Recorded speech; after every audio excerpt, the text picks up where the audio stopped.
Happy Wednesday, everybody. Sorry I'm a little late today, but we made it. We're alive. So last week, we were able to achieve lunar flyby with the current state of the code. We can rerun that now just as a demo. And actually I need to, because I need to kind of see what it's doing with the intercept and kind of what we need to do to fine-tune that to get an impact. So I think the first thing we're just going to do is just sim this thing and see where we're at as far as all that goes. Make sure all of our staging looks good.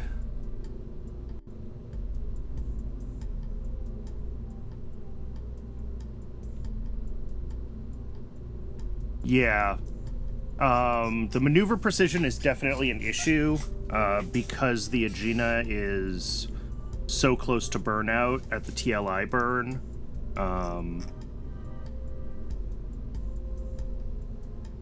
But I want to see, like, I just want to see it fly, honestly. And I'll figure out from there what we need to do. Like, we're going to have to do a correction someplace. The question is, like, can we do that correction in Earth orbit, or is it better to do it later on?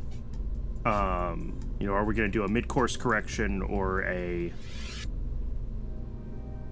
adjustment at our departure? But yeah, if we just sim this.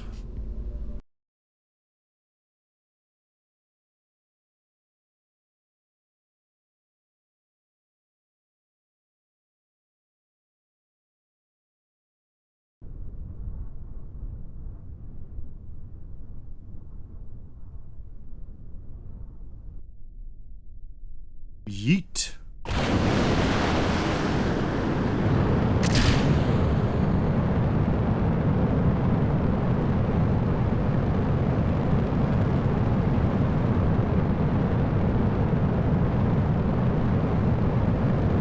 What I'm curious to see is when the Agena burns out, what that trajectory is looking like. Because I think what we have right now is we do have, because we're not getting into like a really good circular orbit, we have some amount of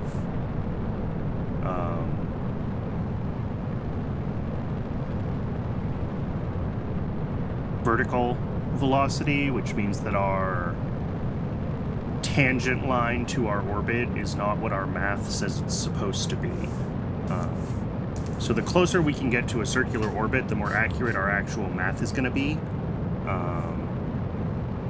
when we do our departure.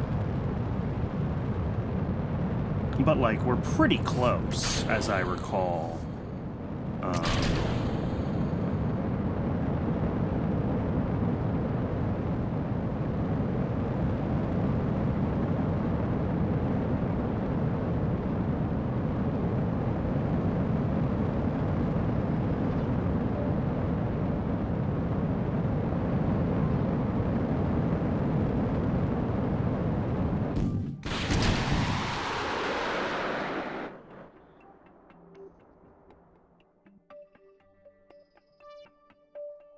Oh, and we still haven't written any of the code for the actual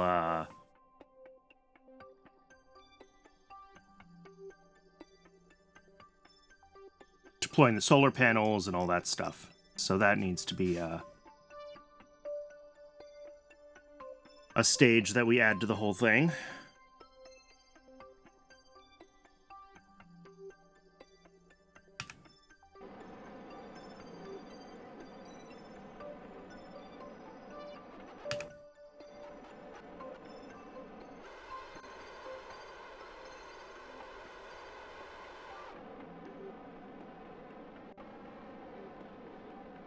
All right, stabilizing itself.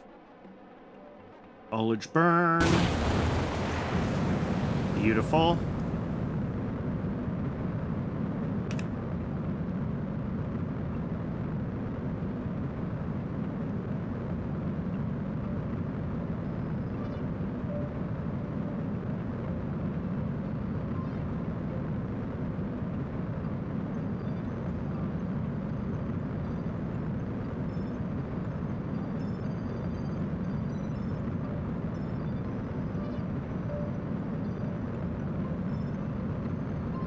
Oh, the orbit predictor gets so sad when it doesn't know what's going on when you're passing through the planet.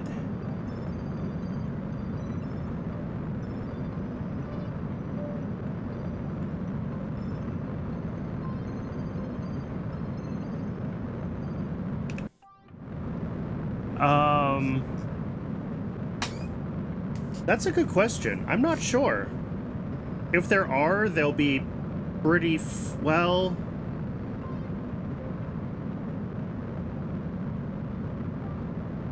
I was gonna say they'll either be right around this time, because this is when the early experiments were being done, and they'll all be experimental engines though, so they'll have terrible reliability, or they'll be much further in the pack.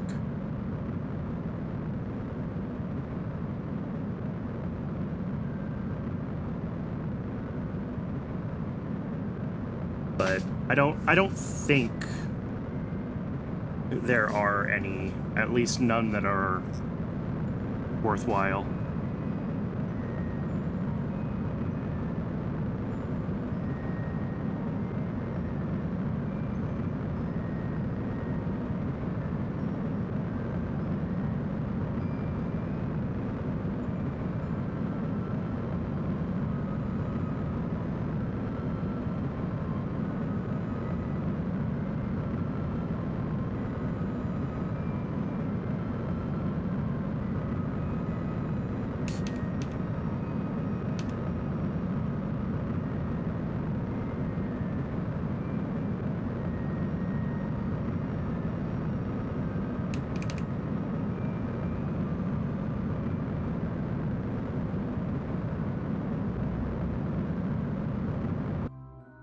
Yeah, I mean, that's a pretty rough approximation of a circular orbit.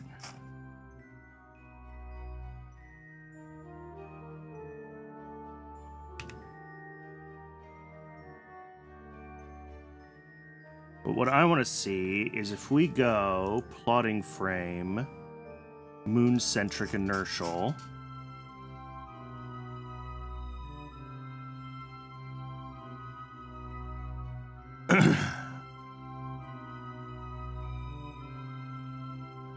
I want to see what this orbit looks like. Right, yeah, spirals relative to the moon.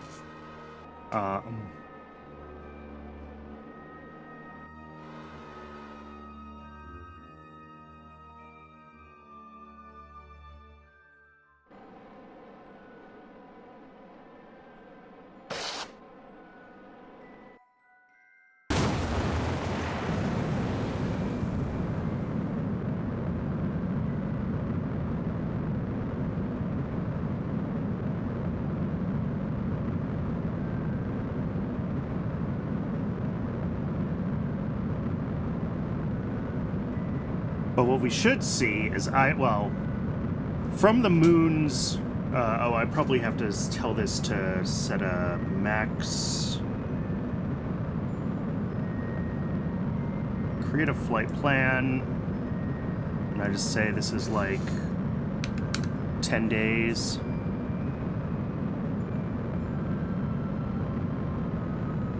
There we go. No, that's not doing what I want.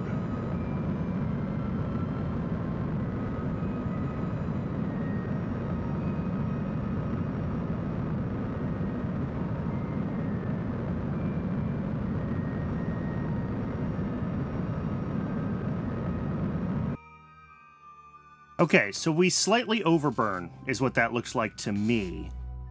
It flew through the moon and then stopped.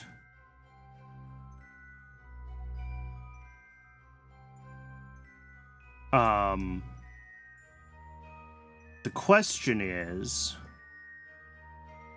if we...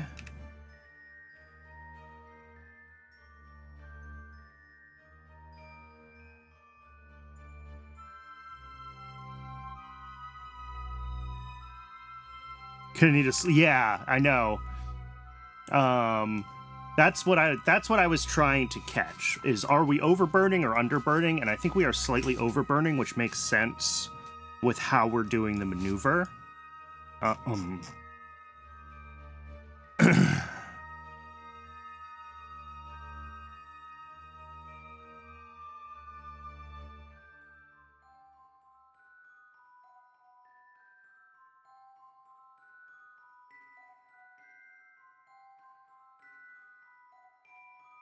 And then we're going to do some, well, relative to the moon, we're going to do some funky stuff. We go back to ECI. What we'll see is that the moon is kicking us into a much more inclined Earth orbit.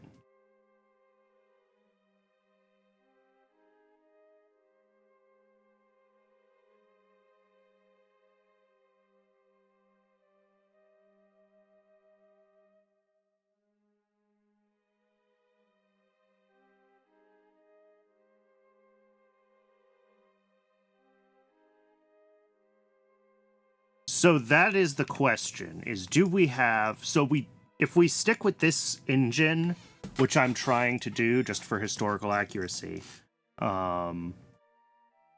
know, we're out of ignitions. So we have to do it with RCS. So that is the question, is when we get to the moon's sphere of influence, can we do that burn with just RCS? And like, I feel like we should be able to. Our Mooner periapsis, right? If we go back to moon-centered inertial. Actually, here we go. The Moon-Earth orbit. This is what we want.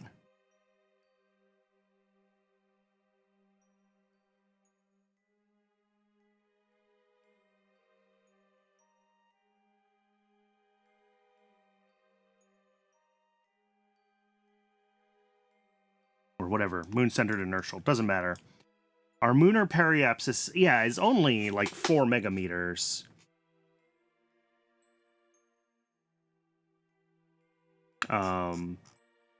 So I think once we get to the moon's SOI,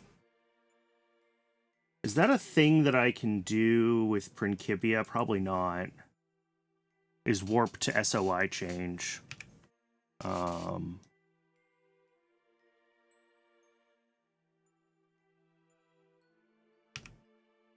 Let's do some stuff by hand. Let's extend the solar panels for one thing.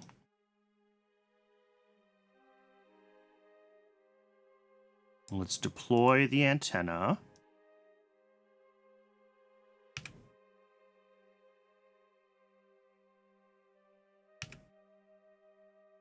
I'm not sure how Principia calculates it, if it's still distance-based, or if it figures out which body actually has the highest gravitational influence.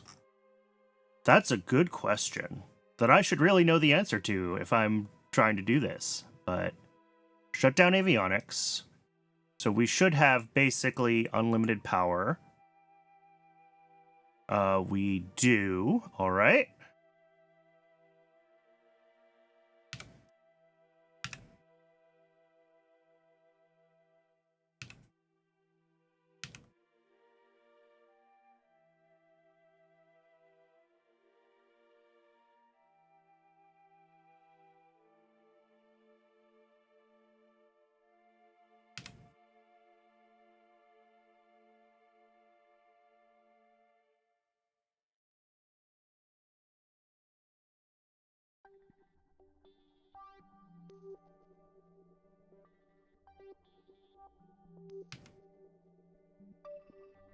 Yeah, so it still thinks we're around Earth at this point. This would be easier to do in the script, because I can, like, do a warp until we hit the SOI change, right? Should be around 2/3, yeah. Which is hard to see in this plotting frame.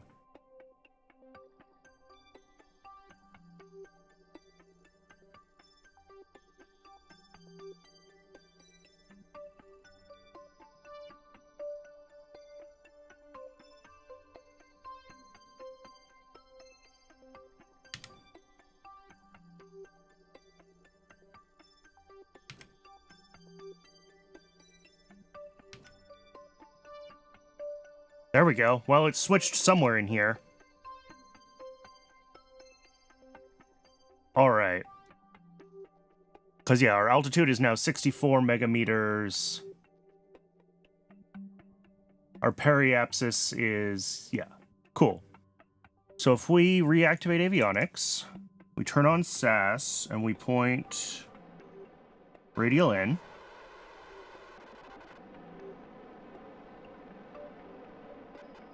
I want to see if we can do this just with RCS.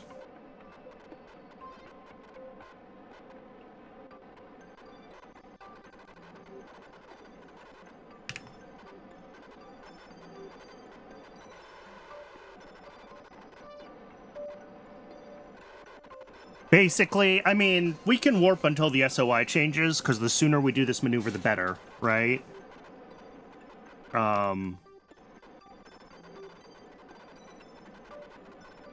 But this is having trouble stabilizing. But if we burn radial in with RCS...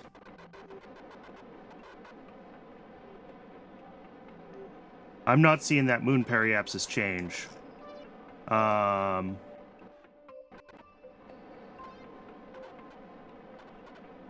I burning the wrong direction? Should it not be radial in?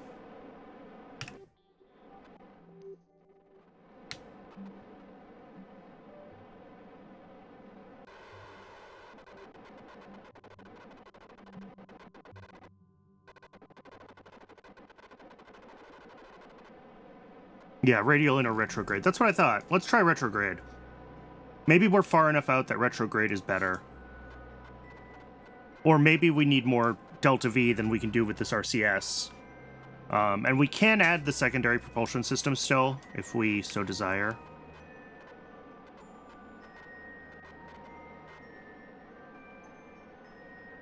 Oh, this is also still showing me my flight plan. Let's get rid of that. I mean... yes, but also no.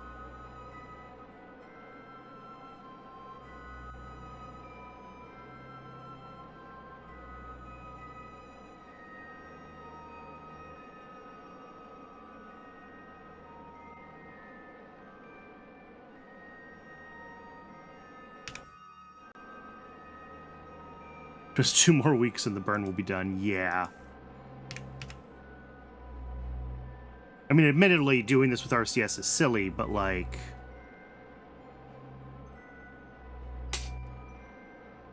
let's turn this off. Let's add a flight plan. Let's add a maneuver.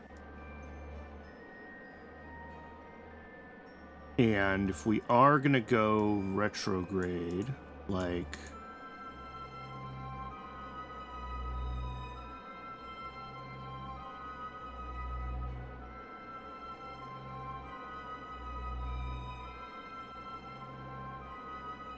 whoops, not 100 days. Let's just do, like, 10 hours. Oh my god. Sure, 20 hours.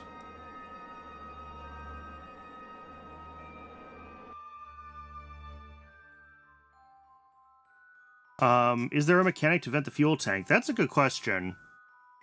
I don't think so. I think we need fuel valves, which are also their own mass.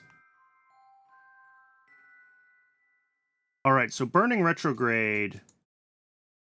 this point, is awful. We need like 500 meters a second of delta V.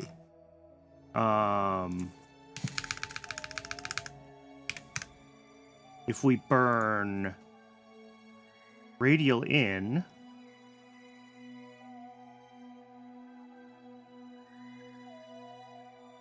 or radial,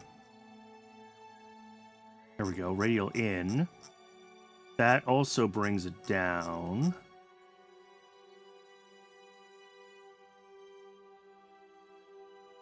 No, that's worse.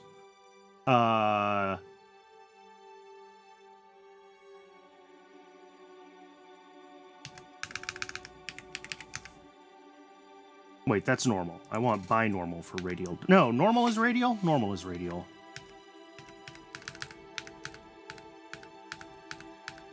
Oh, there we go. 70 meters a second in whatever direction binormal is.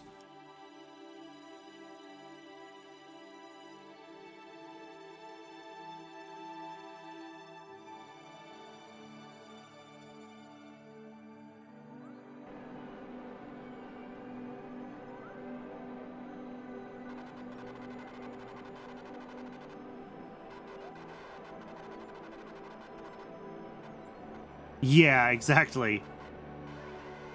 So maybe we do just need to keep pushing radial in? I mean, it's only 70 meters a second, which is great. That is a small burn. Yeah, normal should be an inclination change. I agree. So it's possible that I just didn't burn RCS long enough here. And that's really what we need, is just more of an RCS burn. Or bigger RCS, honestly, is the... Yeah.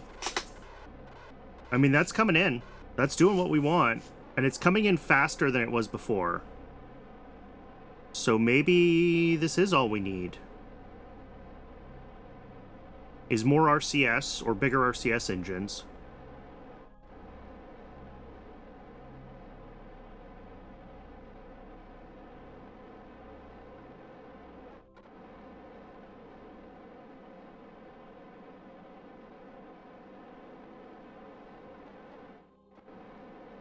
And we're going to run out of RCS fuel, but... Yeah, if we strap on the SPS... I don't see any reason we couldn't do this. The question is, do we have the delta V for, like, orbit and everything else if we had the SPS? Yeah. Yeah, if we can get into a more circular orbit in LEO, we'll have a better time. But, like... We're gonna have a correction burn no matter what. So, like, if our correction burn really is only, like, under 100 meters a second, like, do we care? Especially if we can do this burn earlier. You know, we're already down to 60 megameters above the moon. I don't know what the best time to do it is, but earlier is always better with these types of maneuvers, right? So, but we got that down from what? It was like 2.5, a little over 2. So my inclination is to not even screw around with LEO maneuvers anymore and just say, like, we're close enough, let's fix it in post. And by fix it in post, I mean the mid-course correction burn.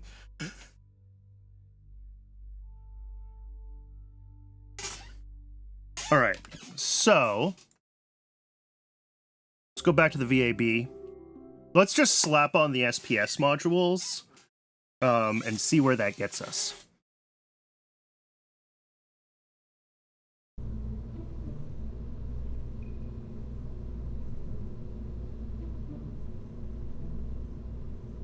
Aft rack for the SPS. And then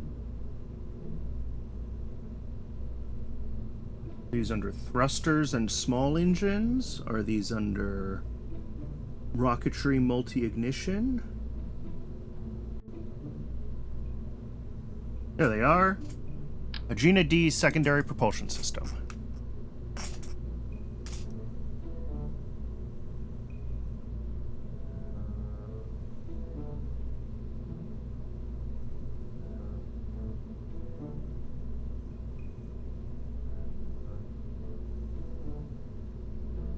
God, it really does not want to click onto that node.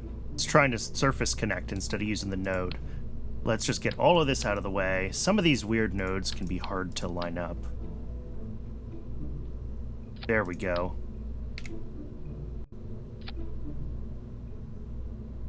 Alright, and I want that to be above the Agena stage. Because we'll trigger these once we're where we want to be for our correction burn.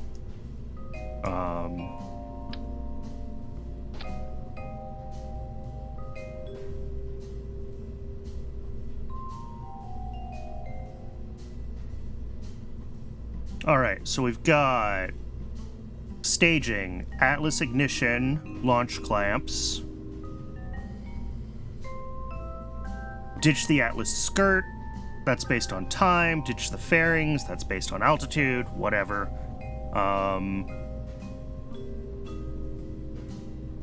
And then we fire the Agena out, which turns on its RCS, and separatrons.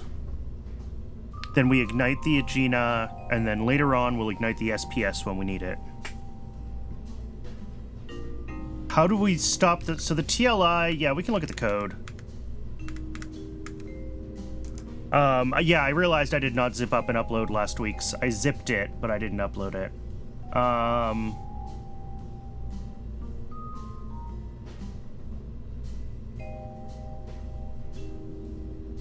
So we just set our target delta V, and then the Agena burns out, or... whatever it's called, transfer burn. We burn the engine until our orbit velocity is greater than our target velocity. So this is done entirely based on our target velocity, and I think the issue is that, like, we're getting to the point where the Agena's, no, we do not have throttling. Nope. Not on any of the engines that we have available right now.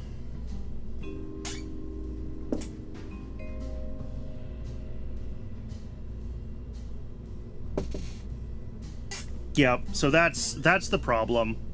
And this is why I'm like, you know, we could add a fudge factor to the target delta V and then, like, finish off with RCS. Like, there's stuff we could do, but I think just using the SPS is gonna be easier. Assuming that it doesn't ruin our overall delta V to the moon too badly, right?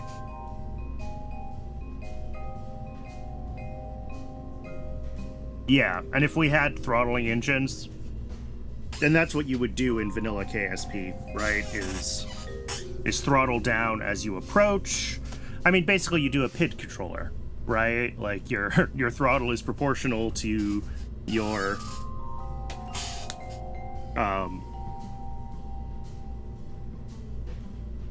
just the P. I mean, I might actually add a D term so that if you're approaching quickly, you start to throttle down a little bit sooner. But yeah. Either way.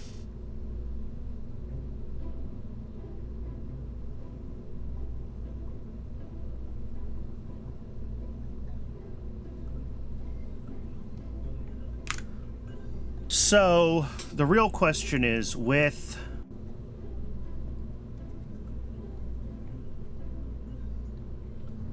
the SPS here,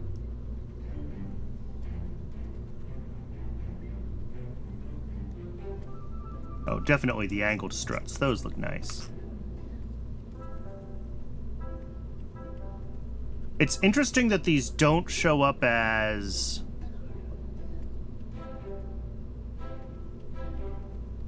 Yeah, the added SPS weight will help make that bird more precise. That's true. So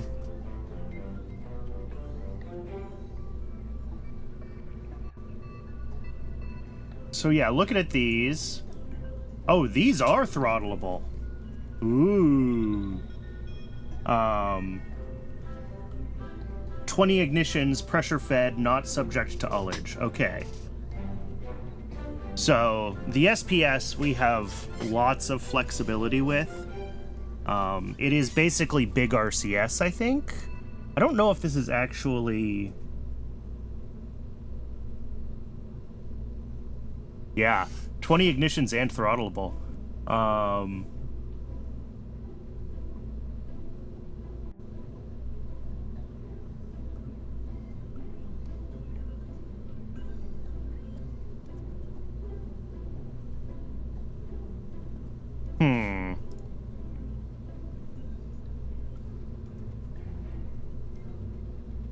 So I think the Agena SPS is basically RCS.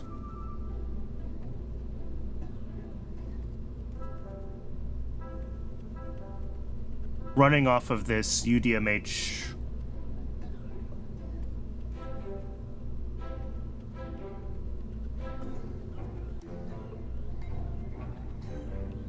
Yeah, so these ones have staging. But when I look in here, I can't actually disable the staging for the SPS. Interesting. Oh, but it has a throttle, which is the main throttle. An RCS doesn't. Okay, so maybe these are real engines, or maybe it's both. Maybe it has real engines and RCS.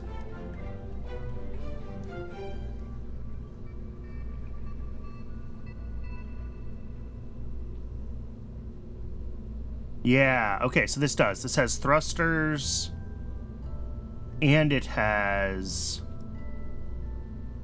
real engines.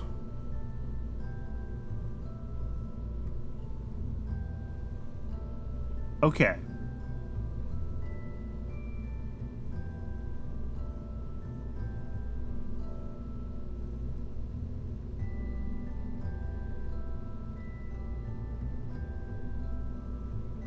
So I might actually be able to get rid of... Yeah, that's why it's so many nozzles. And you can actually see the thruster and the engine separately. So I could probably get rid of these attitude jets entirely. The problem is...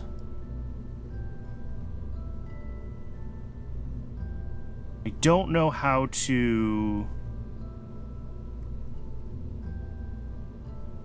Oh, here we go. RCS enabled. No. I don't know if I can stage the RCS separately from... Ugh, and I just deleted my thrusters. Did I save this? I probably didn't. Nope. That's fine.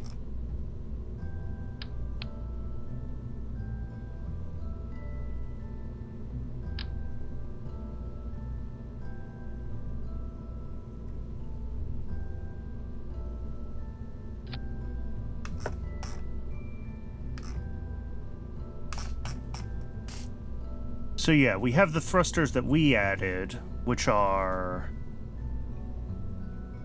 these guys. And then there's the Agena rack itself, which is RCS. And then these ones don't seem to have in this.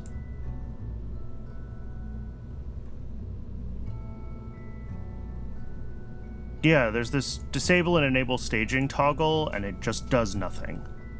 And I suspect that's because the staging is tied to the engine being staged. I can't stage the parts separately, right? Okay. So we just won't use this for RCS then. We'll only use our thrusters for RCS. And then we'll fire the SPS separately. I think that's what we have to do. The other thing I could do is switch it to independent throttle. And that way the engine is never activated when we're trying to do RCS maneuvers.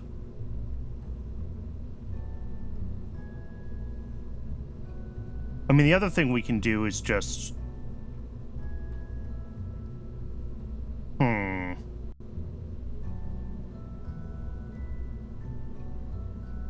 For now, I'm going to put it up as its own stage. It's going to be a totally separate thing. It's interesting that we get no Delta V for this stage, but whatever.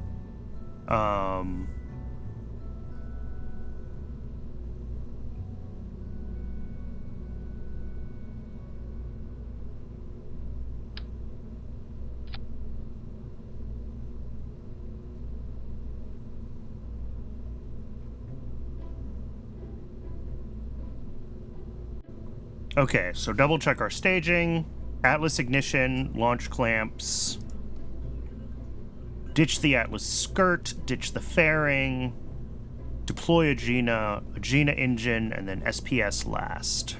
Okay.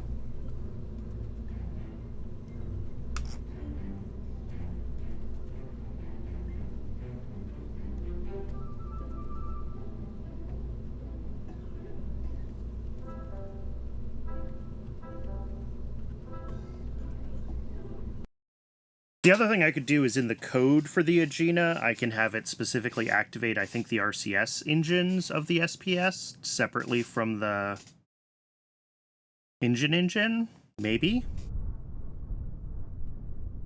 But really, all that would let us do is let us use the SPS as our ullage engine instead of the separate thrusters that we have, and I just... That's not really necessary. Like, it saves a few...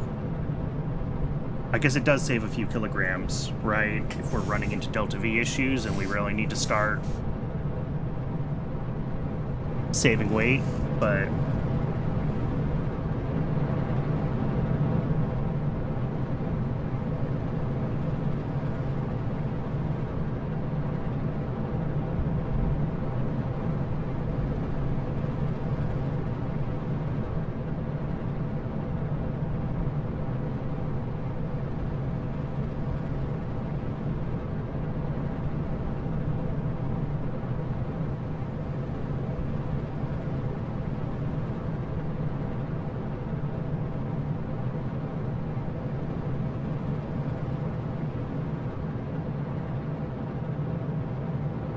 And then code-wise, we really just have to, like, deploy solar panels and antenna, point ourselves at the sun, fast forward until we hit the lunar SOI, and then burn radial in until our PE is negative, right?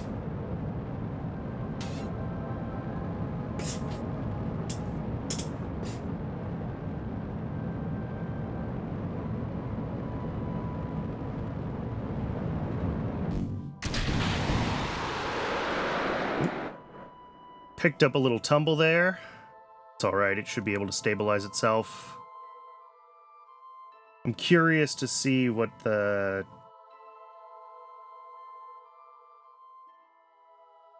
I'm not really sure how these thrusters got out of being a symmetry group. I should try to fix that.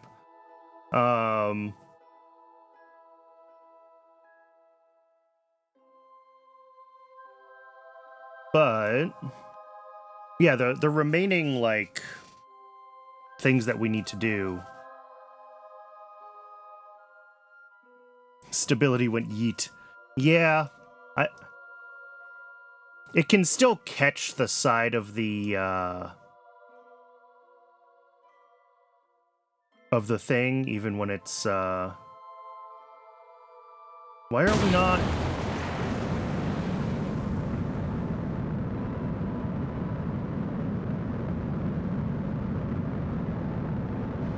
Oh!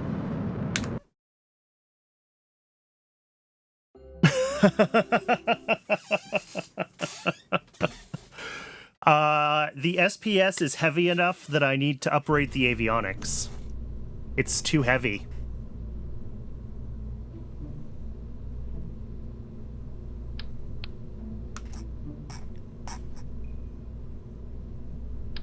Get rid of the fairings. This is what we're going to be flying with. And this whole thing weighs 7.184 tons, and my avionics, I believe, is rated for 7. Yes. Alright, 7.5 tons. Oh.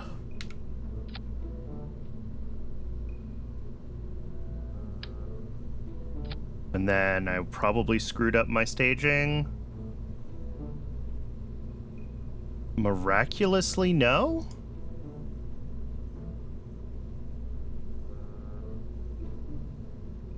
More weight helps with the TLI burn. Yeah. I mean, we'll overburn less, probably. But more weight doesn't help if we don't have the Delta V, right? That's the...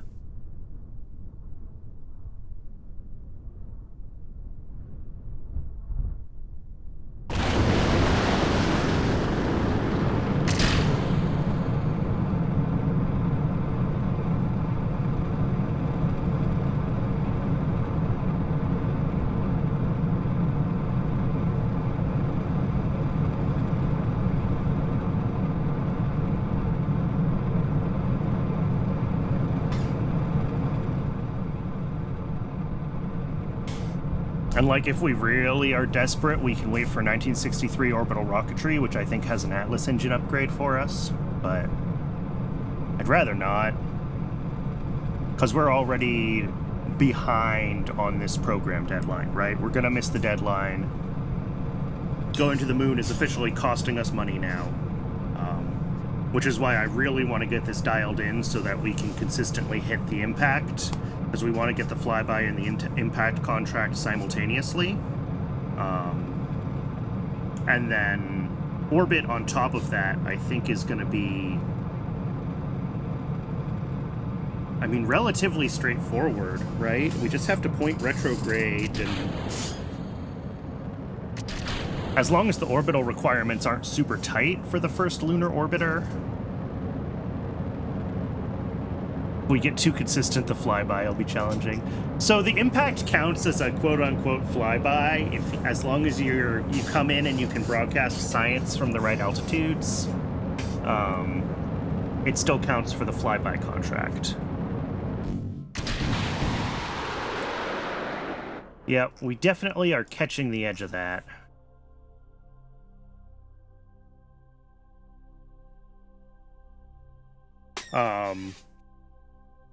But yeah, the requirements for the flyby are like pass within 5 megameters and return some science. So the impact always completes this contract as well. You are specifically allowed to do them at once. It's very rare that you actually can do more than one contract at the same time, but they let you for this one.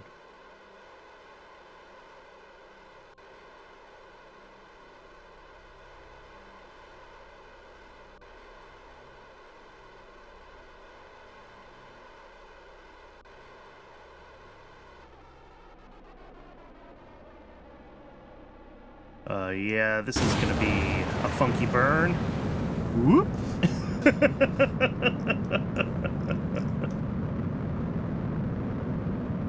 I could try to fix this, but I'm not really sure how. Like, my Agena is a realistic diameter. I think the interstage fairings are a little bit too thick for like what realistic would be, which is why they're catching. But I don't know how to thin those. I don't think I can. So we might just have to deal with this thing being a little silly.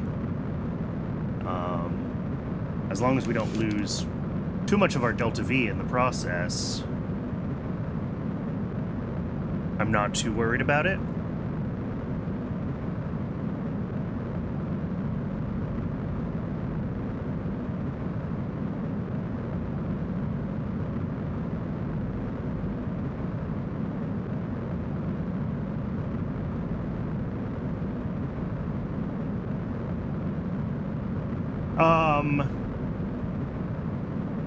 We could try to stabilize before staging.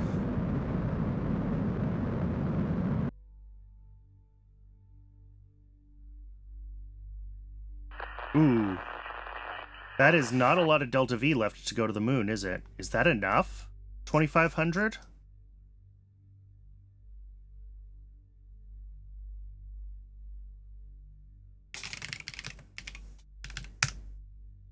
What does my Delta V map say?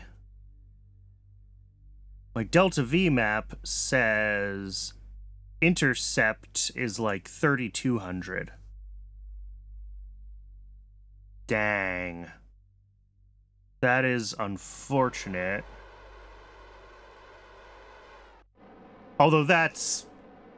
I mean, whatever. Not necessarily accurate. I don't know, like, what orbit this assumes for a low Earth orbit.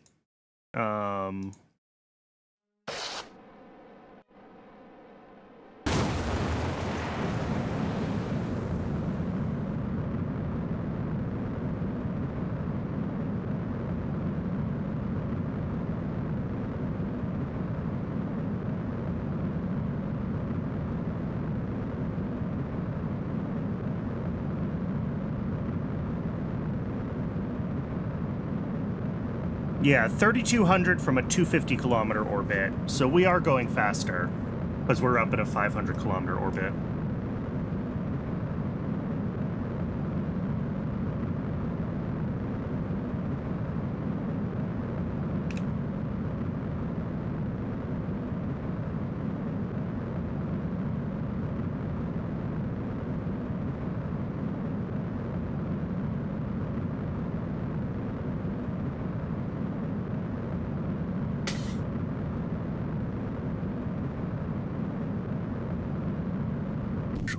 Oh, yeah, no. Not even close.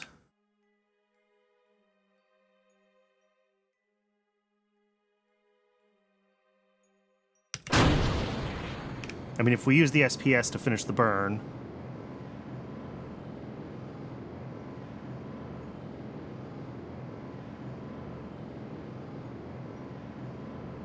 Okay, the SPS only has like 70 meters a second of Delta V. Which is great. That's what we need to, like, do our final correction burn.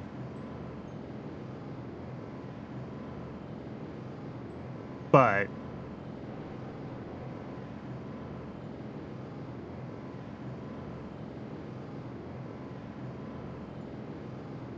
yeah, this is no good.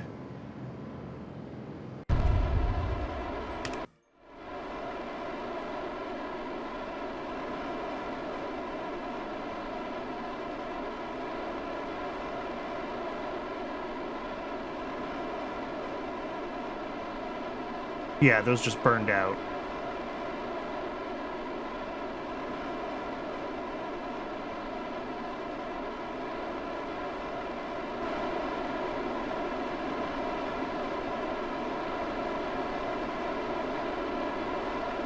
Cool.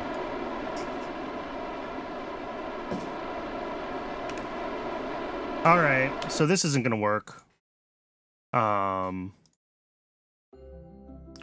Plan B, and this will get us closer to the thing that we were going to do anyway for an orbiter, but this is going to take some redesigning. So let's get rid of these. Oh yeah, we lost like 900 meters a second of Delta V. Holy shit, yeah, that's no good. Strap on some boosters. That's like plan E.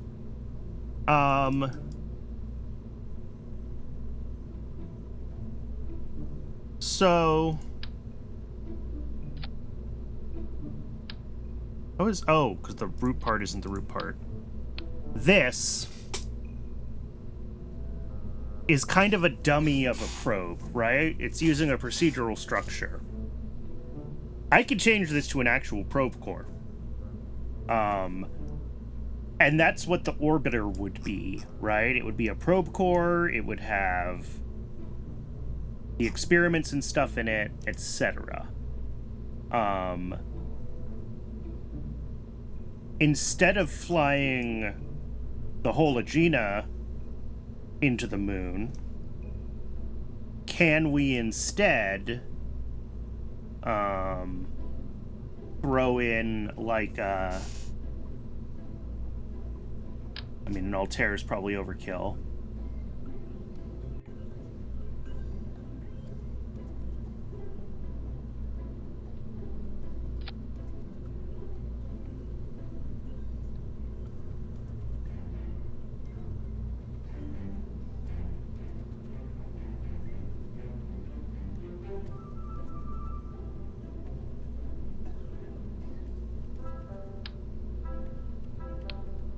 And then if we do it as a probe core,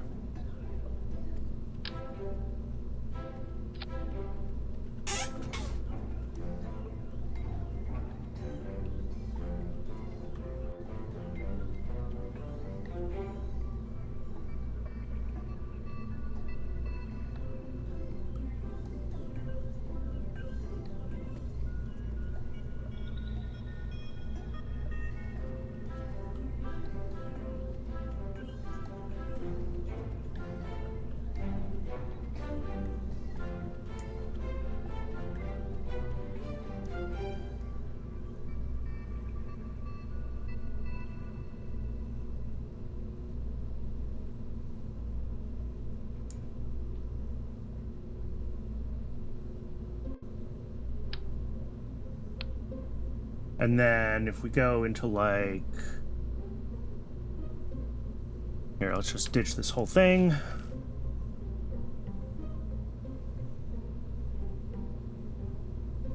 Let's get rid of the skeleton entirely, that's fine. Solar panels, the Ranger solar panels, right, go on like...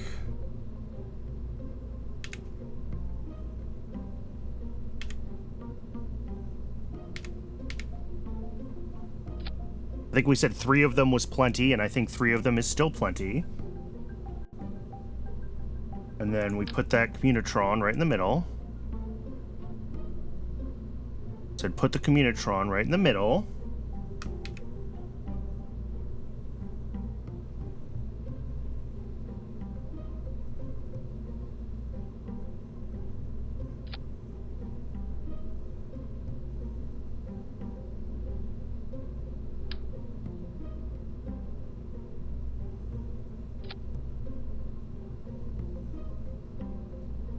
Let's see. Oh, I did this manually, didn't I? Fairing auto shape on.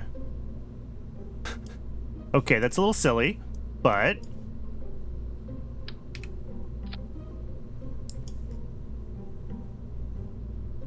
we can change the shape preset here so it's not quite as atrocious.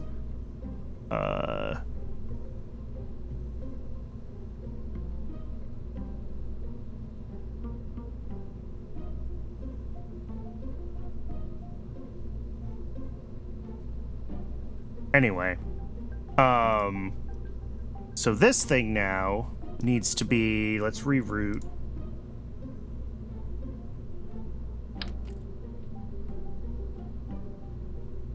Going to be a science core, interplanetary avionics. It needs like no power.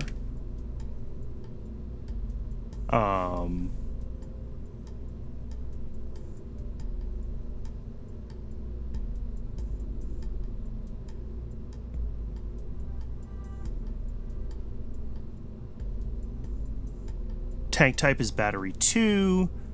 Science core, let's see. Let's get rid of the communication. No antenna. And then here, we want to get rid of all of the experiments because we'll put them on the probe core instead.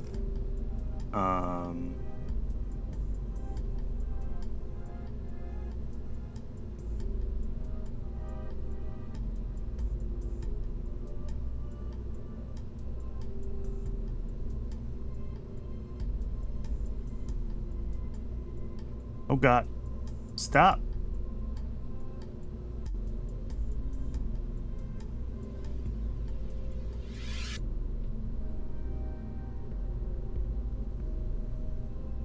Oh, and it is going to be an ad break shortly, so we'll have to deal with that.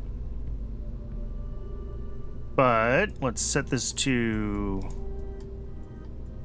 barometer, thermometer. One of them was early TV camera.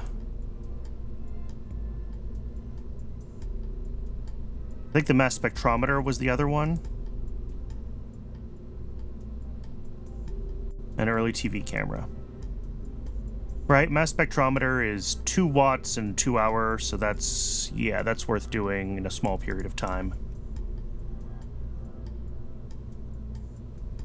And we can start all those. All right, when we come back, we got to work on staging for this and get it figured out. But like, this would basically be the idea, is that now this is our impactor, and we blast this radial in, and it does what we need from there.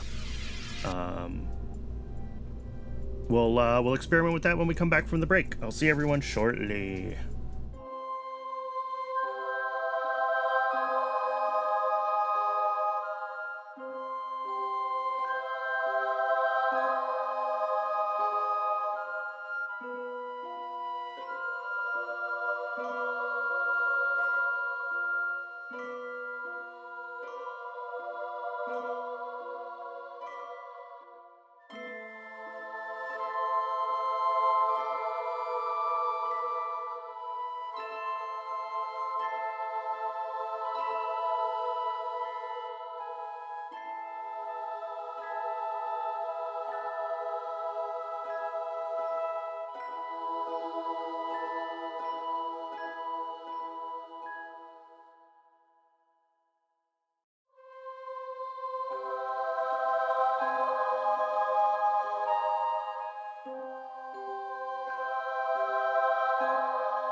Okay, welcome back.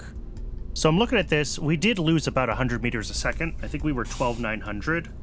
But then like 200 meters a second of that is in this Altair, right? Which means that we've lost like 300 meters a second. On the one hand, like we always said, more mass means a more precise injection burn, which may mean that we can honestly like bring this down to like 20% fuel instead of 30%. But still, we're looking at having lost like 200 meters a second. There might be things that I can do to bring this mass down. Like if I just bring this to like half of this, what do we look like?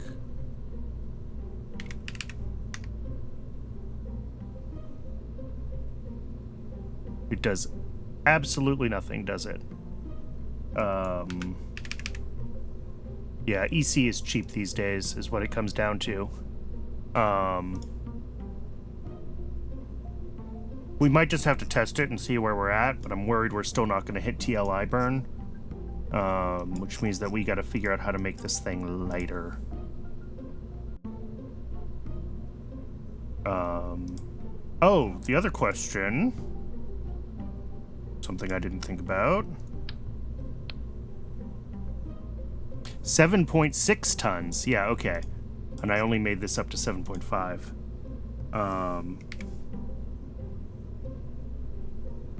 So yeah, it's this stage that we have to worry about, that we have to be able to get that, you know, of this 6,000 meters a second, we need like 3,000 of it to get to the moon. Oh, and this needs to be decoupler enabled, doesn't it? Yes, at that stage. That's good. Okay. So, like, one of the options is to try different engines than this Altair, right? Like, that was just my initial...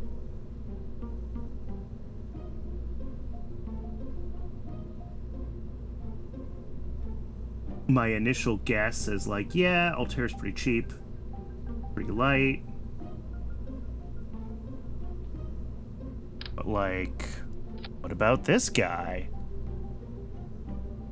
That's a lot of Delta V.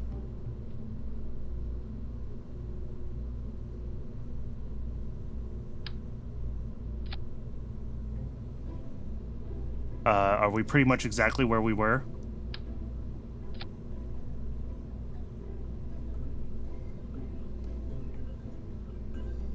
Worse. 12631.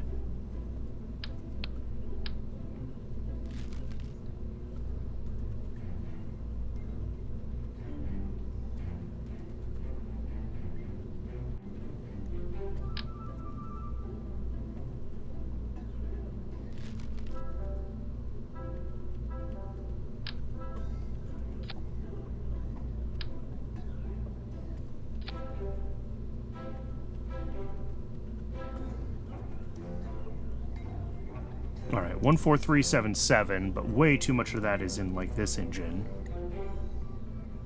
Wait a second. Oh! Cool. This was doing my calculations wrong before. Awesome. Thanks, game. What that does mean is that we don't need very much fuel at all in this. But we are still looking at 12.5 instead of like the 12.9 that we had before. So we're down by like 400 meters a second for our orbit and then TLI.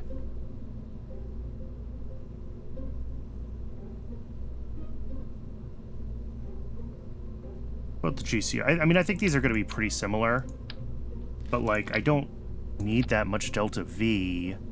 Right? So, like, we can bring this down to, like, almost no fuel.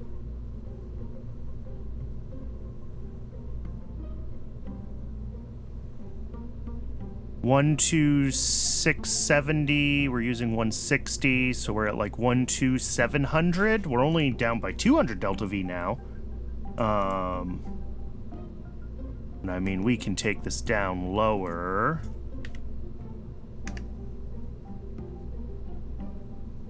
But like our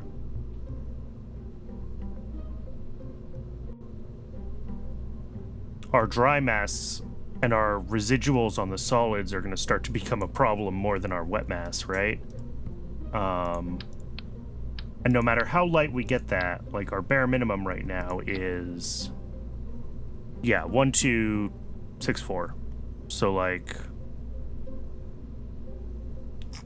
we have to make this whole thing lighter if we really want to.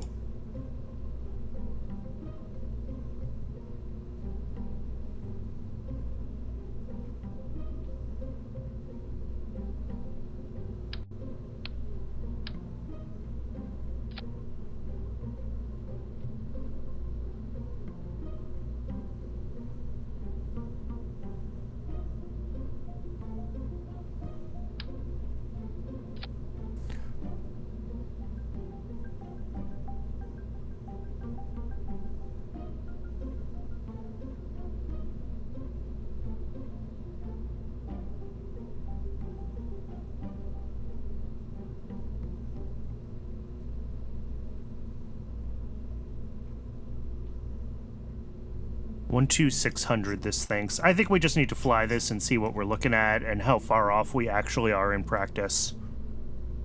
You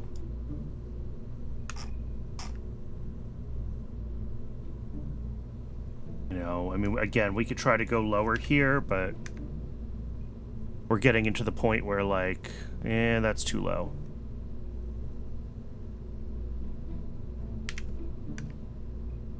We're getting into diminishing returns here with how much fuel we can actually remove, just because of how solid rocket engines burn and the residual burn time.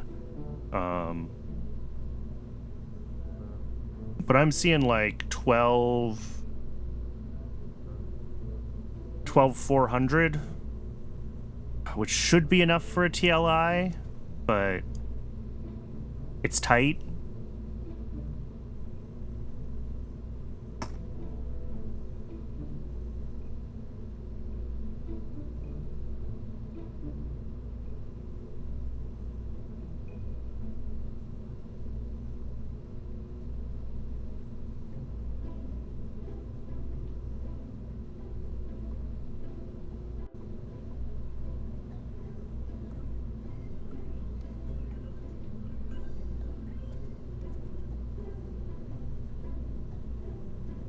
I'm trying to see what else I can potentially remove or reconfigure to get anything here lighter.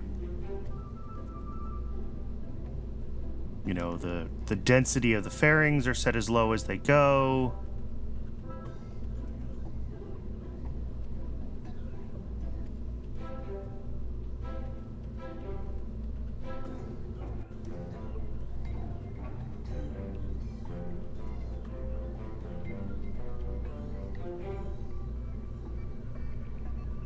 All right, let's sim it. Let's just see what we do.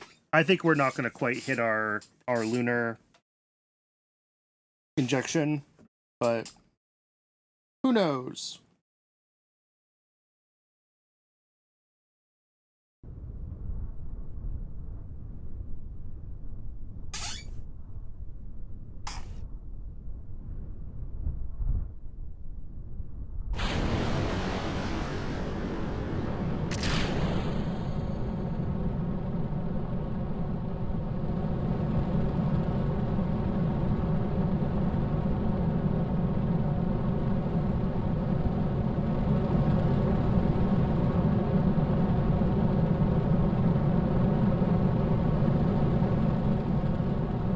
Oh.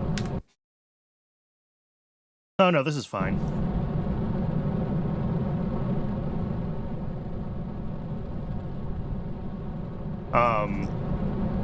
The script is still running on the Agena. We'll need to swap it over to run on the actual probe for, like...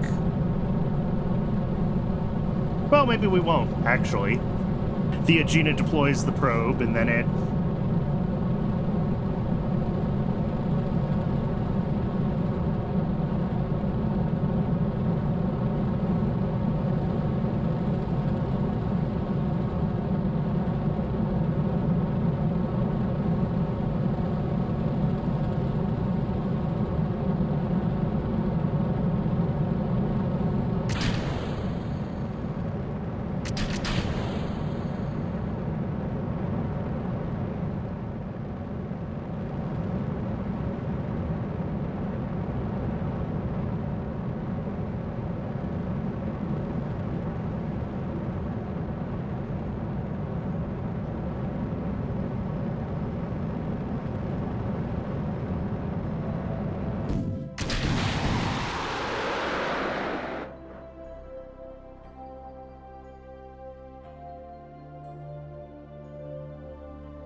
With the solar panels and the new probe core, it's really very Star Wars. It's very TIE Fighter-y, isn't it?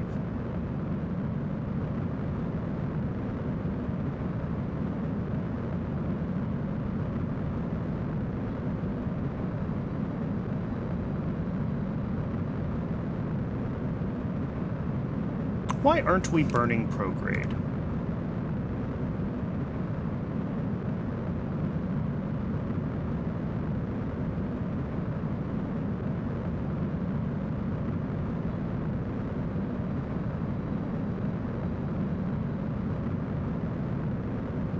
That's a good question. We should be pointed prograde. And yet we're off by a few degrees.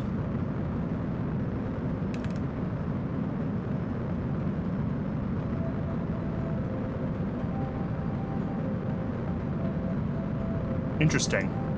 I wonder if that's part of our problem. Oh, no, wait. This isn't our transfer burn. This is our orbit injection burn. We should be off by a few degrees. Never mind.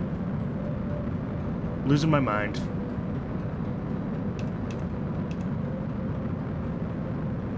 Our orbit burn is off by a few degrees because we're still correcting for our inclination.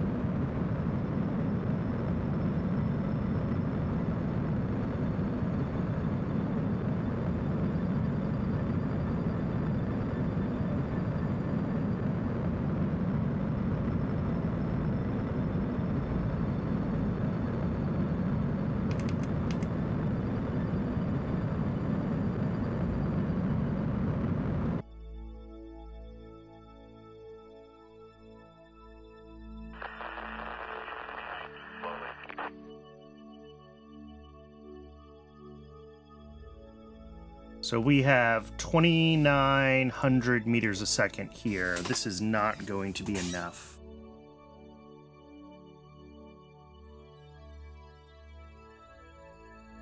I don't think.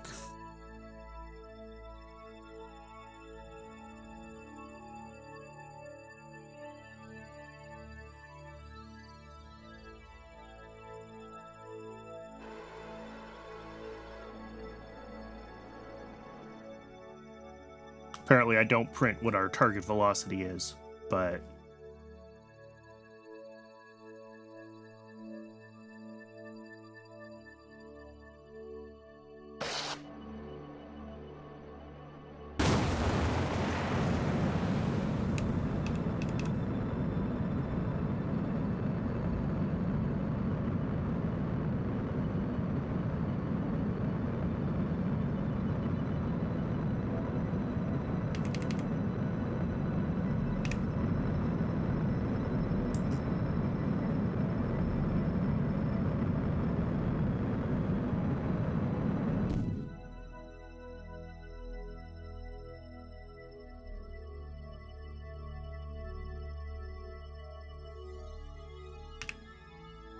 And it's trying with all its little RCS might, but we're not gonna hit this. We need like 250, right? So wait, I can actually look this up. Updated moon distance 356. Although I think that includes the Earth's radius, but still.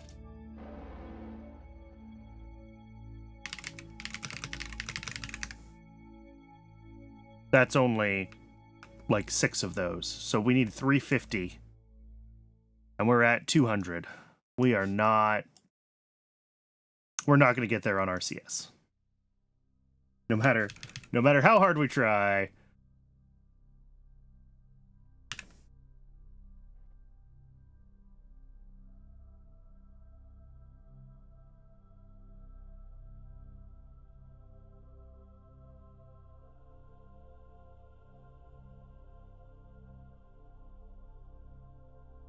I mean, it's close.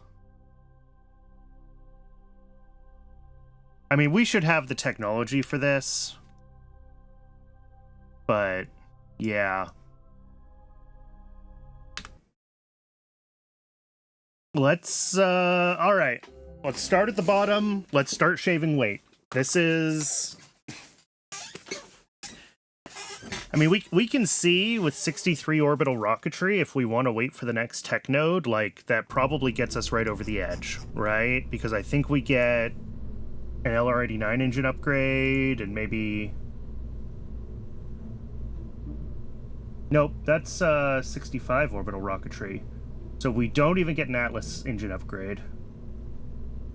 So the Atlas is as good as it gets. We don't have better balloon tanks yet.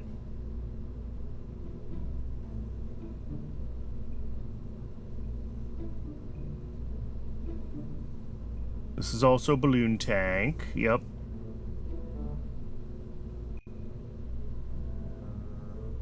Plan C. We're gonna figure something out. We can make this work.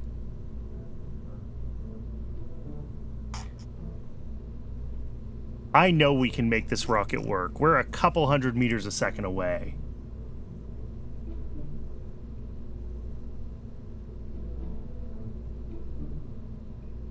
Yeah, 65 orbital rocketry as well for the next Agena upgrade. So that's not worthwhile. Rated burn time 240. We're burning 246. So there's nothing we can do there. All we can do is make it lighter.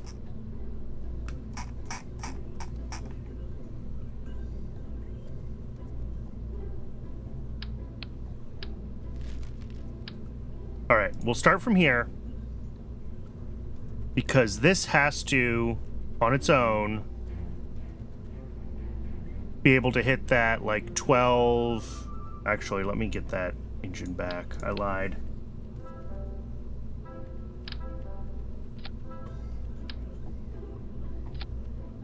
Okay, so yeah, this here...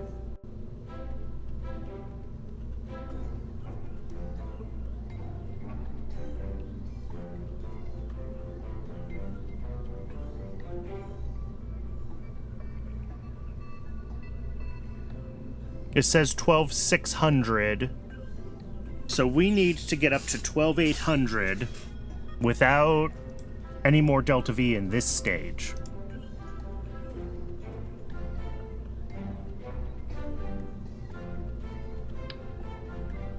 Holy crap, this thing's heavy. Okay, let's start with that.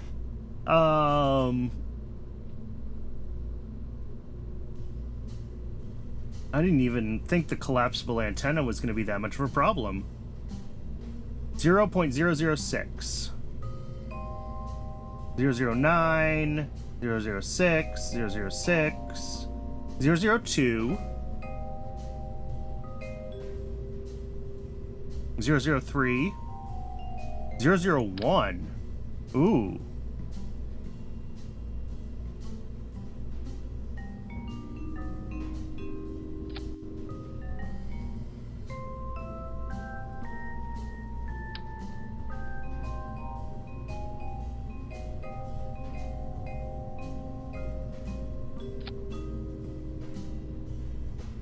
S-band, yeah, that's all fine, that's all fine.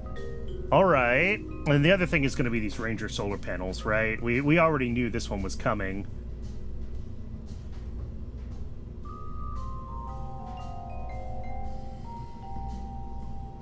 Oh, wow, some of these are much later. 0003? That's another, like, almost all of this mass gone.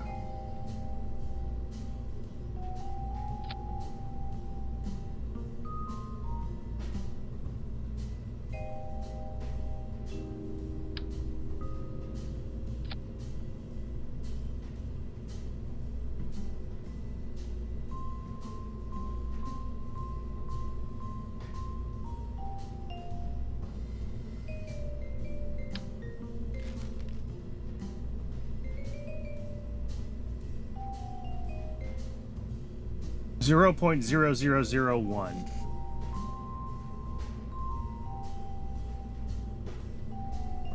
Wait, air with a reflector. Oh, useless without a feeding antenna. Okay.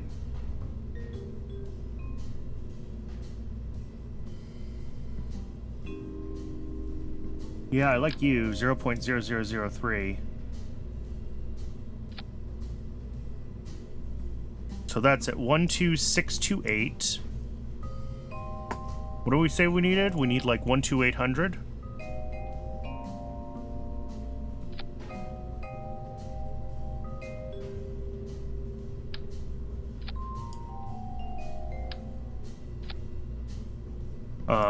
I mean, the other thing, of course, would be to do just like 2 of these, right?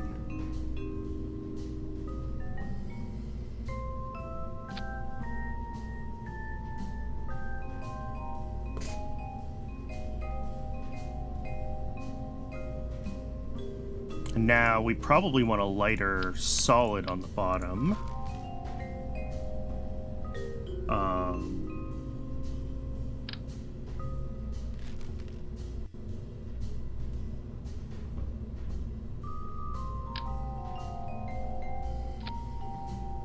Not that small.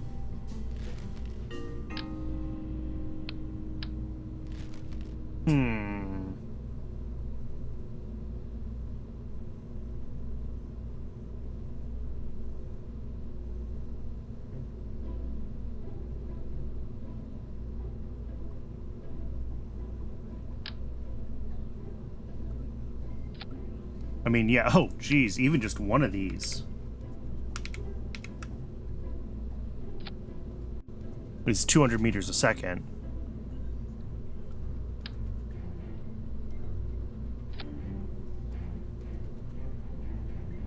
Closer.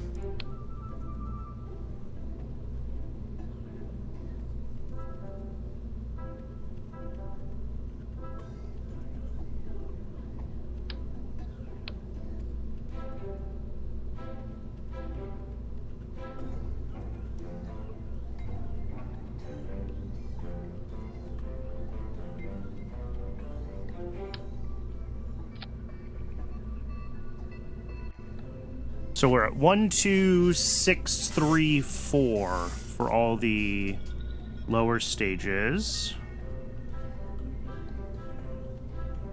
which is closer. I'd like to have another 70 or 80, and I'm concerned about power now that we took one of the solar panels off.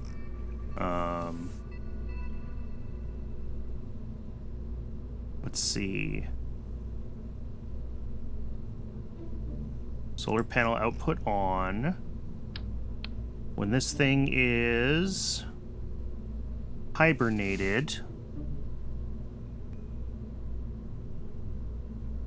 Yeah, that's what I was afraid of. We don't have full power when we're in hibernation with only 2 solar panels. We need the 3rd panel.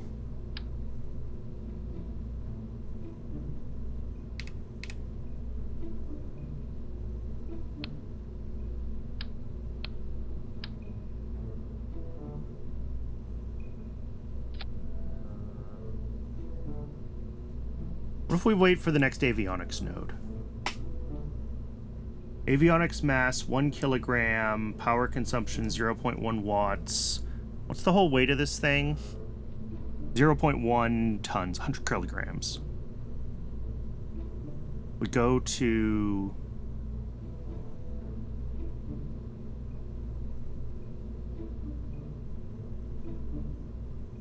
I mean, we lost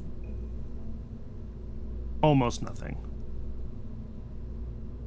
Yeah, we need all that power. It's the avionics on the Agena that are kicking our butts, as far as power. If we uprate the new avionics on the Agena,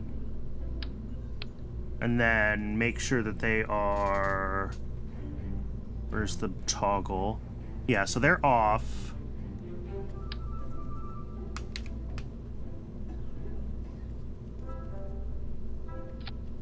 Right. It's the avionics, like I said, that are...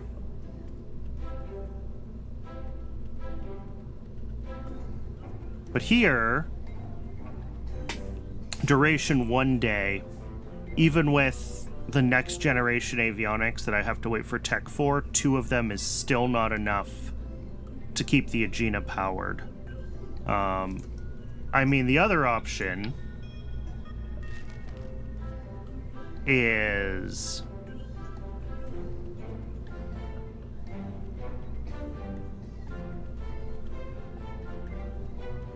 Oh, and that's with 5... Okay. With just 1,000, which is what we had before.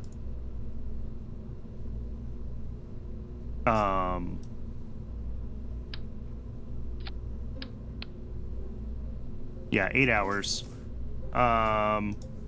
Here's something stupid we could do. We go... How are we doing on mass?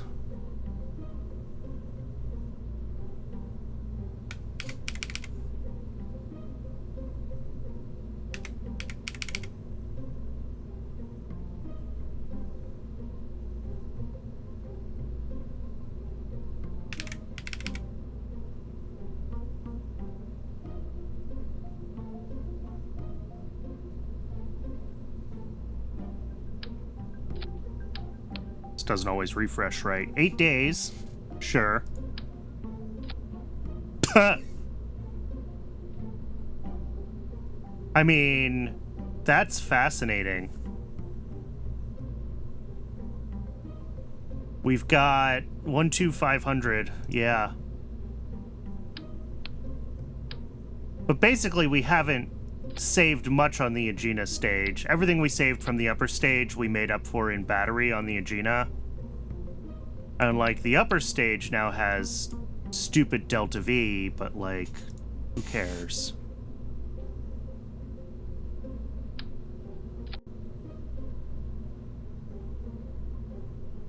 Yeah, we're still looking at like 12,500.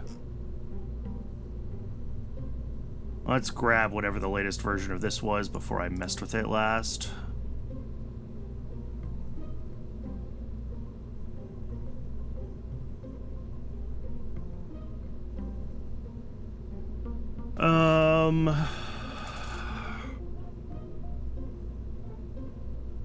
So we're not getting anything better, really, in improved avionics or in orbital rocketry.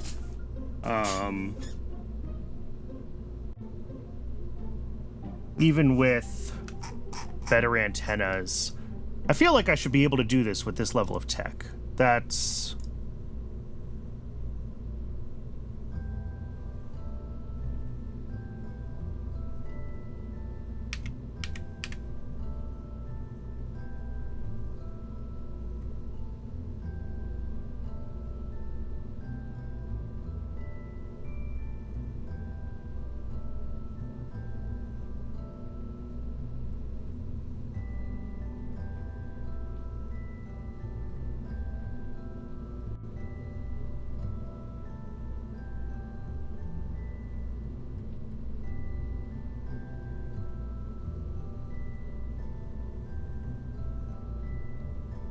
So batteries on this are currently 300 grams out of, what did I say this whole thing was? Like 100 kilograms?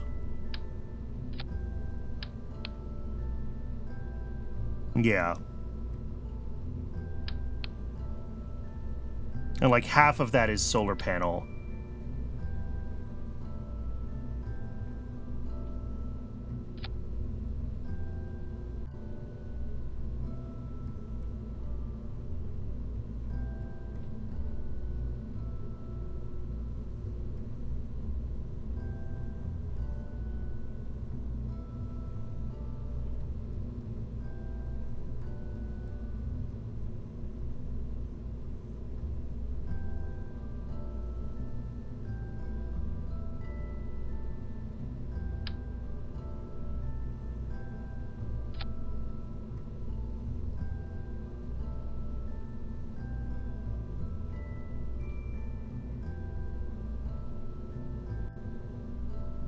And this is like 12,600. What did we think we needed, though? Like 12,900? I've already forgotten.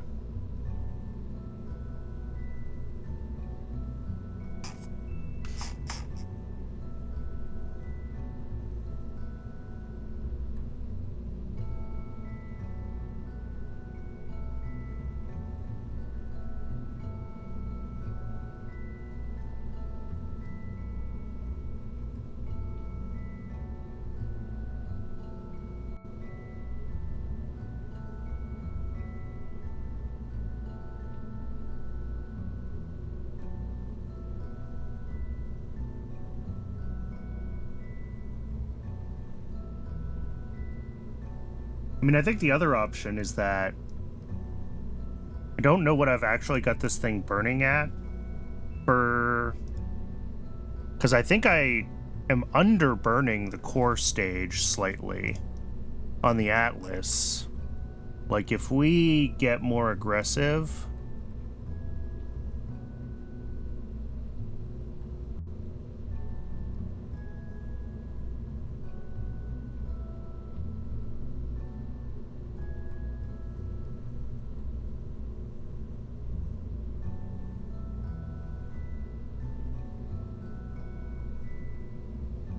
Add another meter to the Atlas. Here, let's rerun the numbers on the Atlas, and let's see how long we can make it. 114 liters a second for 160 seconds times 2. That's 36 kiloliters. And then this thing burns 46.4 for up to 350 seconds. So 52.72 kiloliters. This contains 37.7.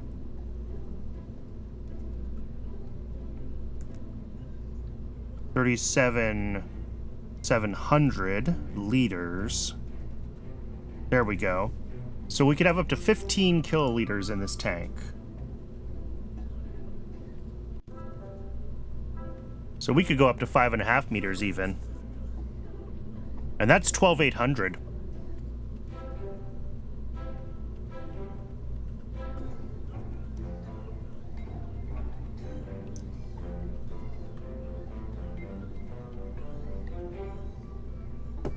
And if we were feeling spicy...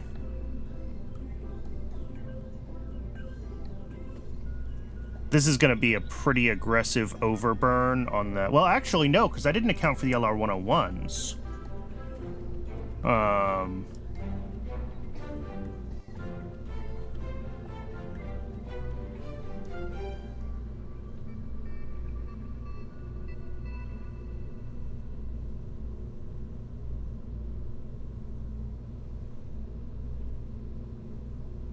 So these burn like 1 liter a second times 2 times that 350. Oh, so only like 700 liters? Okay. So like 15,700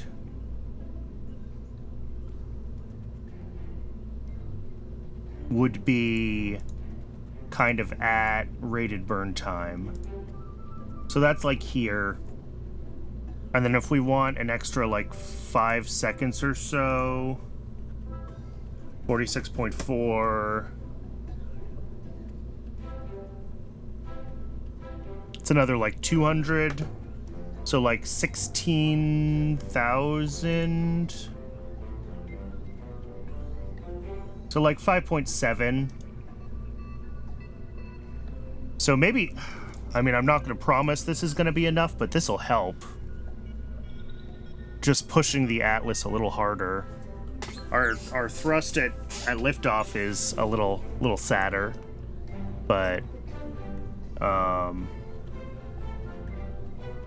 and that's also potentially an issue. Is, you know, how much does this actually help us? Because we're going to have gravity losses and other things. And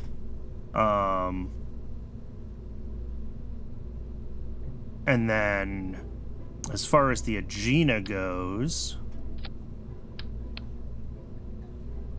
double check all of this, but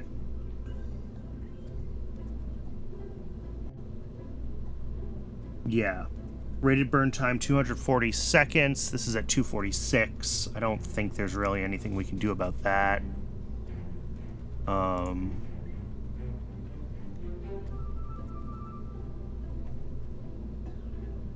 Well, there's one thing we can do.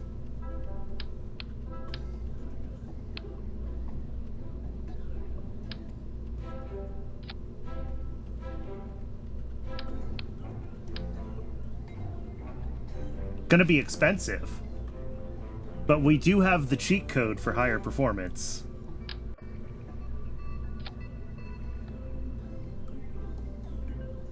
What's our diameter? 1.5.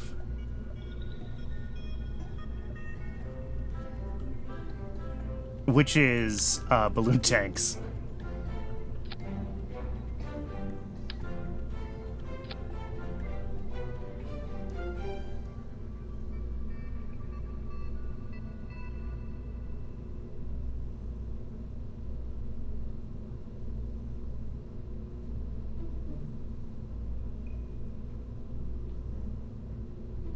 How much DV did that buy us? Just converting that to balloon tanks? Yeah, a little bit of Delta V from converting to balloon tanks. Oh. But it's expensive. What's that going to cost us to tool that? A balloon Agena. Procedural, 1.5 by 2.9. Yeah, it's only like 23,000 in tooling.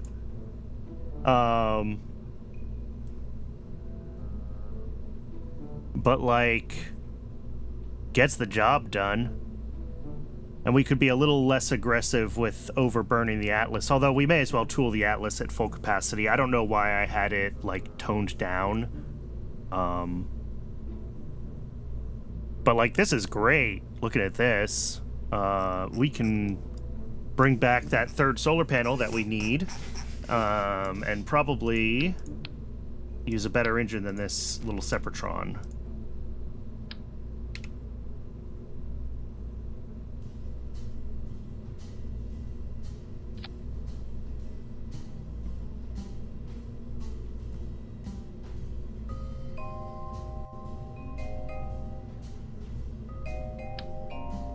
Oh boy. Okay, I fixed it. It's okay. Alright, let's go back to the GCRC here with minimal propellant. Yeah, 170 meters a second. That's fine.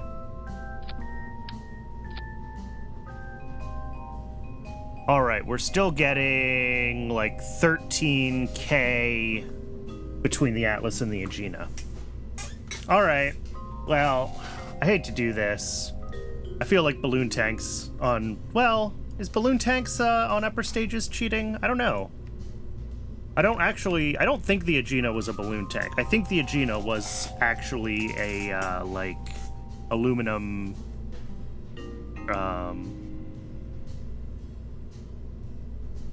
what's the term? Some kind of isogrid. But...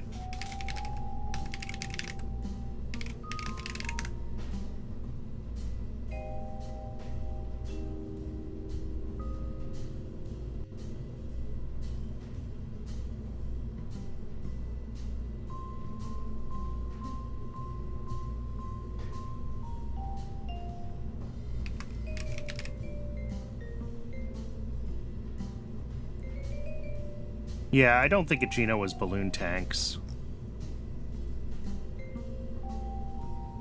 I'm trying to see if I can find a picture of, like, an Agena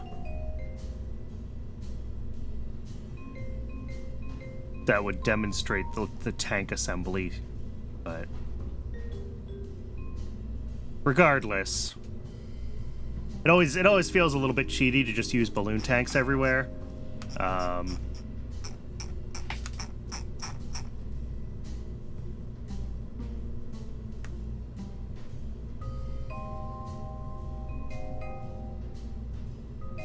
But it would get the job done.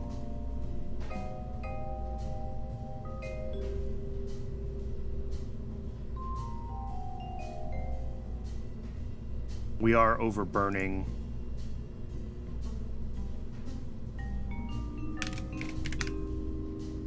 There we go.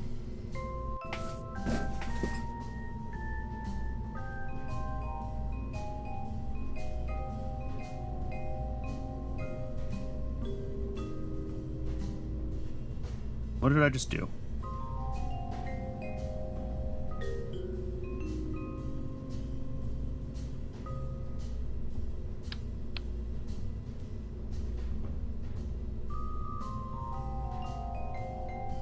So this whole thing now weighs 7.53 tons.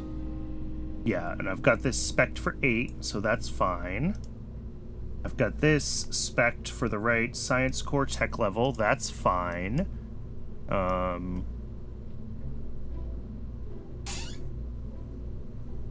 So I think we're good here with the balloon tank Agena. Which again, always feels like cheating. But I don't know if I care anymore. I want to get this done.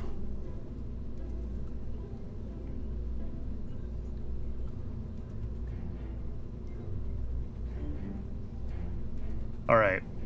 With the stretched Atlas and the balloon Agena, we may need to adjust our initial pitch at launch. Just because we're going to have different characteristics. So let's see. Let's just see what orbit we get into, and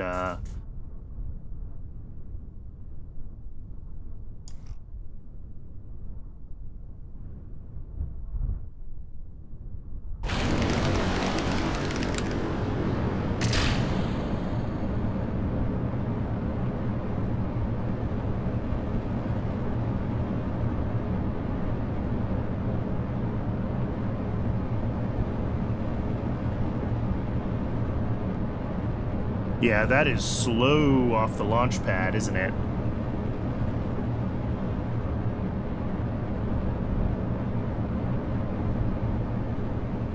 And this is what I was worried about with stretching the Atlas this far, was that we were gonna have just so much gravity losses that it wouldn't matter.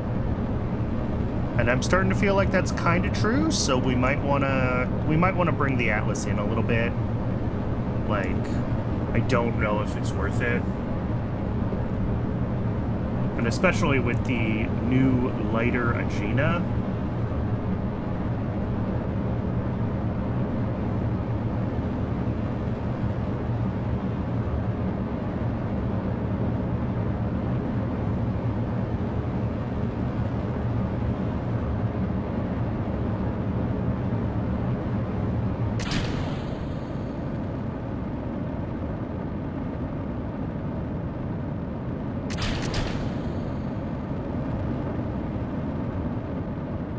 Lol. Yeah, so this needs to be pitched up a little higher, obviously. And it's gonna do its best to get itself up to that 500.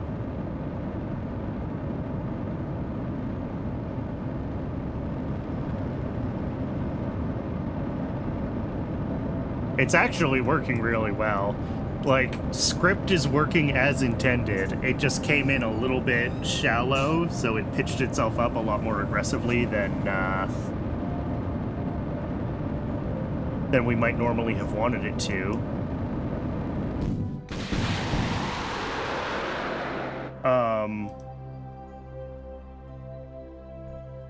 That didn't work right.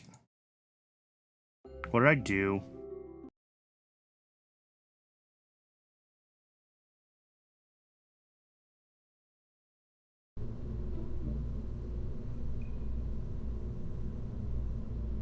Oh.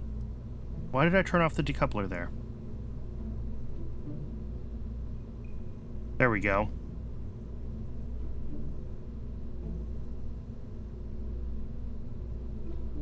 Is that the only thing I messed up? I hope so.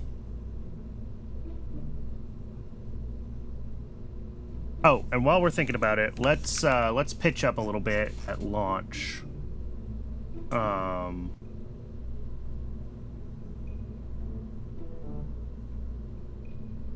We're at 5 degrees. Let's try 4 degrees. 4 is probably too vertical, but whatever.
Let's see where we end up here. But I suspect that 4 is too vertical, and we're gonna end up pointing down coming out of launch.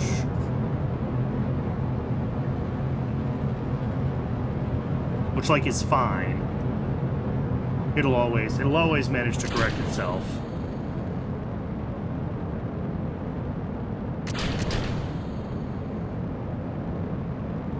No, it still actually wants to point up more, although not a lot more. That was pretty close to barely tilting up at all.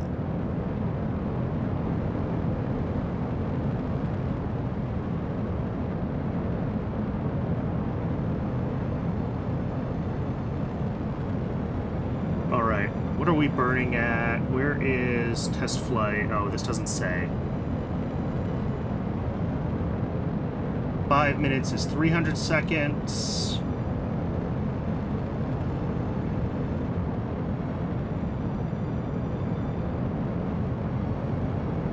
So yeah, this is burning for close to its rated burn time. We could burn that even a touch longer, but again, our launch TWR is so low that I'm not convinced we're going to get a huge amount of performance out of it.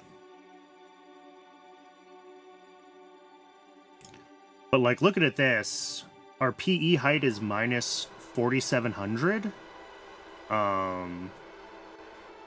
And our,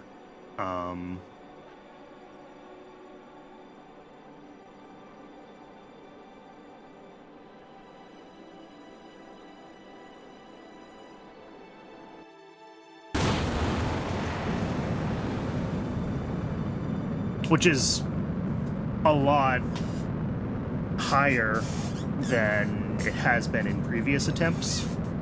So I think we are going to be pretty good here. Again, using the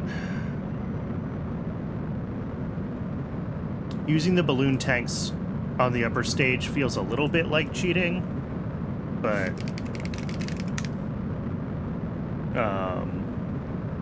no, I don't want helium tanks for balloons, Google. Jesus.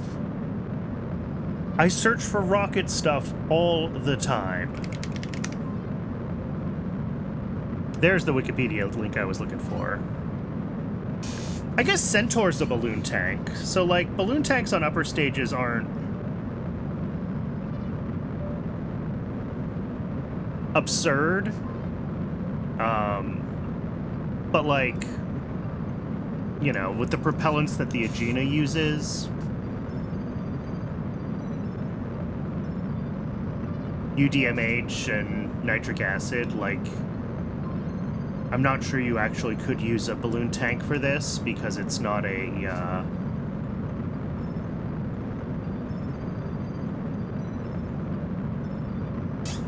Maybe I want some AI slop. Oh, I always want AI slop.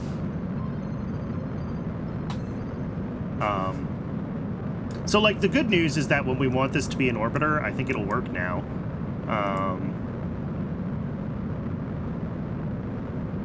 But the balloon Aegina does feel a little cheaty.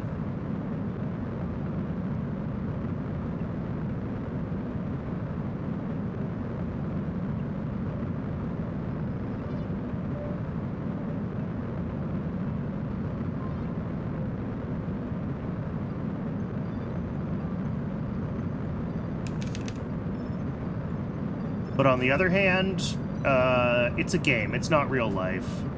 So, and there's reasons why in-game our payload fraction isn't as good as it could or should be.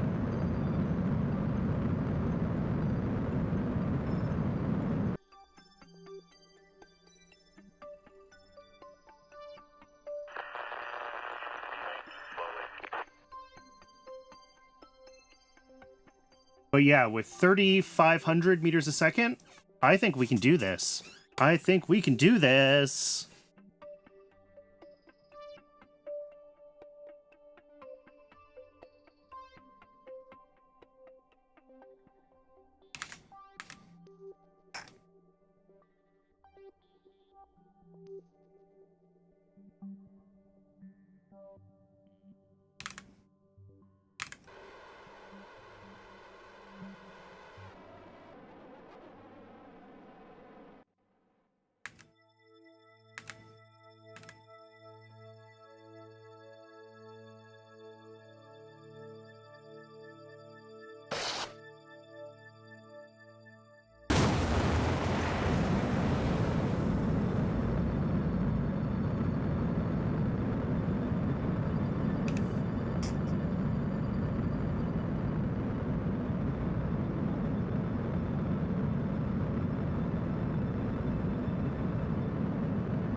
Yeah, still overburning a little bit.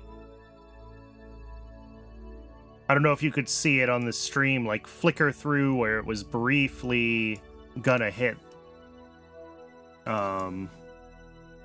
But we fast forward now.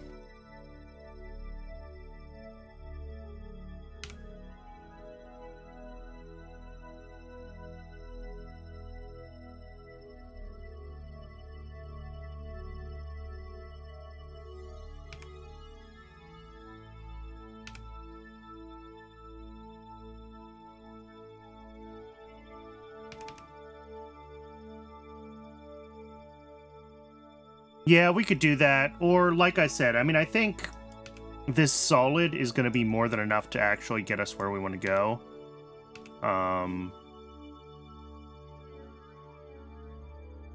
Once we are...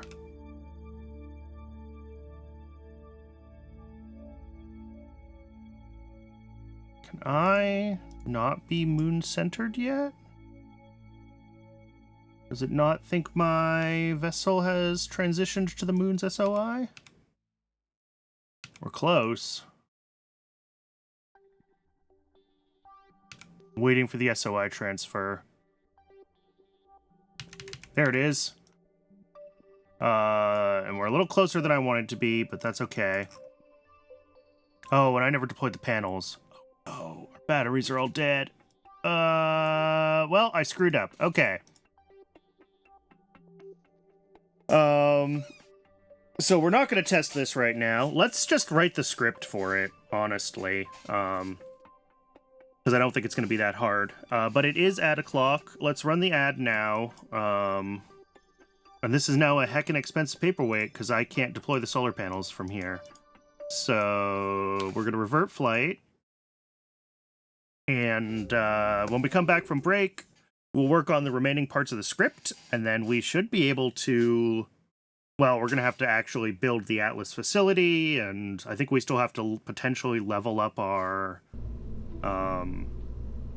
facilities for the comms and a couple of other things, but we'll get all that stuff rolling.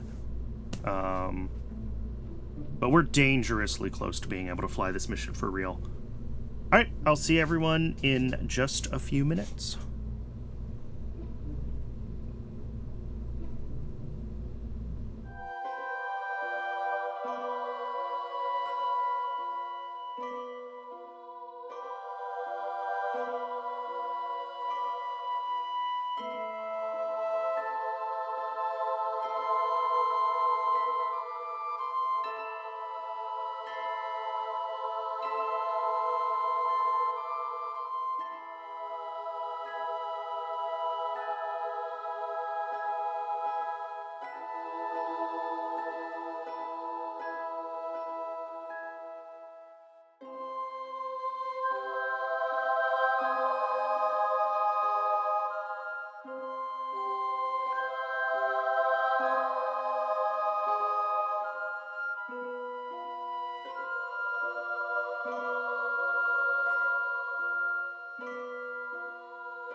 All right, welcome back. Yeah, we can... Panels on. We could jump right into this, is what I was going to say.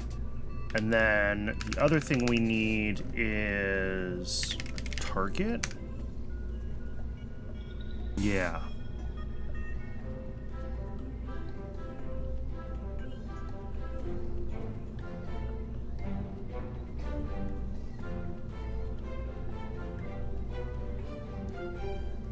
So we can do set target to sun. And then...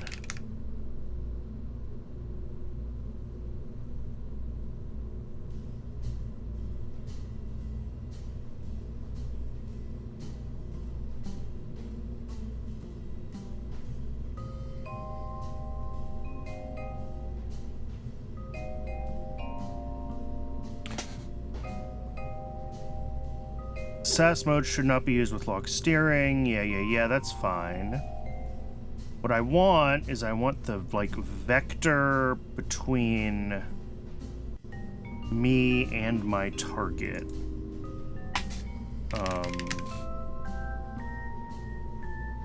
Target? No, we're back here.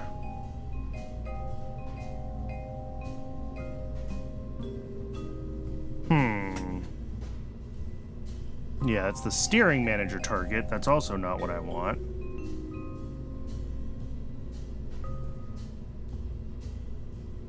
Orbitable. Direction? Pointing in the direction. Okay, so I don't even have to set target to sun. I can do lock steering to sun direction. That's all I want.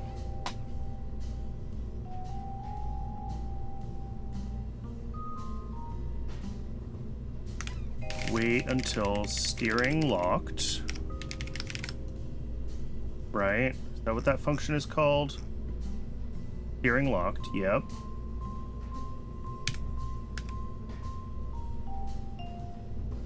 Panels on, steering locked.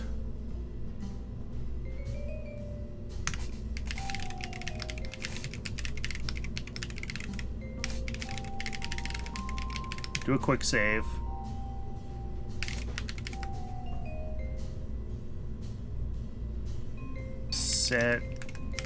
Set warp mode to rails. Set warp to 4. Maybe we just want to use warp 2 here because this is far enough away. But I'm pretty sure we checked this. Yeah, and we do have a next patch ETA.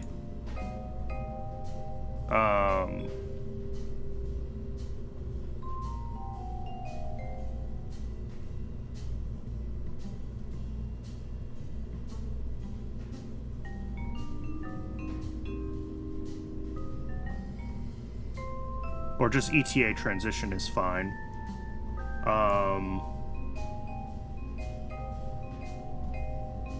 Yeah, so if we do like a warp 2...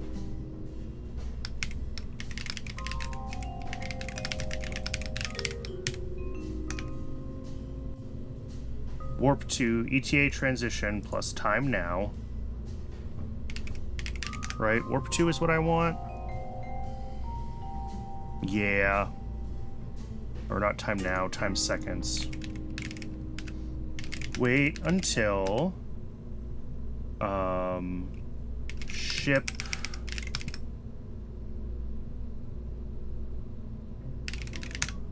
parent? No.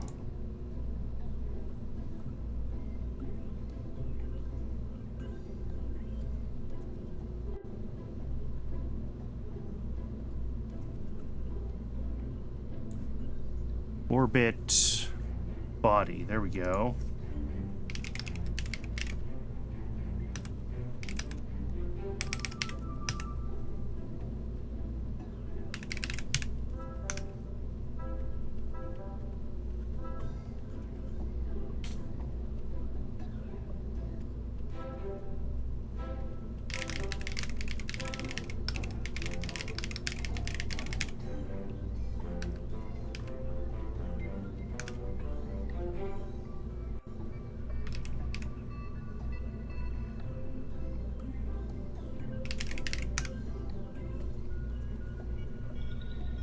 Warp 2, call this method to warp forward, blah, blah, blah, blah, blah, blah, blah, blah, blah, blah.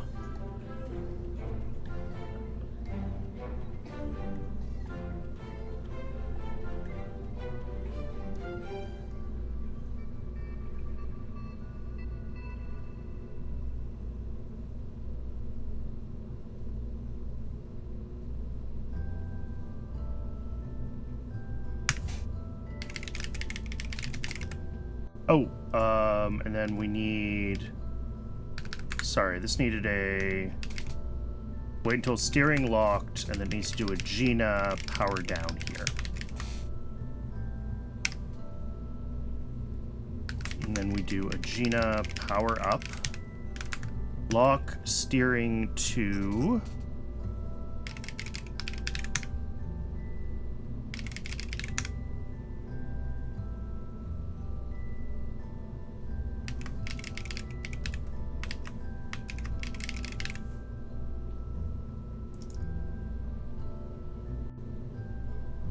Sure. Can I get radial in as a direction from my...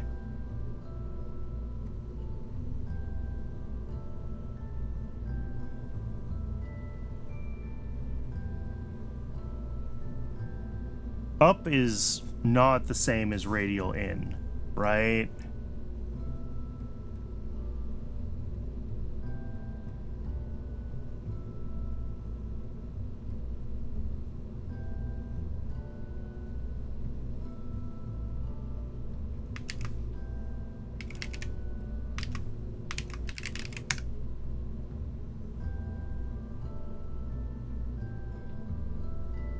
How do I get...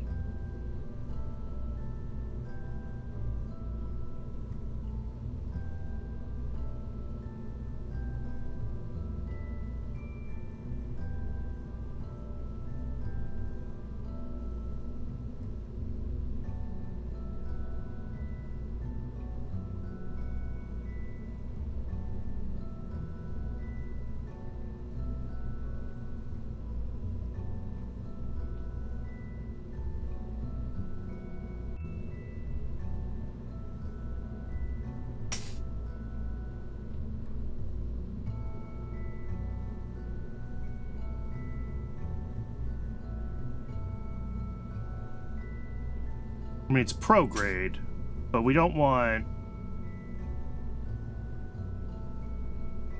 We want it to be like... Look dir up of ship prograde...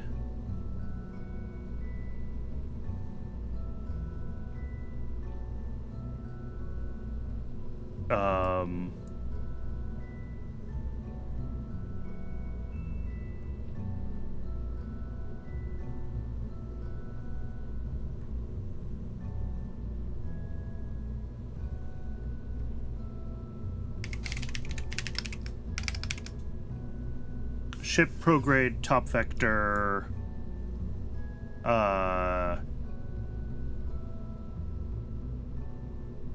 except opposite. Hopefully that works. And then up is just ship prograde 4 vector. Will that be radial in? Maybe? Wait until... Oh, and here we go. We should do a set phase.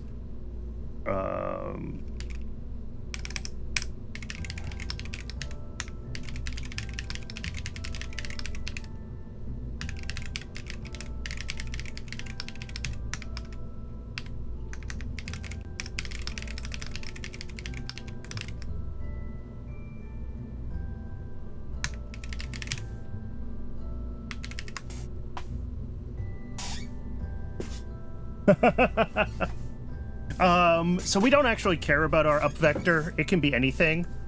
But I'm pretty sure prograde up is radial out.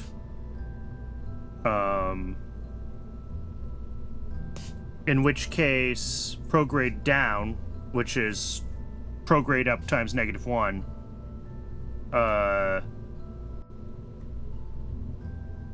should be radial in.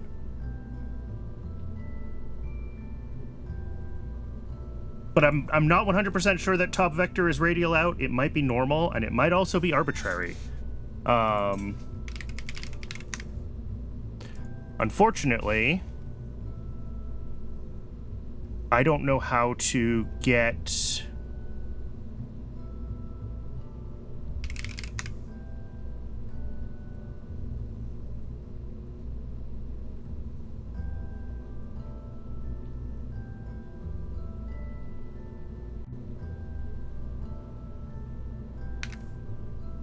It's a solid. So yeah, we're just doing a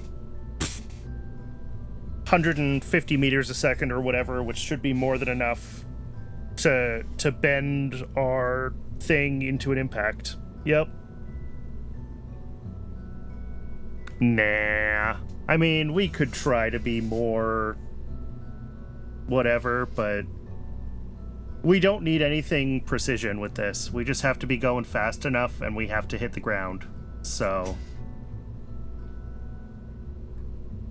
I'm not worried about it. I think we could just take radial in and burn.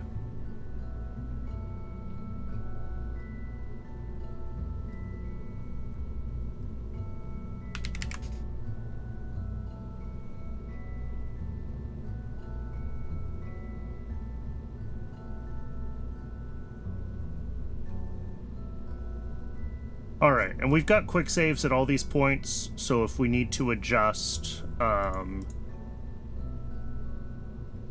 any of this, we can always grab the right quick saves, which is a delight.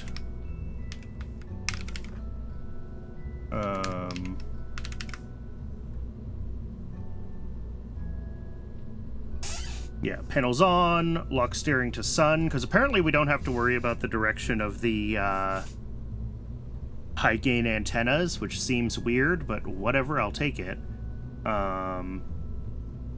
So we may as well just point to the sun to get the most coverage for our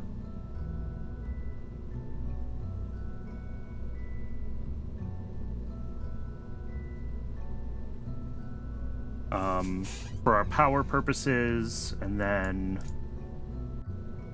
yeah, I'm pretty happy with all this. Do we want to reorient for the final science phase? No, I think it has plenty of power. And the final... we don't have control over the final stage anyway.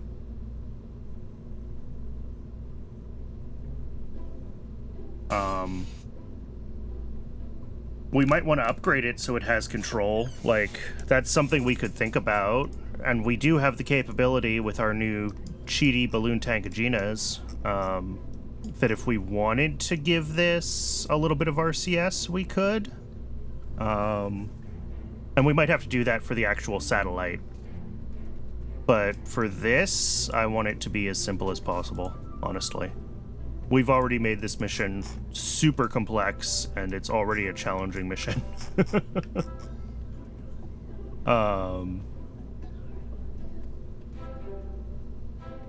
Alright, I think this is all correct, so let's just run this thing.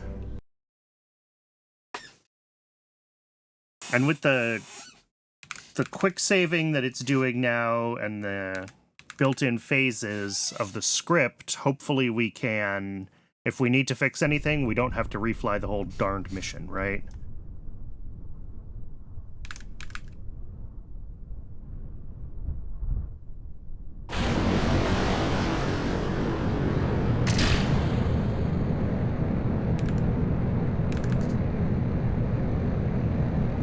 Uh-oh.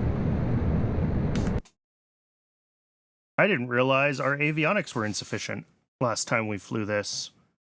We've got to be very close to...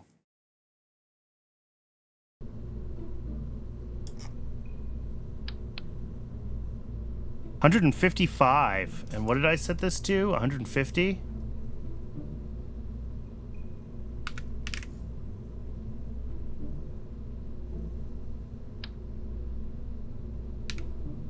$160 it is. Should be very little change in like our overall mission profile here. That would have been like that during the last launch as well. I'm surprised I missed that.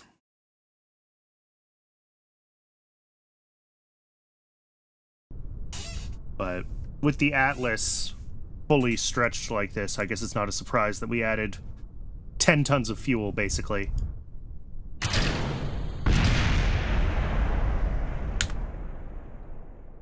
Once more with the correct staging would be fantastic.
All right, there we go.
Looking good so far, although this really hasn't changed from any of the previous launches.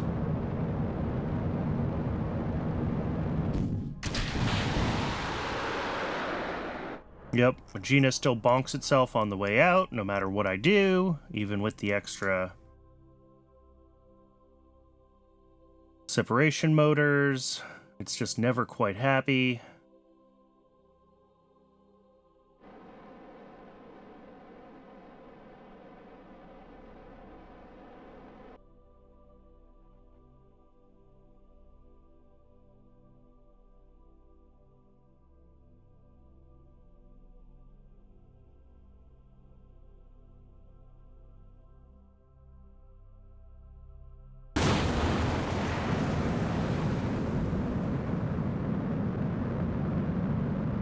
Whatever. Some things I'm just not going to worry about, and I'm deciding to let the goofy Agena just be a little goofy. It's fine. It's fine. All right, we can speed this up a little bit.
All right, and it's going to align itself prograde.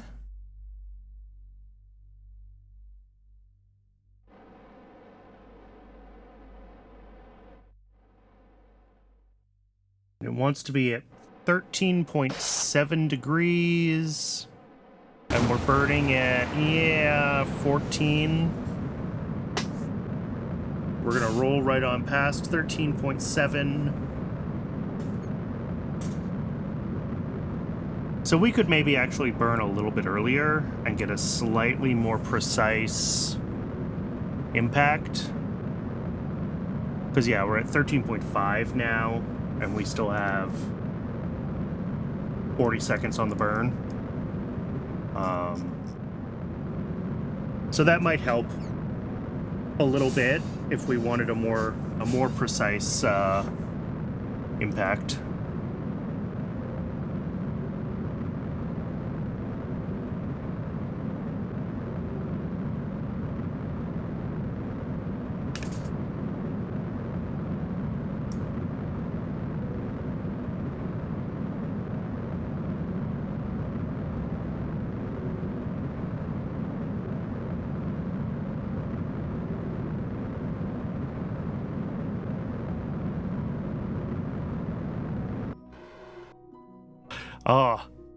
Oh, look at that.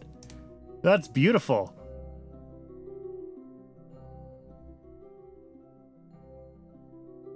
Predicted moon PE, yeah, 4.4 megameters in only 3 days.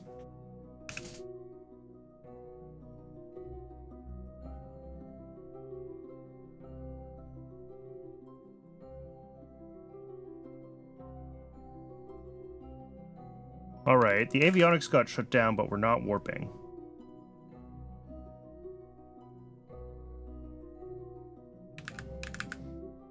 And I wonder if this is because we don't have an ETA transition?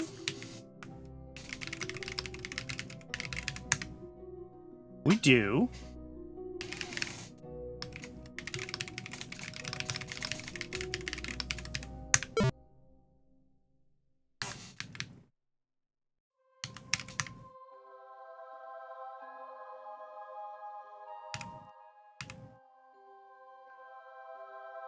All right, well, this part works at least.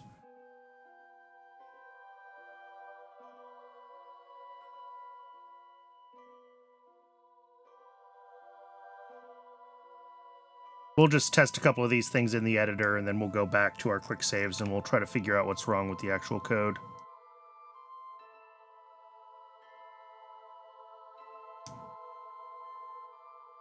All right, and if I do...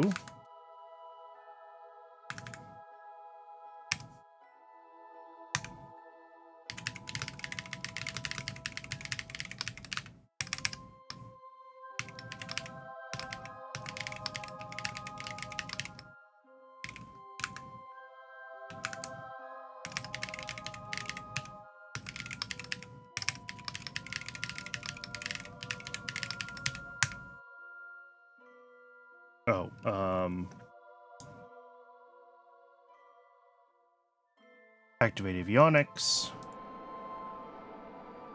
Now it'll steer to what ought to be radial in.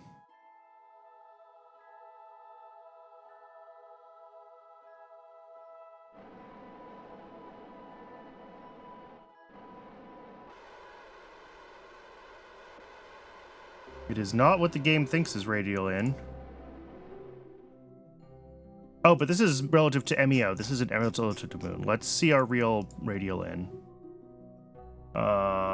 Frame selection, moon center inertial. There we go. That's very close to radial in. All right.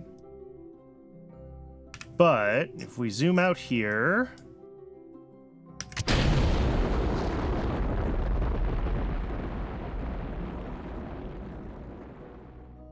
There we go. Periapsis height, minus 1.3 kilometers. So now all we have to do is make all this work automatically. I have no idea what this box is that I managed to pop up, by the way. I'm sorry it's here. It's something that opened with some shortcut when I was typing things in the kOS terminal.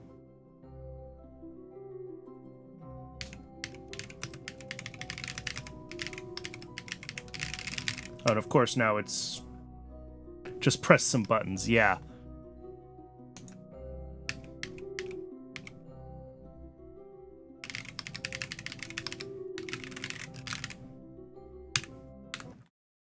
No idea. I really don't know.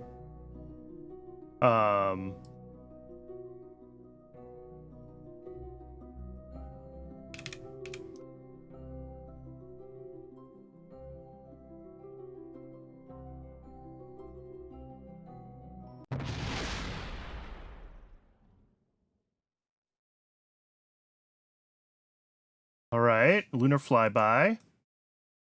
Why didn't this like lunar impact? I'm not happy about that.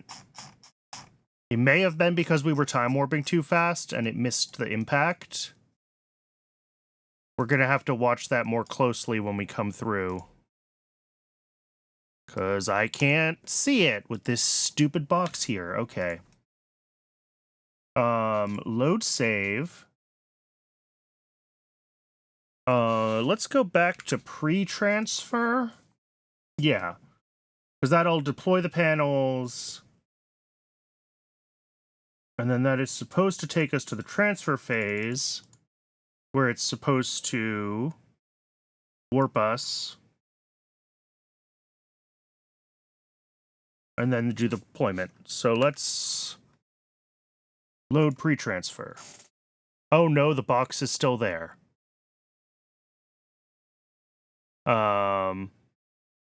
We might have to revert all the way back to the VAB then. We might have to leave the scene. Oh, nope, it's gone. We're okay.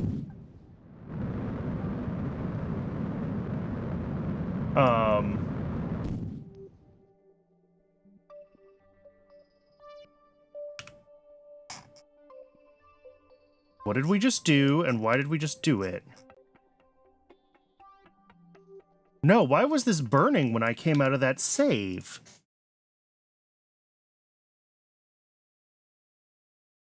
Why is throttle locked to 1 here? I wonder if I need some, like, waits in between some of my quick saves.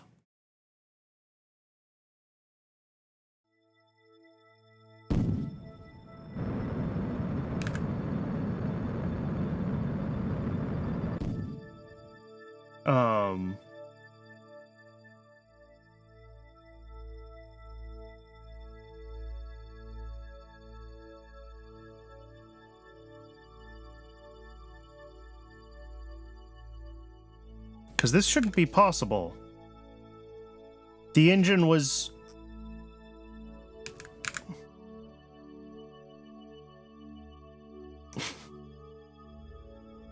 This quick save is after... Yeah, we probably need a wait 1 in here, don't we? Otherwise, it'll... Let's just do it. Wait 1. Just to make sure that we actually are fully...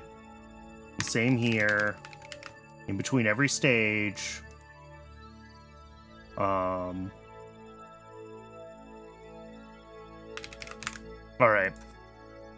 So let's load it instead of at pre-transfer. We'll load it at parking orbit.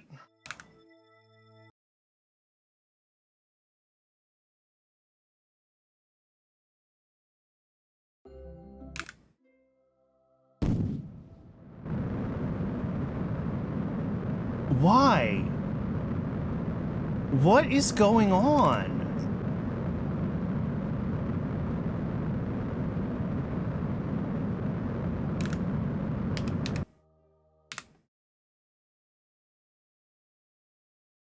Moon Impactor parking.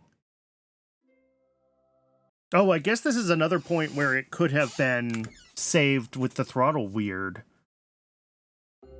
That is annoying.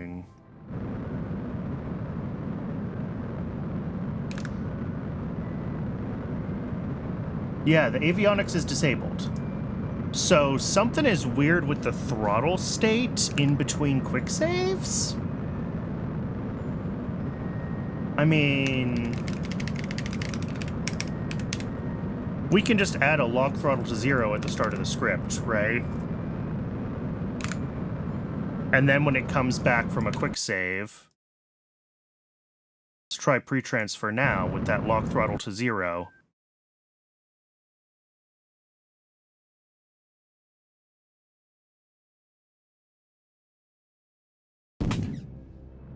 No, the throttle's coming up to full. Something's setting the throttle. What the heck? I'm so confused. No debugging. Why is the throttle coming on at all?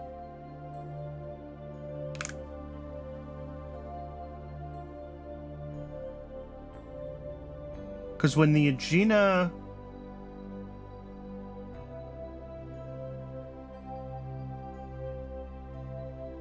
Let's try opening at the previous quick save. Just for funsies. Add circular eyes.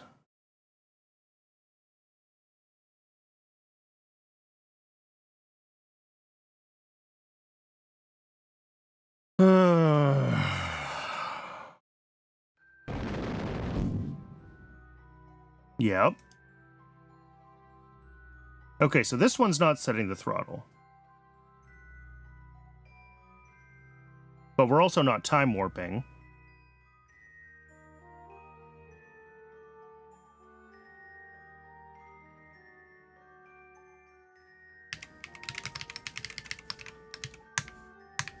Yeah.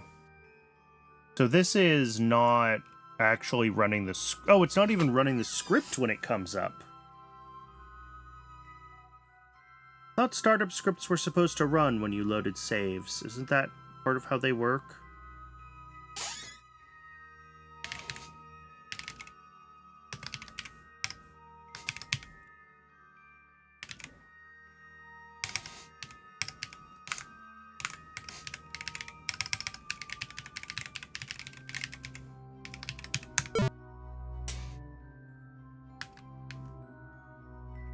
What?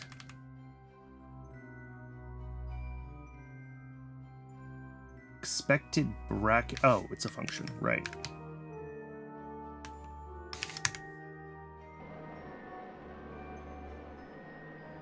Yeah.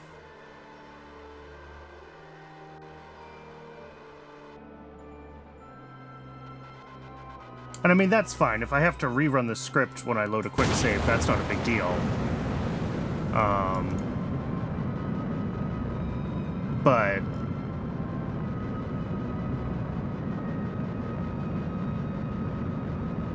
It seems like the throttle in a couple of places where we quick saved was getting, like,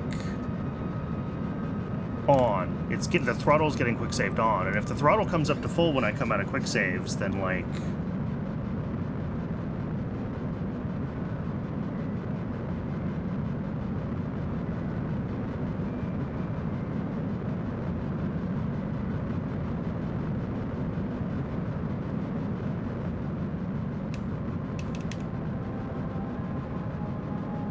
This is a very wobbly launch, and I have no idea what is wrong with kOS's stability control right now. I'm not going to worry about it.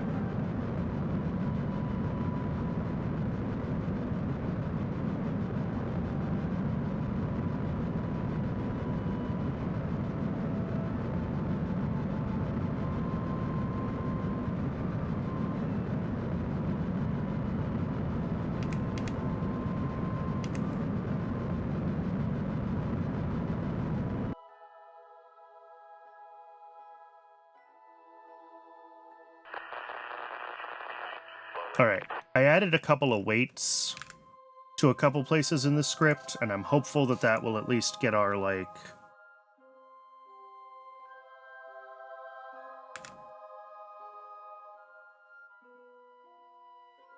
autosaves to work correctly, to where I can reload the saves, and they will no longer...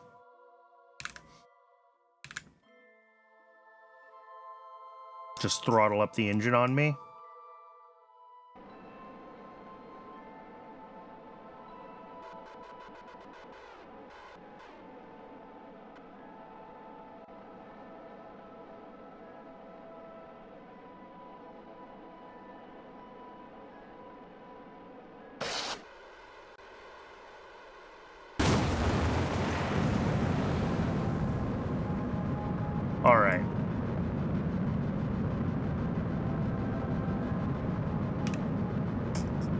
So this is the injection burn.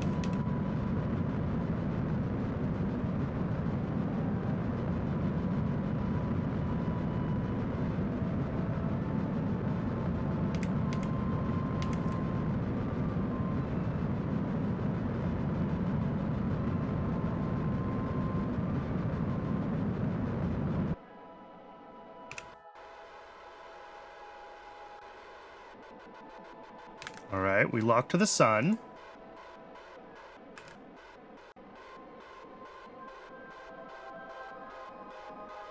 We should see this power down the avionics soon.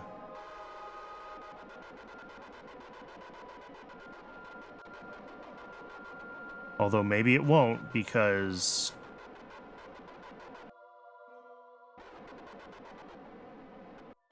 Yep. Oh, there we go. We got our time warp this time. All right.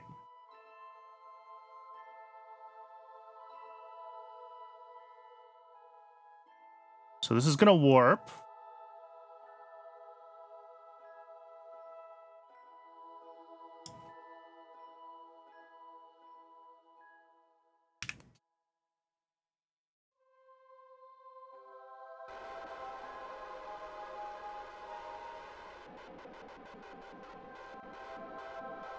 It's going to point itself to that radial in, more or less. What we hope is radial in.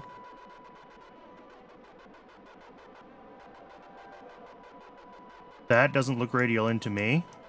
Oh no, we're still on ECI.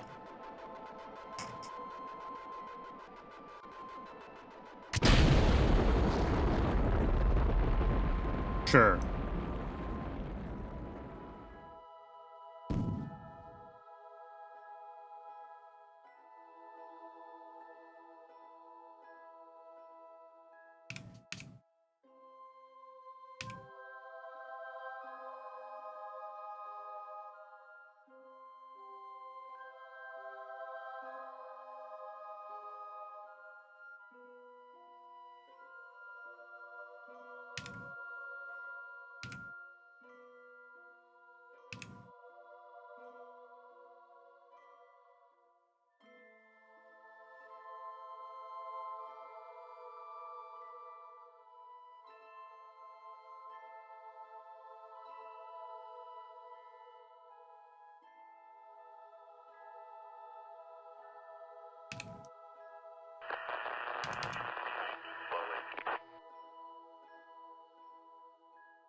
There we go. Yeah, so we just time warped through. Last time we just time warped through the one of the checks on the way to the impact. And that is a successful lunar impactor. How much science did we send back just from that? Yeah, look at that. 77 science. Okay. We can fly this thing. That is both contracts successful. Which is impressive. Cool. Yeah. Contract complete, lunar flyby, and lunar impactor. Only, we're going to be very over schedule because we still need to build the launch pad for the Atlas. And I think we need to level up our comms for the digital comms that I'm using on that. So both of those have to be done before this can be flown.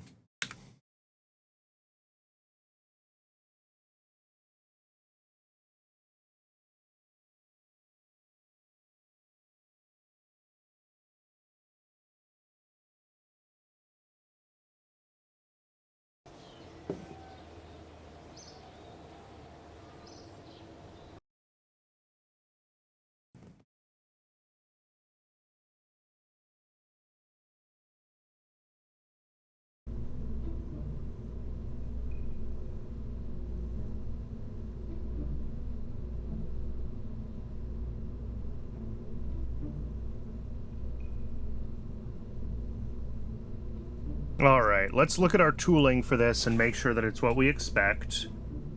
So we've got the Atlas tanks. We've got the Atlas avionics. We've got fairings here.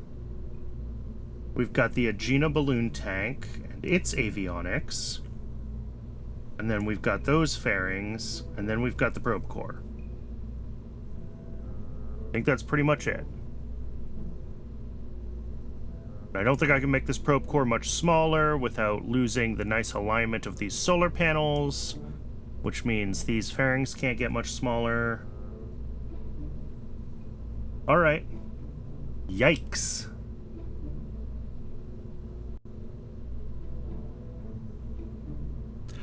I'm hopeful this will work in one, but we'll find out. Launch Complex 2, maximum tonnage. Let's do like 180.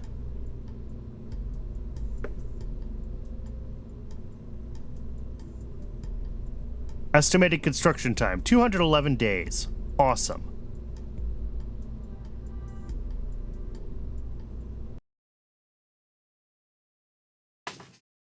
So here's the question is, how do we...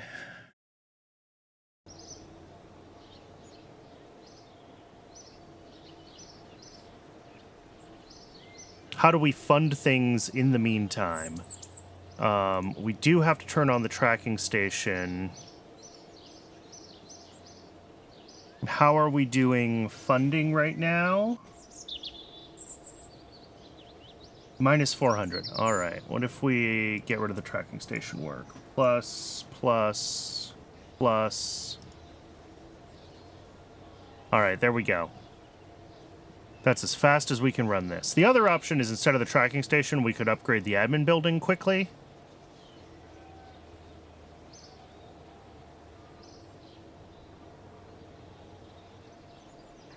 How long until the admin building is done? Like a month? Because then we can grab another program and, you know, potentially fly some other rockets while we wait for the Atlas launch pad. Because, like, if we check our programs... I mean, the only other one is commercial applications. But, like, we should be able to fly first nav satellite easily. But this is only, like, one slot, so we only need to get this upgrade done. And then that's a little more money as well to help pay for everything else. Because it's going to take a while before we're actually ready to fly the moon mission. I think that's what I want to do.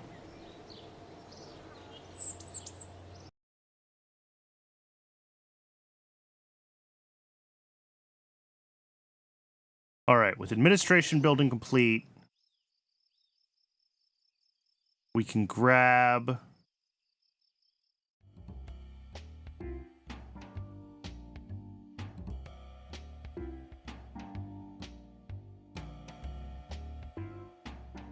Oh, I need the tracking station upgraded before I can grab this contract. Shoot. All right, tracking station next then.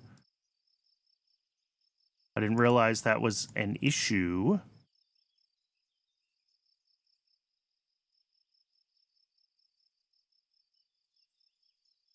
Let's get the tracking station upgraded next then, and then we'll do the launch pad.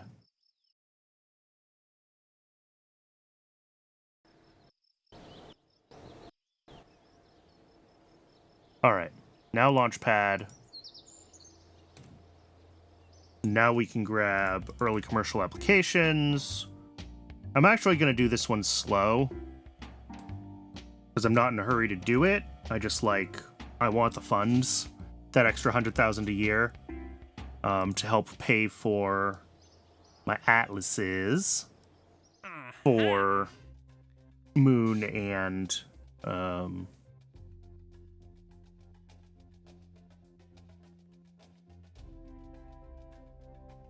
also, can I just fly one of my camera satellites for this? I think I can, and that's a little bit of science. So let's grab that. And then first navigation satellite. I'm gonna have to look into this. But like, this says this was done on a Thor Able Star. So I don't think this will be too difficult for us to do. PE above 350,000, eccentricity below 0.26, that's easy. Inclination above 50 degrees. So yeah, we should be able to do this as well. But we're not going to fly that one immediately. Yeah, program duration expired. We need to finish its objectives as soon as possible. Thanks. Thanks, game. I know. I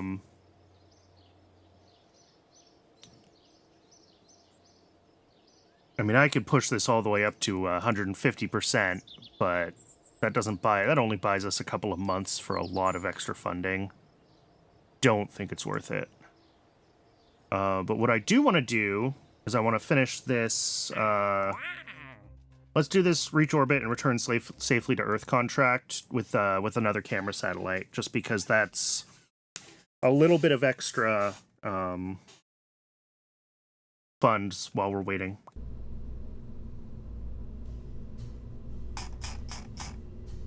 Or not direct funds, but, you know, bumped up reputation, which is indirect funds. Oh, it looks so primitive compared to the Atlas, doesn't it?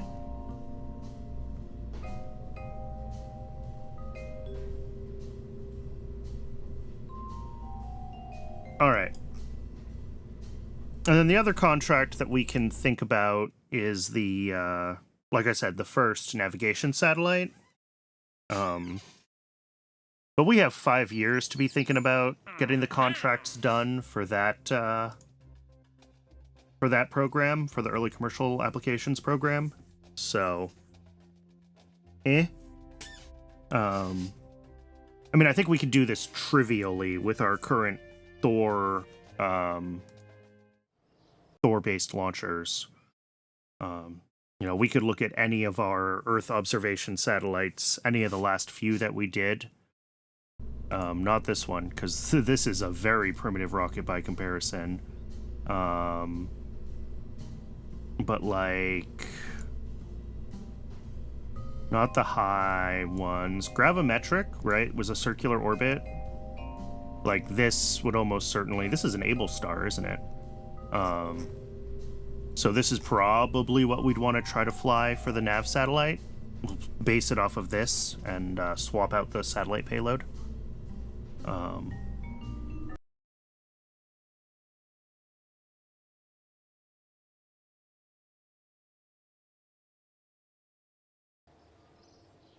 All right, but ooh, okay, so we probably do. Oh well, doesn't matter. We could uprate the avionics in the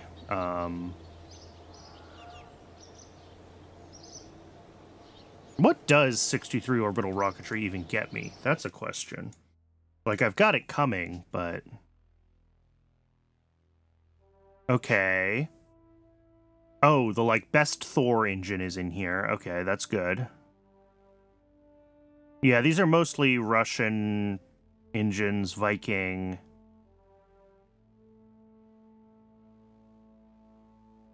The E1.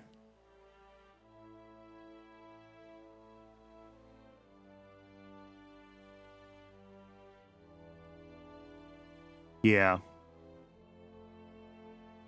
Soviet, yes. Not Russian.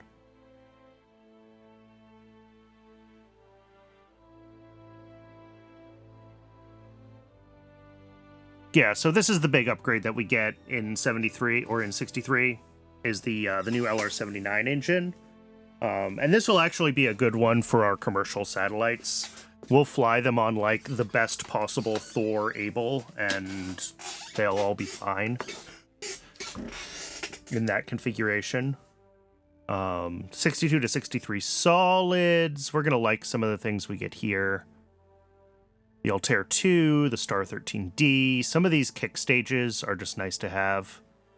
But yeah, we really need the next material science node. Although this doesn't even really give us good...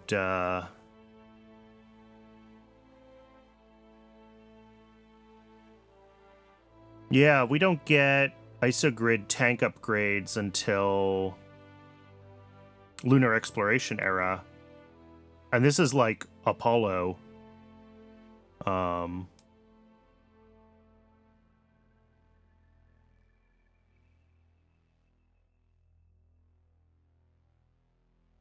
Yeah, there's the LMAE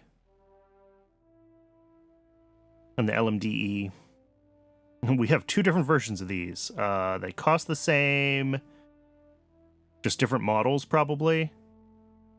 Yeah, different models.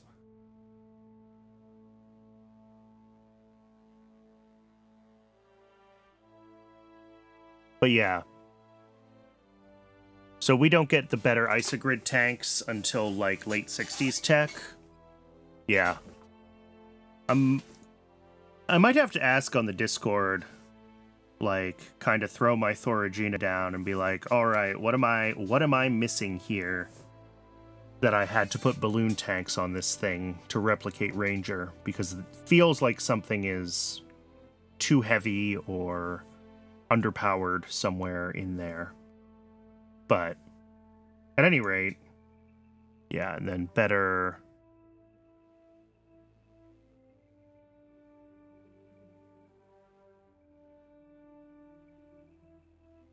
Ooh, we should also be thinking about prototype Hydrolux engines soon.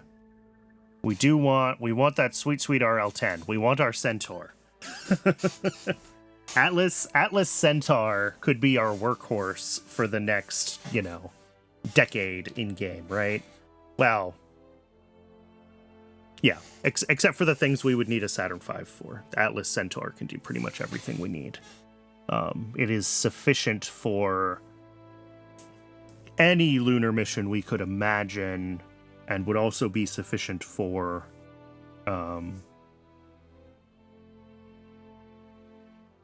interplanetary stuff if we decide we want to try that. Alright, so we got a KH-4 coming up, 63 orbital rocketry, Launch Complex 2. Alright. After 63 orbital rocketry, we can try to do the...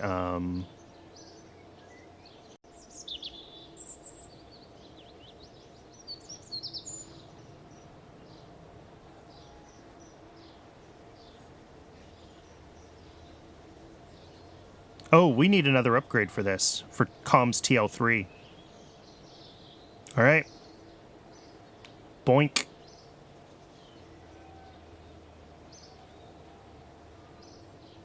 How's our funds? Not enough.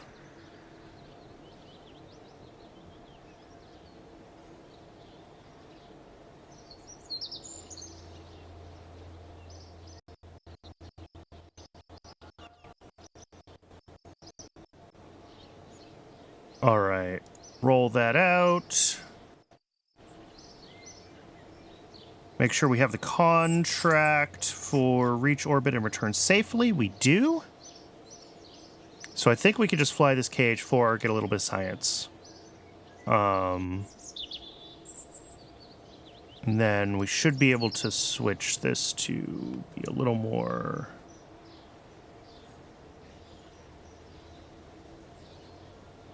like there. So yeah, Launch Complex 2 will have to be finished, and then we can start the construction of the rocket itself, and then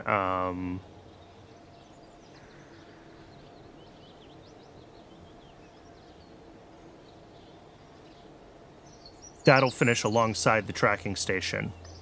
But getting tracking station up to level 4 will be good anyway, because that gets us digital comms, which we will want for everything moving forward. S-band digital comms are like high bandwidth.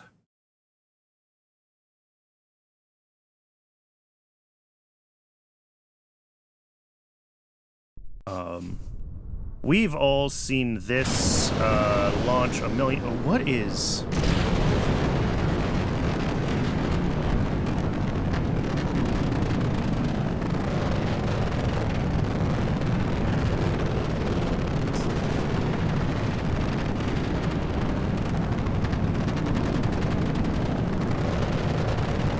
Well, I got it to go away. Oh, it's this thing. What is this? I don't know. Test flight? maybe?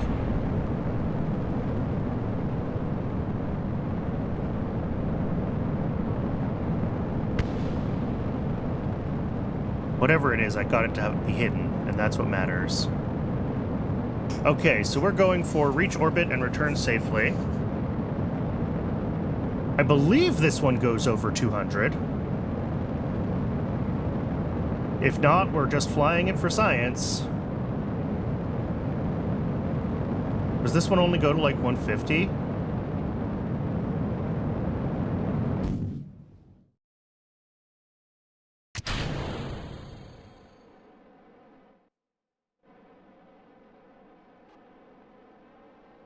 Apparently this one only goes to like 160. Oops. Oh well. We're just flying it for science.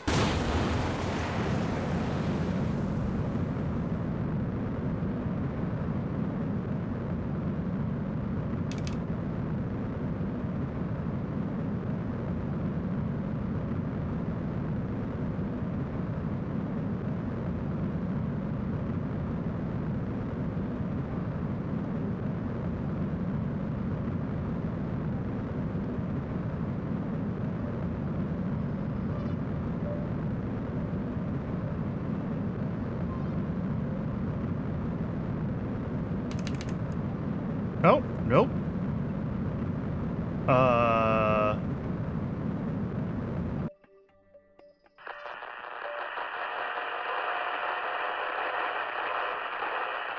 Sorry, I forgot about this. Mute.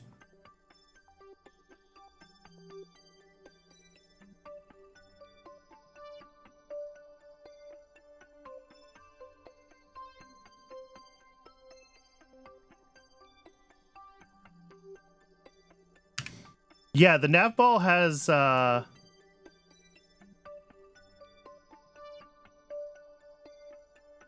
storied history.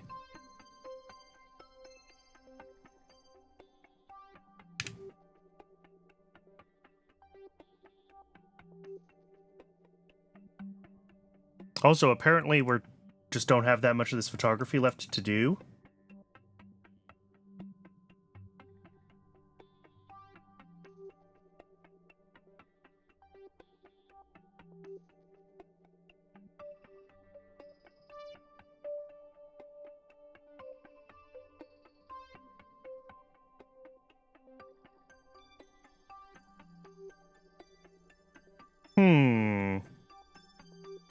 Yeah, this only has Earth, Space, Low, Forest.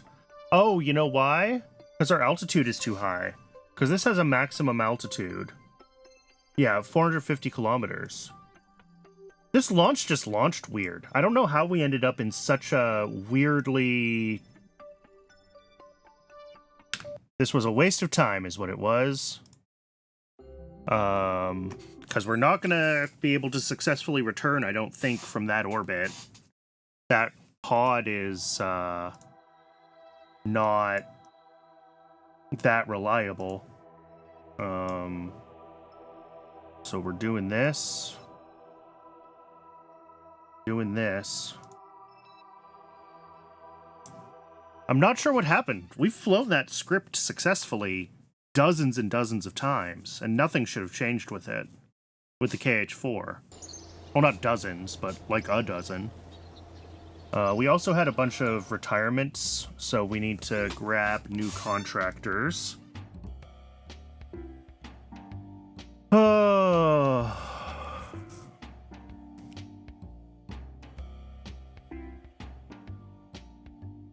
I mean, plus 10% for vessel purchase and launch is just not that big of a deal. So I'm going to take JPL.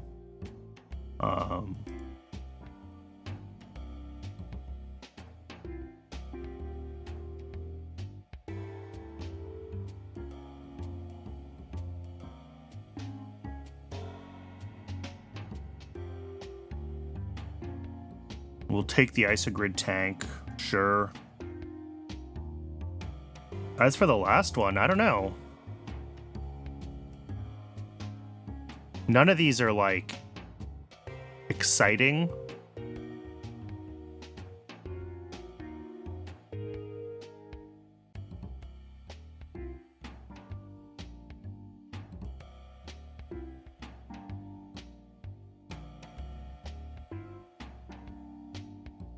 May as well grab this, because we are going to have command modules coming up.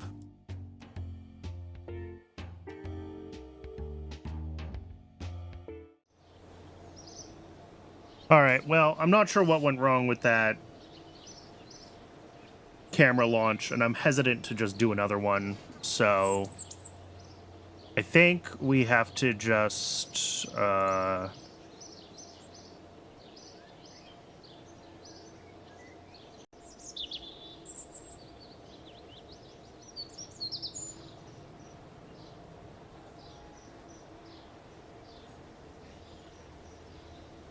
just have to get to being ready to fly the Atlas and get this Impactor mission done. I think that's really all we can do at this point, unfortunately. Let's get rid of this reach orbit and return safely.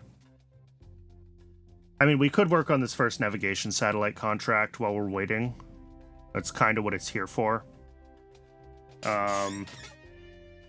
Yeah, we should do that. Let's work on that, but first it is ad break o'clock. So I'm going to go ahead and let ads run. When we come back, we'll get first nav satellite ready to go. And hopefully we can fly that while the launch complex finishes.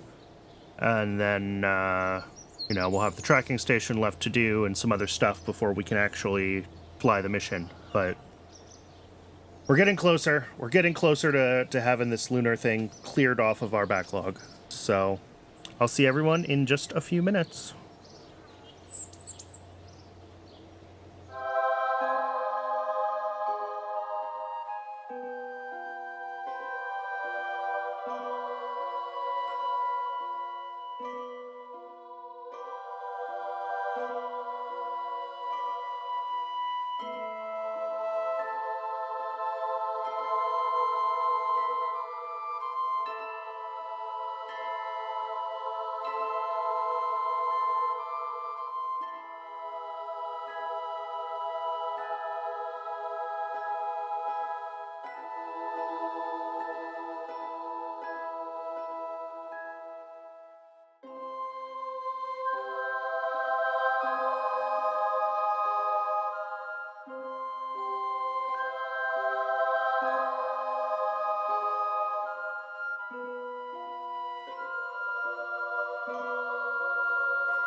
Welcome back. Okay, so I think before I build this Thor, let's just skip ahead to 63 orbital rocketry. Because we'll we'll uprate the Thor for the latest and greatest engine, and we'll make sure that what we're going to fly for the commercial contracts is going to be like the best version of our rocket moving forward, basically. So let's get that 63 orbital rocketry done. And we'll just skip to morning as well.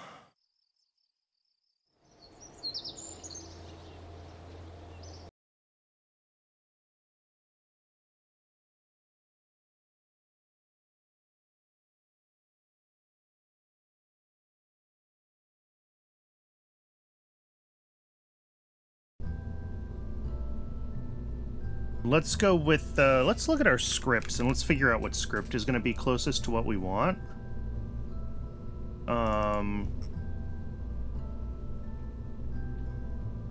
Infrared radiometry, what is able orbit? Is that like a loose orbit or is that a tight orbit? Do orbit. Yeah, that's a loose orbit. Script shopping, yep, pretty much. I'm like, which of these builds do I want to copy? Gravimetric is a tight orbit, right? Yeah, this is doing able, circularization, very low target eccentricity. Let's start with gravimetric as our baseline.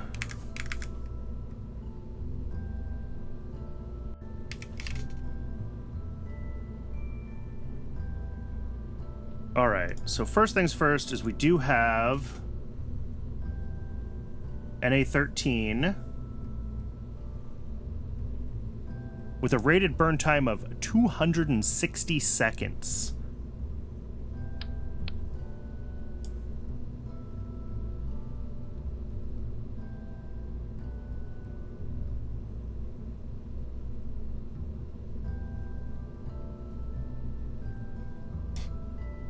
How's that for a silly engine?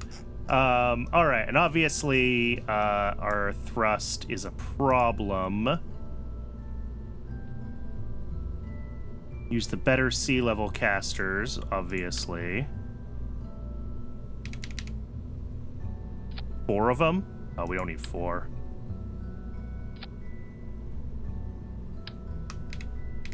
Is 2 enough? 1.35, yeah. Although when they burn out, we're still at like under 1, which isn't.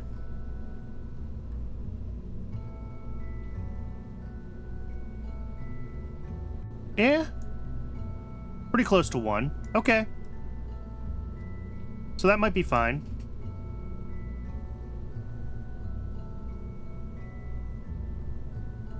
And then obviously, oh, but this pushes our mass. We're too heavy. That's going to be our limiting factor, actually, is our launch pad.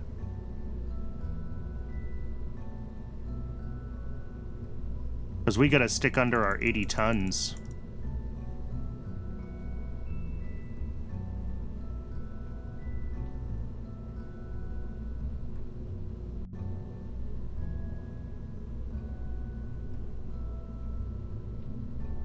All right, that's as much as we can uprate this.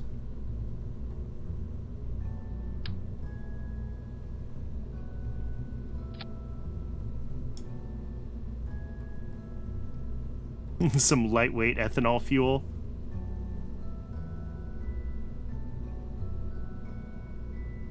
Yeah, that's as best of a gridded tank as we can get.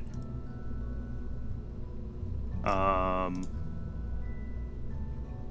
mean, we might be able to stretch this a little bit further depending on what our upper stage is going to be doing. So, like, let's not give up hope yet. But, yeah, we're kind of limited by our...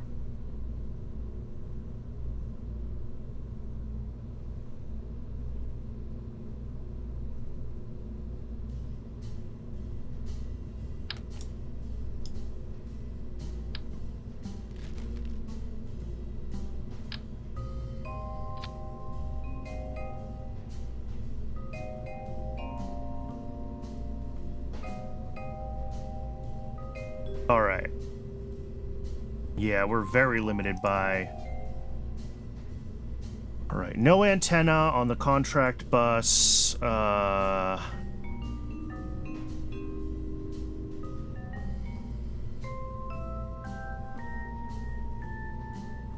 Tank UI, navsat payload. We can make this a lot smaller, though.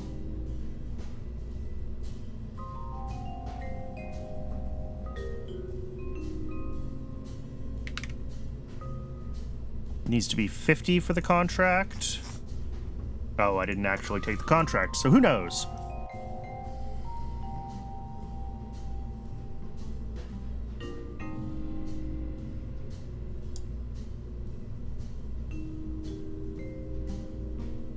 $79.7. I doubt that this can go any bigger. Whoops. Actually, the Mount V scale can probably go down.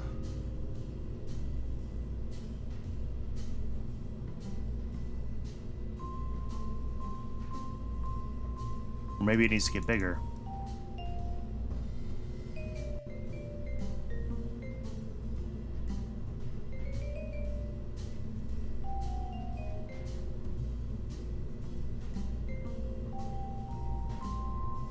Alright, there's that.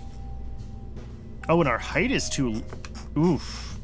We might just have to give up and readjust this launch complex, which I didn't really want to do.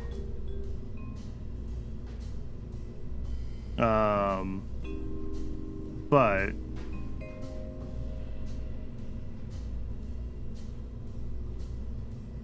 we're already too high, so we may as well go all out.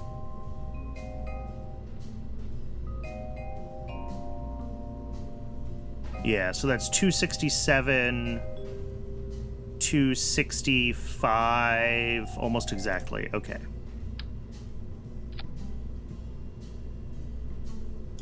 .35 sea level thrust with the casters. That's fine. Let's fix all of our...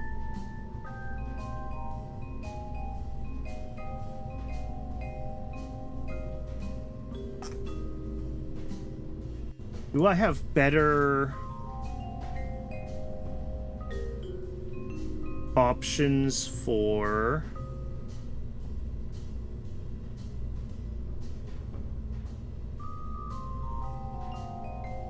I don't think so. I think the castors are still my best bet for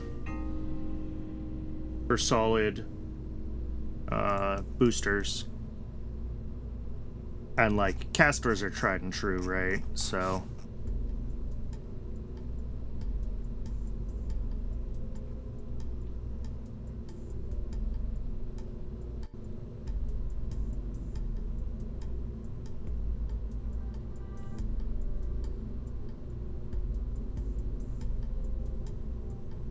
Alright, as far as the script goes, I think we can take gravimetric and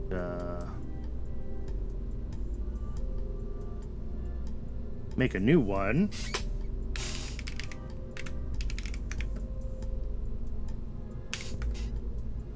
Alright, so target inclination, let's go back in game. Let's grab the contract so that I actually know what I'm doing.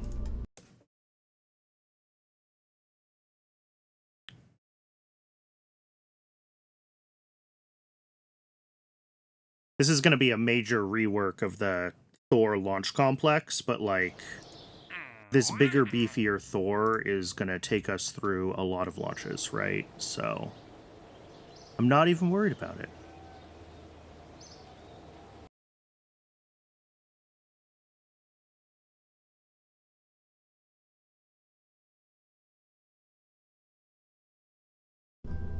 Alright, so, navigational satellite. Inclination is above 50. Periapsis is above 350 kilometers. Alright. So target inclination is fine. Target altitude we'll do is 500,000. And target eccentricity is below 0.26. Sure. We'll do 0.01. All right. So this should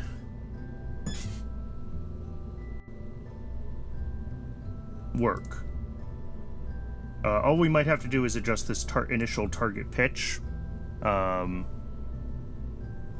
I have no idea how this rocket is going to behave with this large of a first stage and everything. So we'll just have to sim it first, I think. Oh, and is there anything different we want to be doing with this engine? I don't think so. Nope. We don't get the next...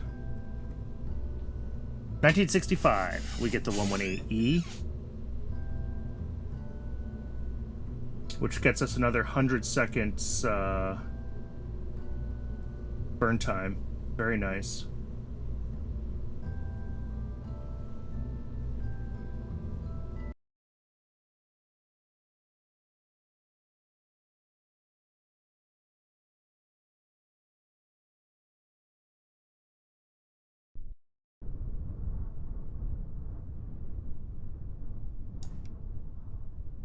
Oh, I didn't actually set the script, did I?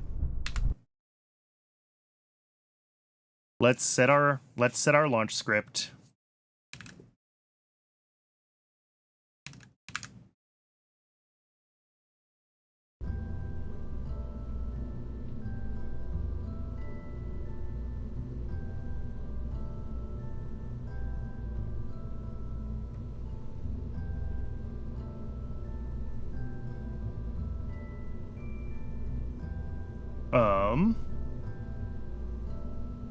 Right, boot file. Navsat1. There we go.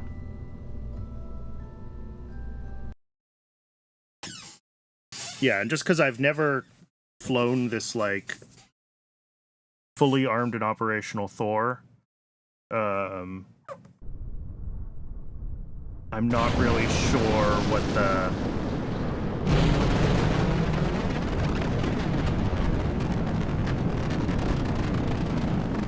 Whoops. Another staging issue.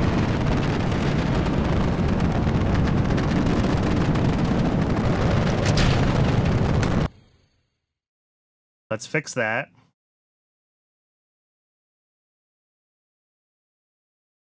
Oh, and I also didn't fix the... Yeah, one more thing to fix. This whole thing weighs 101 tons. So this needs to support up to like 110. And we should upgrade. We have improved avionics now, so why not? We should upgrade all the avionics while we're tooling this, actually. On you as well. Yeah, improved avionics. Battery tank 2s. Does this have battery tank 2s? No, battery tank 1s. Alright. I'm not sure how much that actually saved us in overall Delta V, but on this design, it doesn't matter. This thing has plenty of frickin' Delta V. But for other missions, having the Thor be up to date with avionics and the Able Star also be up to date, we should be able to, you know, we want to make sure that when we're using these for other missions, they are going to be good. Yeah, because this whole thing is 5.3 meters too tall. Sigh. Alright. And that's too bad. I mean, we could see if we could do this mission with the existing Thor, and then we don't have to uprate the landing pad for it, but...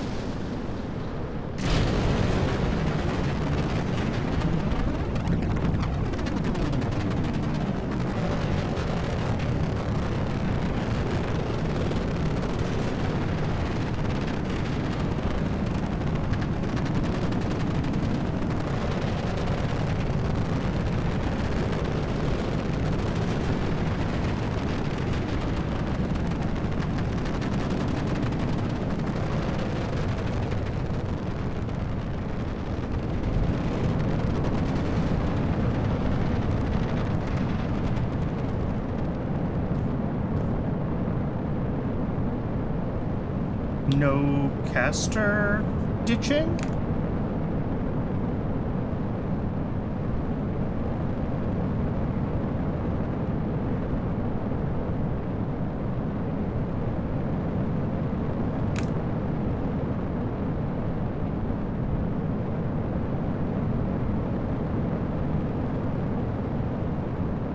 Oh, I see. I understand. We didn't ditch them yet.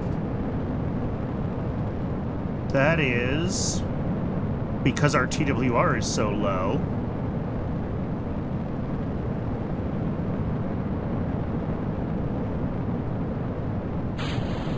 Now we ditch them. And we're pitching over very hard.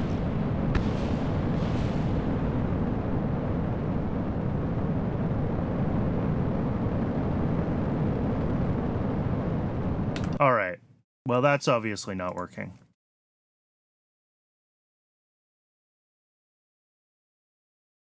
Maybe we do want 4 boosters.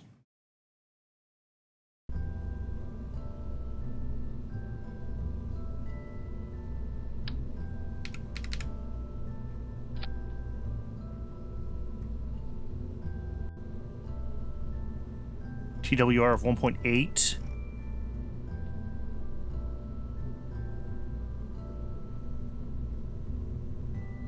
I mean, if that gets us up to that 150 meters a second off the launch pad so that we're a little more stable, then I'll be happy.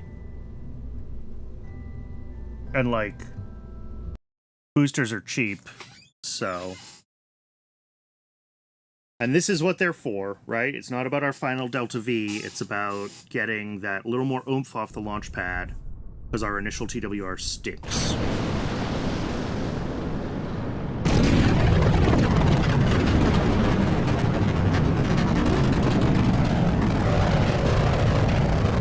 There we go.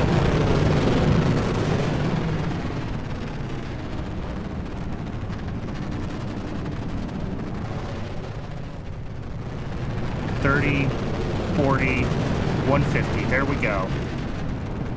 That's much better with 4 boosters. All right, 4 boosters it is then for the Thor that's this big. It's still pitching over pretty aggressively.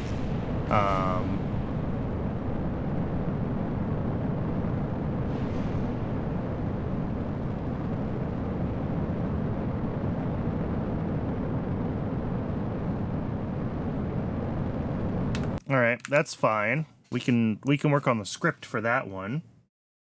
Nav set 1. Let's set our initial to like just 3 degrees pitched.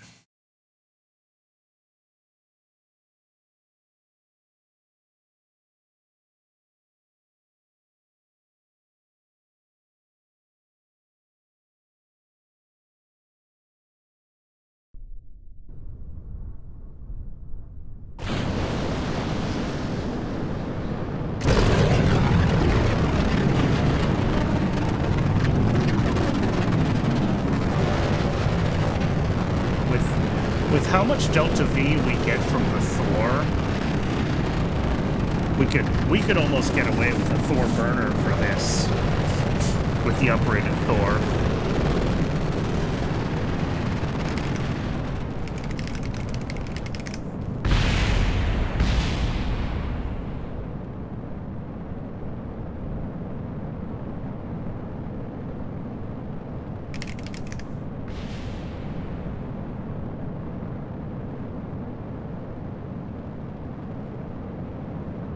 And using the castors is historically accurate for Thor for its later incarnations that were uprated.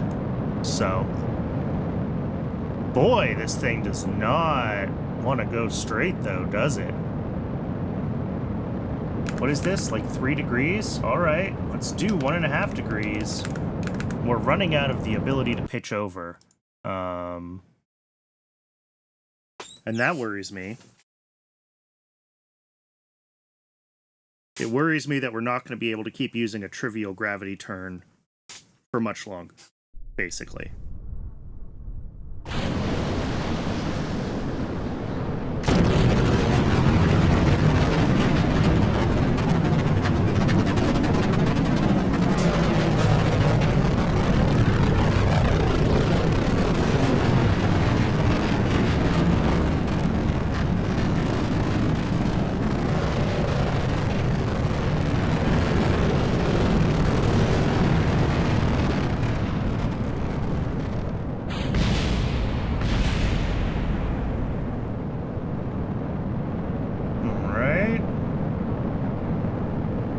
That is still pitching over so aggressively. Jeez. And like our thrust, our TWR is like 1.5 at this point. But let's see what we get up to. Let's see what we get up to. We're actually doing okay. Our AP is still going up. Like, we're going horizontal, but that's fine. We're high enough in the air now. This might be okay.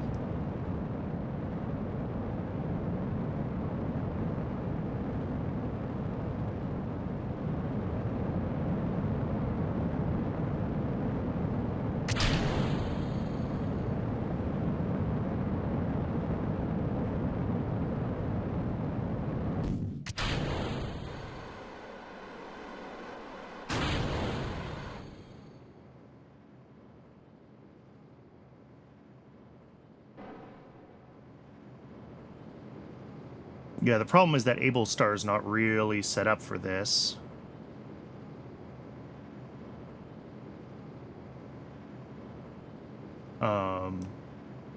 So we'll see where we end up as far as pushing up our...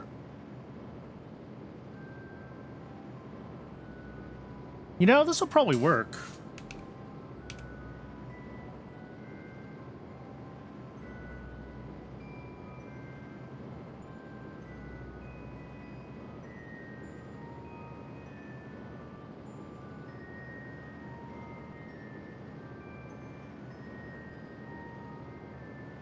$4,000. I mean, it's a long, slow burn, but it's Able Star, so that's just the way it is.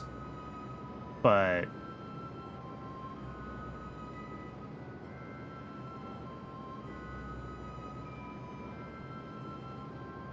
as long as it can push up the other side to a reasonable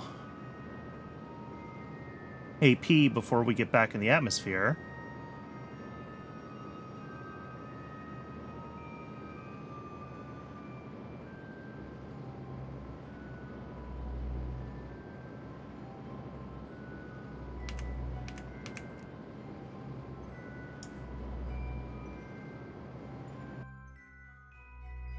Yep.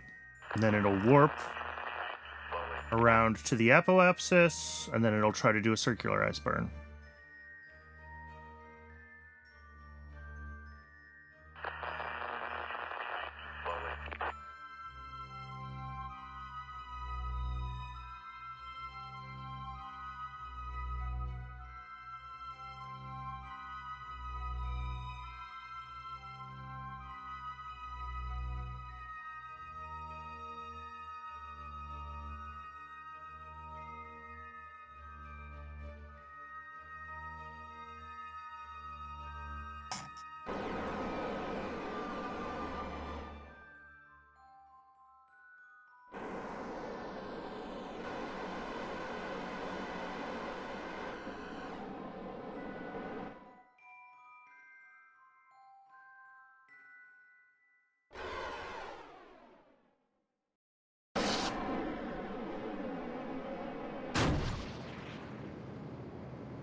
Oh, whoops.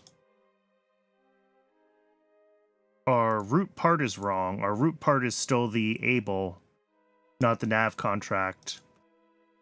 But also, there's no need to actually stage at all for this contract at the end, so let's just remove that stage.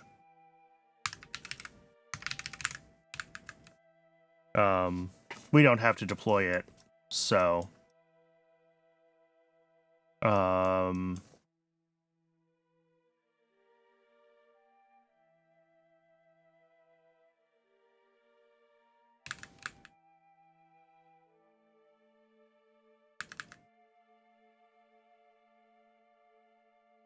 Cool.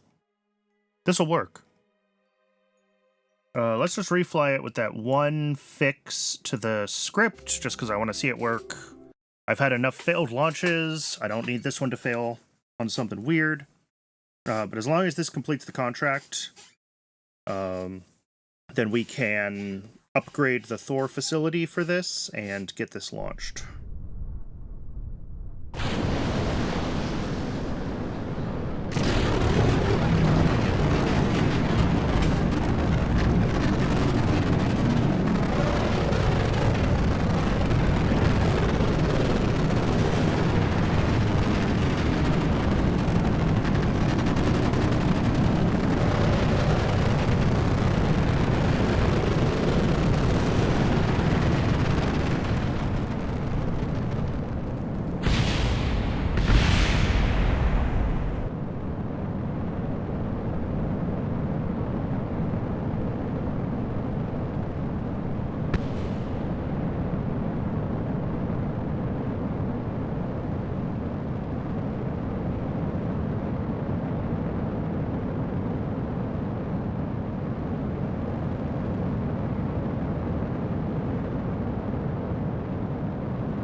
Okay. So yeah, this is coming in. I mean, honestly, it's doing just fine, right?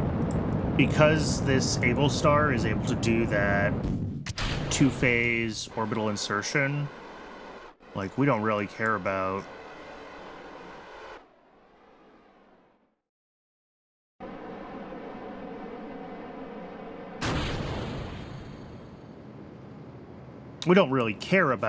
where we get dumped on this side, right? Like, it's obviously nice to get a nice smooth ascent, but there's no reason for us to, you know, need to really overloft the Thor. So we can be coming in here at this 150 kilometers, and as long as we have the time until AP to push up the other side of the orbit, which we will,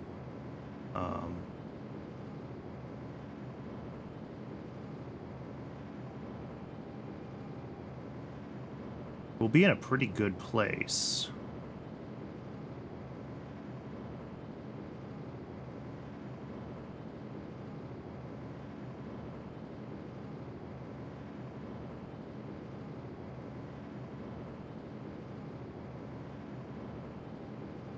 All right, and we just crossed AP. Still a clean burn.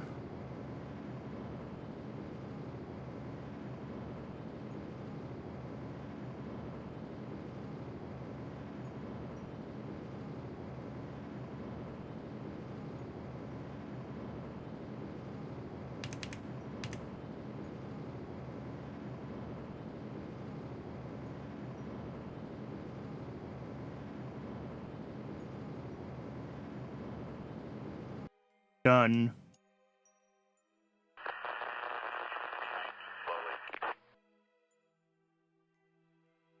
And then the requirement for this contract is just above 350.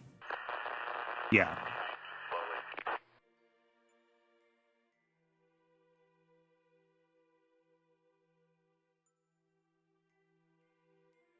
Ooh, but our target inclination is wrong.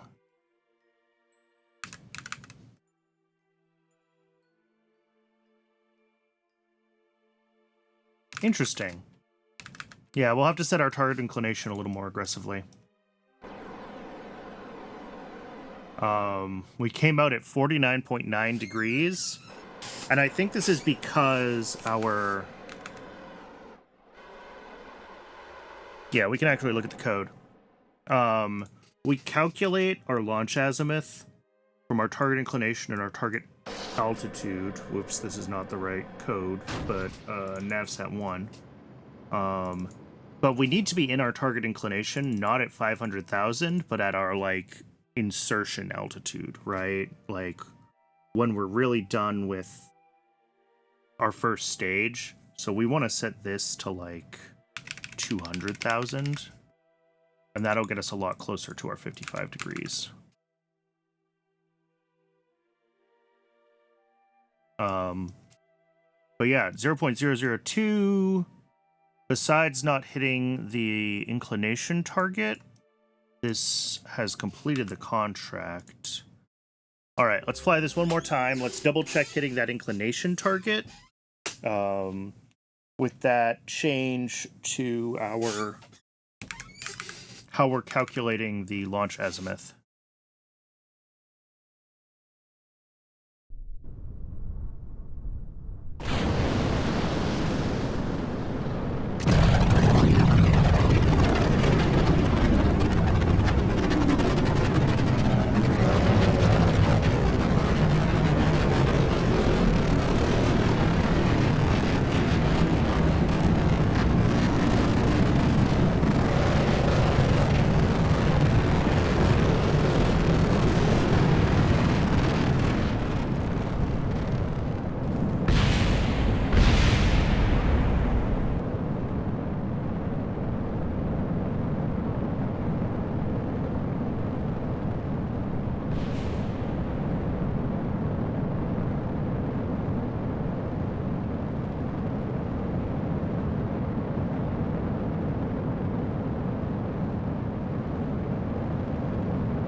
$50 kilometers, looking good.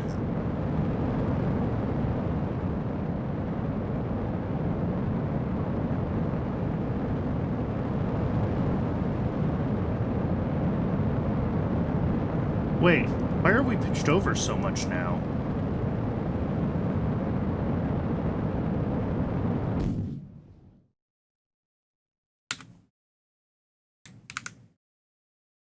All I changed... Oh, because we're going for a higher... It'll have a higher launch azimuth now. So we're not getting as much of a boost from the Earth. So we want to be pitched over slightly less. I'm glad I double-checked.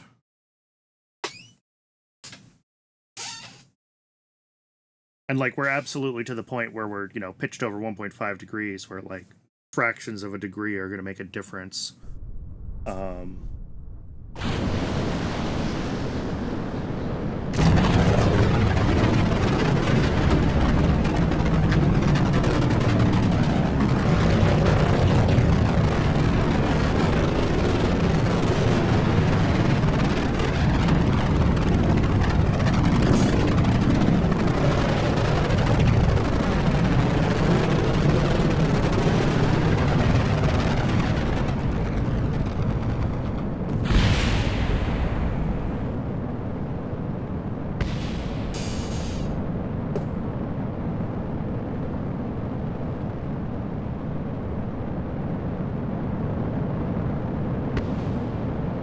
Because, yeah, we're spending a lot more of our DV getting our inclination up.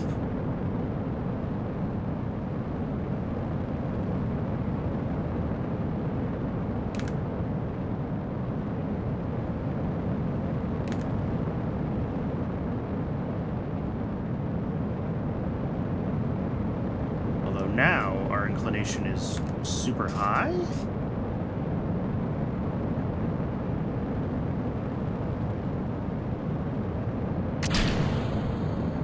I'm confused. How our launch...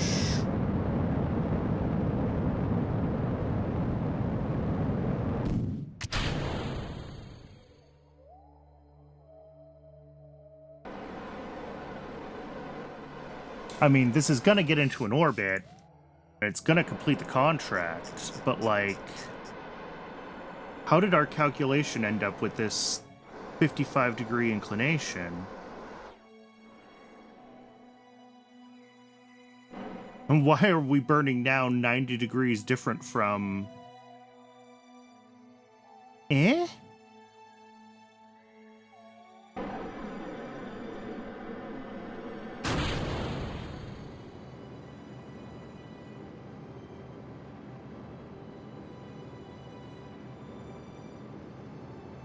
how did that happen?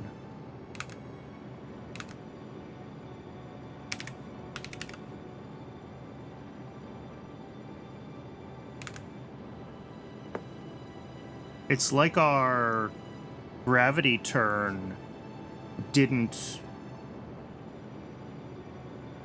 pitch us enough, and like, or our initial track for our gravity turn wasn't pitched over enough, so we couldn't actually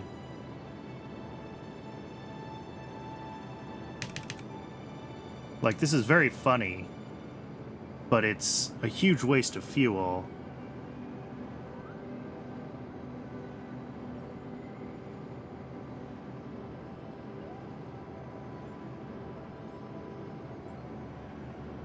Because this is effectively a plane change in orbit now. Alright. So I changed this to be launch azimuth for our target inclination at 250,000 instead of 200,000. And let's set our pitch to 1.4. Split the difference between the 1.5 that worked and the 1.3 that didn't. But I'm nervous that we're like right on the edge of some stability things with the gravity turn, so I'm not sure that we're gonna like actually be able to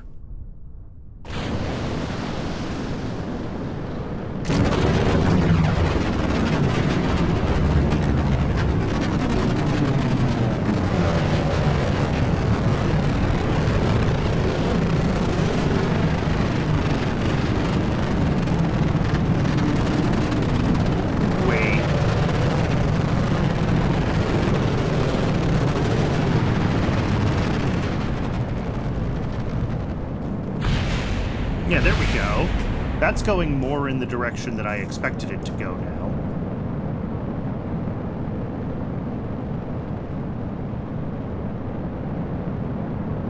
I'm very confused about why this was going, like, way off in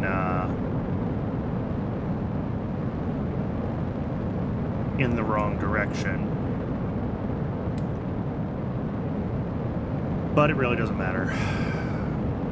As long as we can get a nice, clean orbital insertion, I will be happy.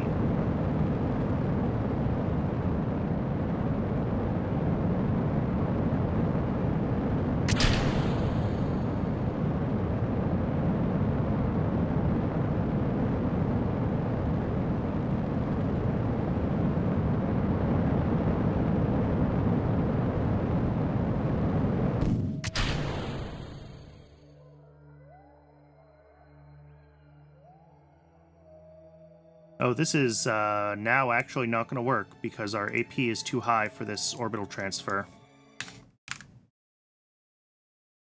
Cool.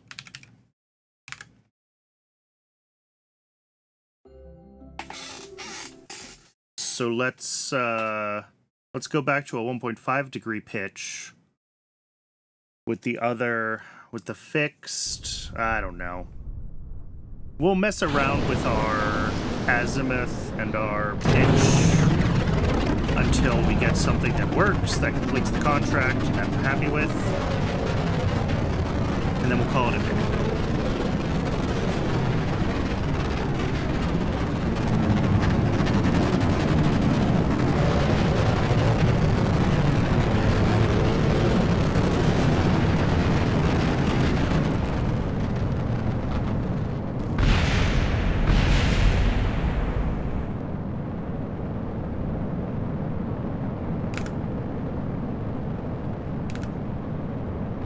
Because, yeah, that 1.4 degree pitch over was obviously...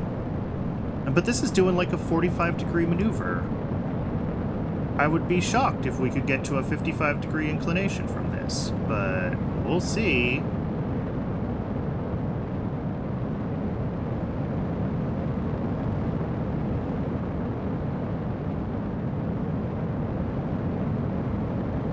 Oh, maybe. All right.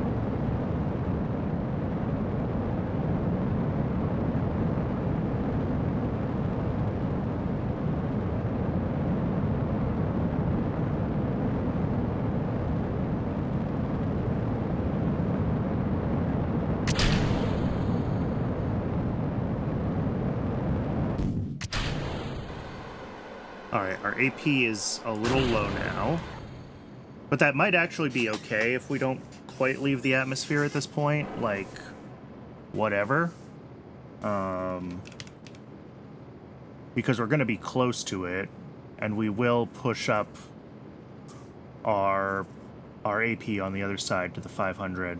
So it's fine if we're still, like, going up when this stage burns out.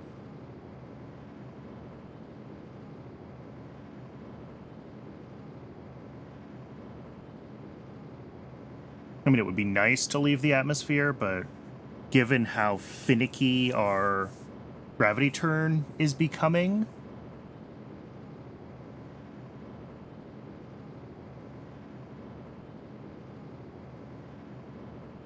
although this is getting very low in the atmosphere, so maybe not.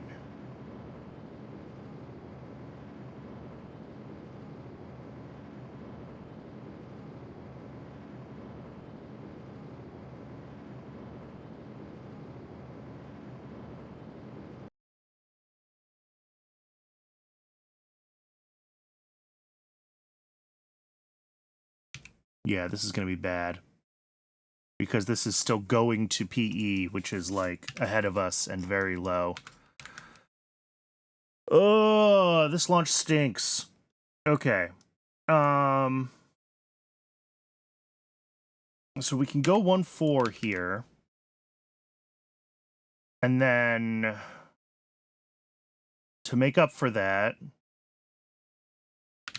I don't know what we need to do. I think I've flown this set of parameters already, but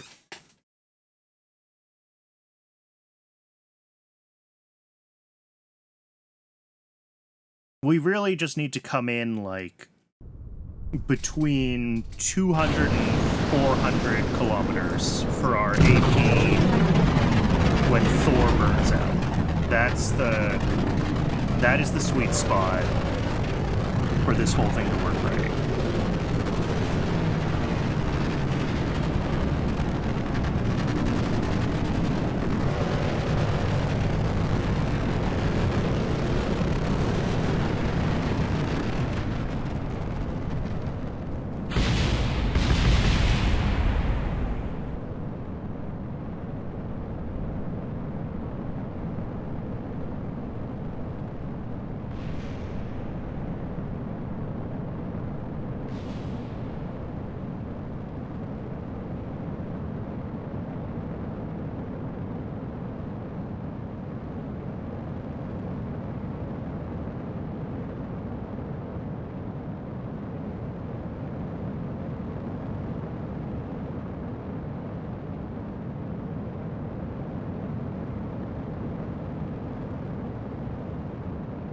Yeah, and this 0.1 degree is super finicky. This is going to be going... Yeah, I did test this. This is what gets it up to, like, 500, isn't it?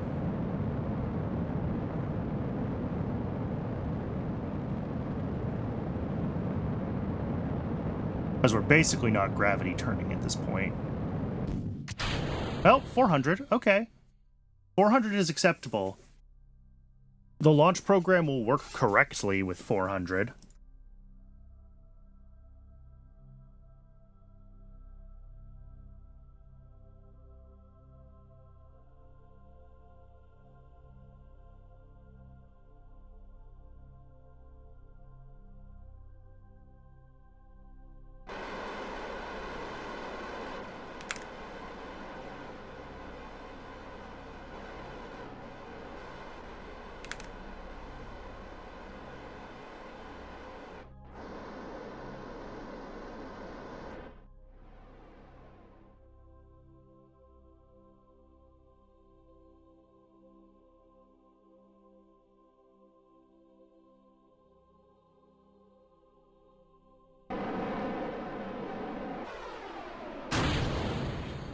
Right?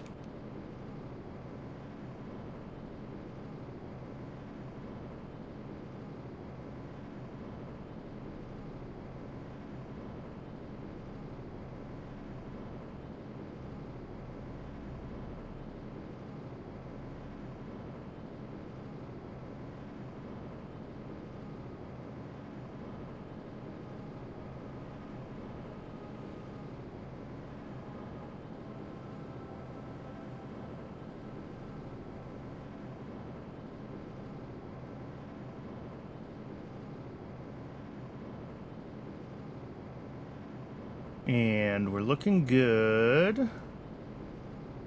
Pushing up the PE slowly but surely. As always with Able Star, this is a very long burn.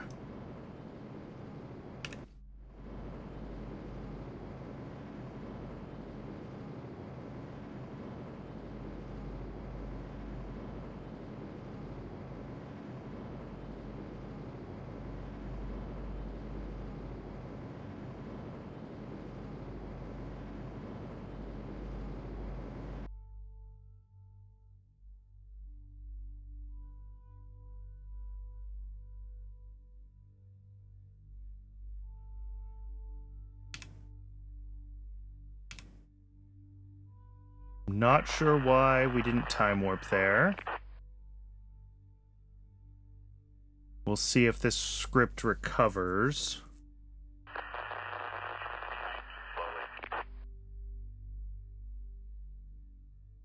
As we approach.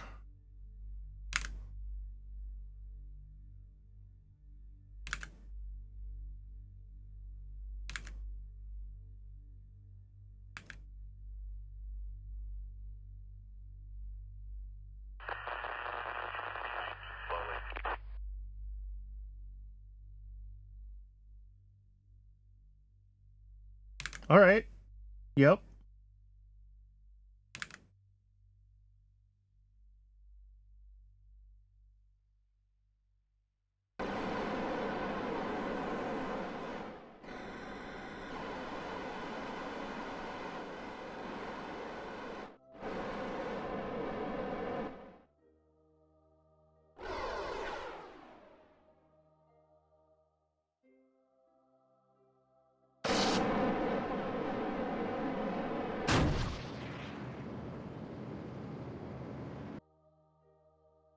Cool. And that should be this contract now. Inclination is too low again. What the heck?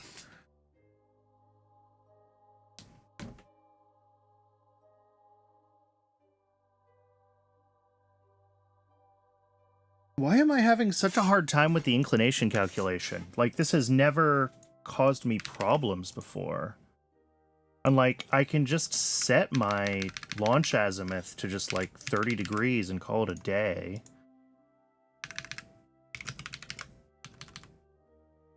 Maybe that's what I want to do. Oh, that should have been to launch and not to vehicle assembly. Just, like, give up on these calculations working right, because obviously something's going weird with... It's because we're having a hard time dialing in the orbital parameters, I think. So the launch azimuth calculation is having a hard time with, like, our target altitude and whatever else.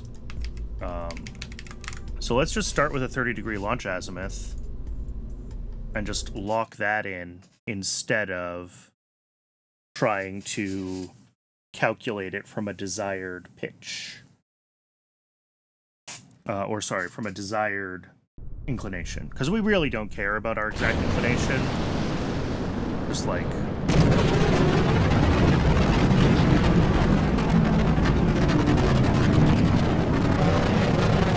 There we go. Heading is 30 degrees.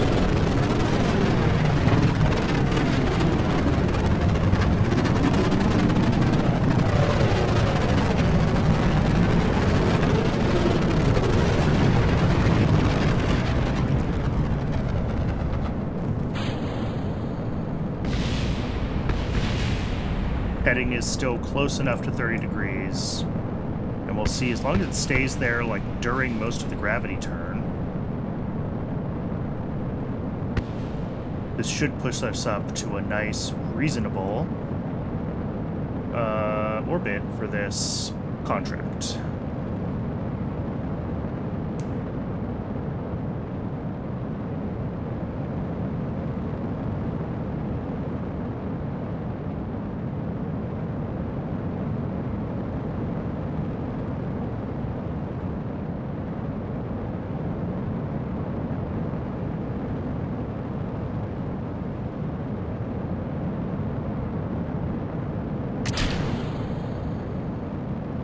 140, 150. Yeah, and this is a much more reasonable sort of like insertion.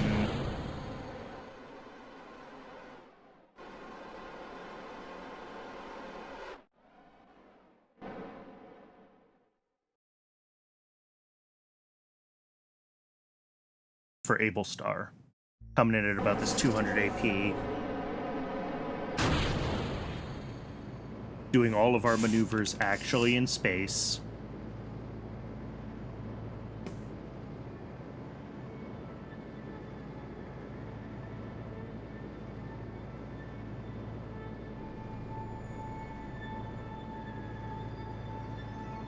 I think we're going to be in a much cleaner position for this orbital insertion this time around.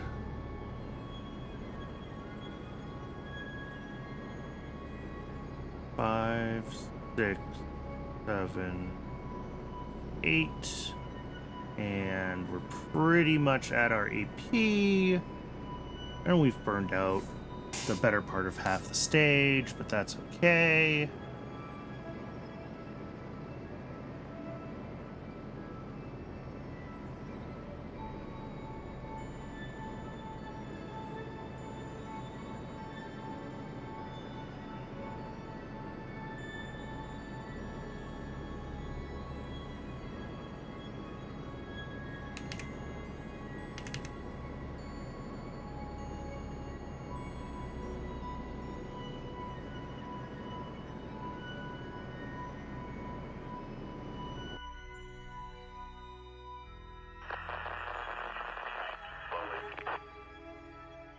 All right.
All right. Now, we should absolutely have this contract done. Satellite has been transferred to the customer. Yep.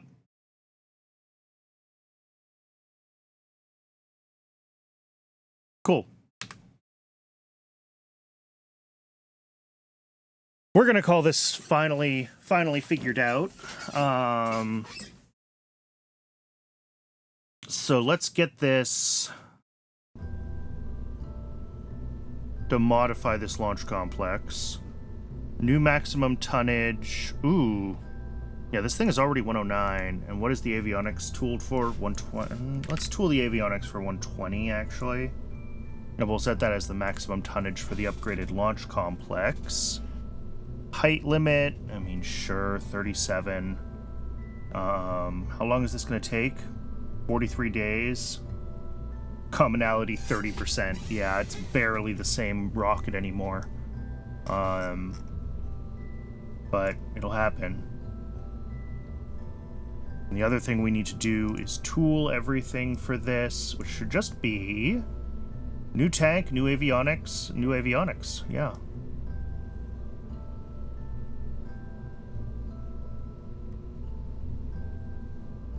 All right. So let's see where we're at as far as we've got our 2 launch complexes going, and we've got the tracking station upgrade going, I think. Yeah.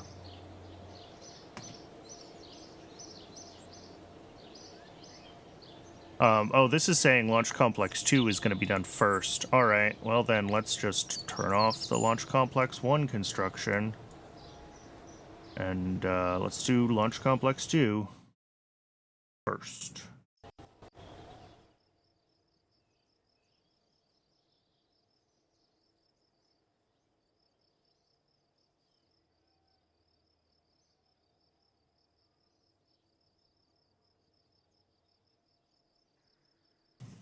All right. Which means that that Thor will get flown later than I had originally planned, but that's okay. Tracking station, in fact, let's probably just turn off the Launch Complex 1 work.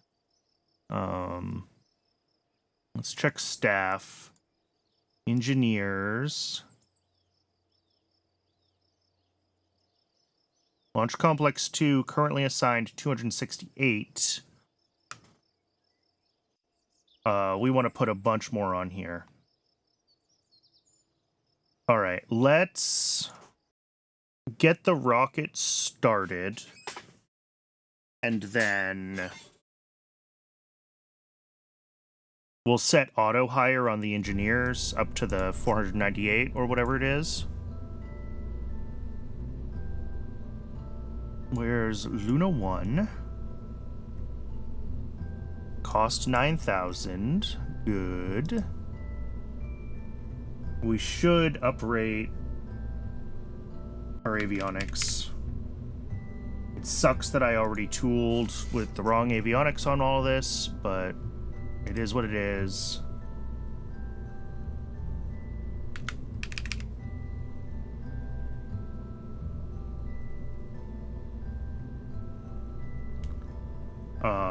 Improved avionics. Fly. Okay.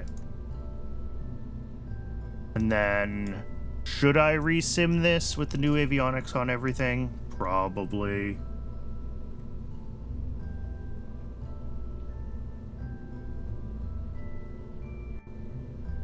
Avionics mass 483 kilograms, power consumption 600 watts.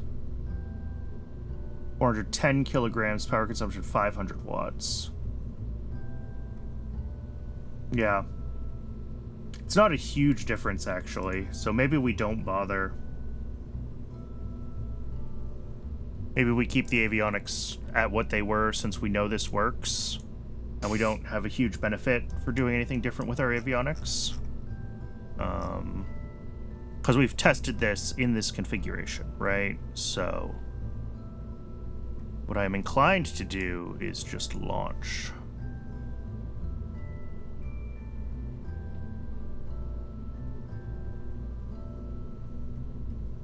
All right. Added to integration list at Launch Complex 2. That's it. That is our rocket.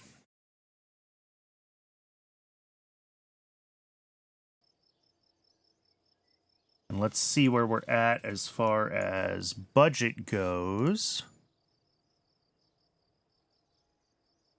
Let's turn... Tracking station doesn't have to be done until, like...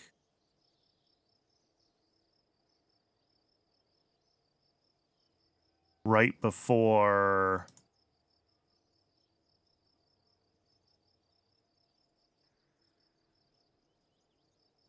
the rocket. So, like, this works. And then if we go to staff here... auto hire up to 492. Keep like 5,000 funds in reserve. I'm actually going to set this to 15%. Because as we hire engineers, this is going to pull forward when Luna 1 is done. That's funny, I think it'll be right around then. But this will get faster over time as engineers get hired and as the launch complex improves. So.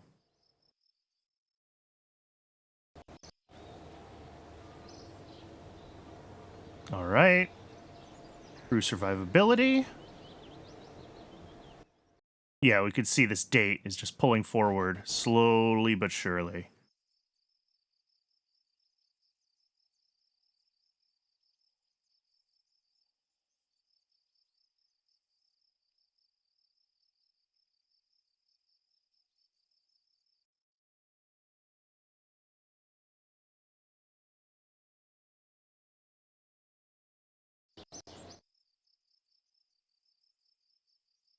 All right.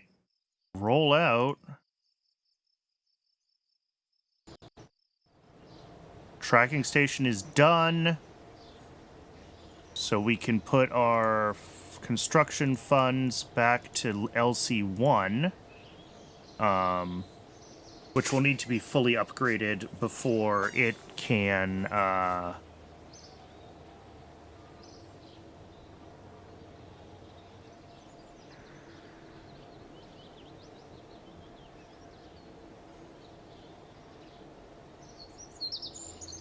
okay, maybe like 20%. All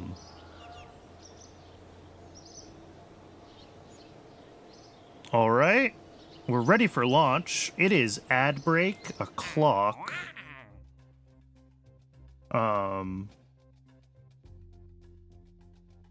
So when we get back from the ad, we will fly these 2 lunar missions, and then we'll get everything kind of figured out for first navigational satellite.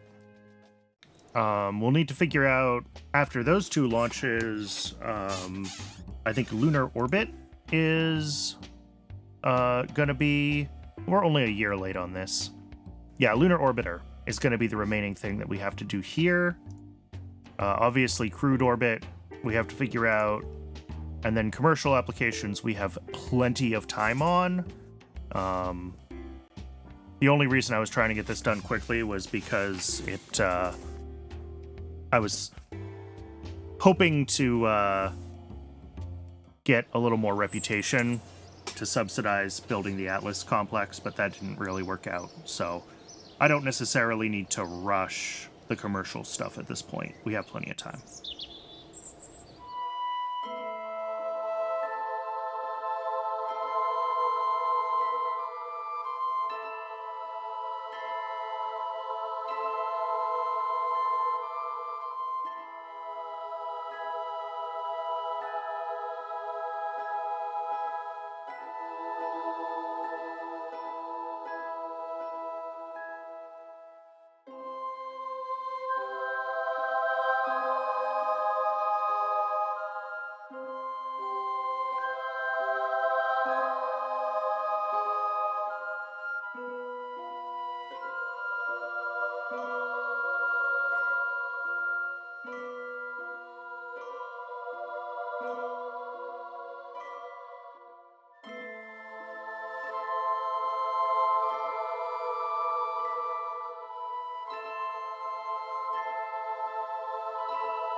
Welcome back, everybody. So I think we're ready to fly the lunar probe for real. We have the contracts. Yes. We've tested this a million times. We've put a lot of hours into working on this script. I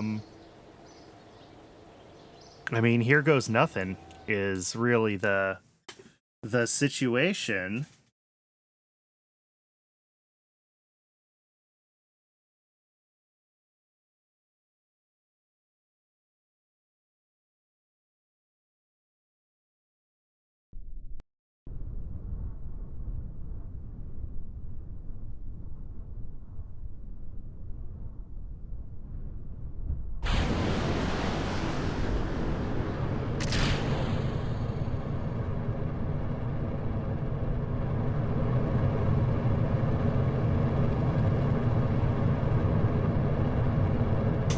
Interesting. Moon's at a lower declination this time around. What's our distance? Moon distance 387, 388. So we're pretty,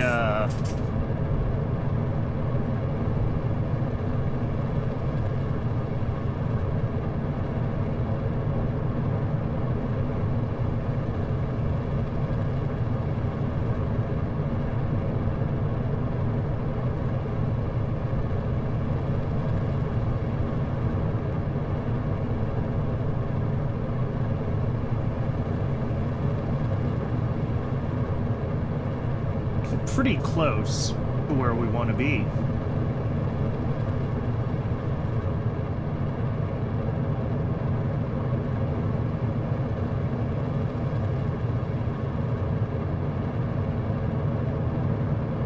This is looking good. All of these, I mean, all these calculations are a little bit different because we're flying this, you know, a year after we were doing all of our original sims. We probably should have done sims on multiple dates more frequently. That probably would have been a good thing to test, just some like sanity checks on a variety of dates.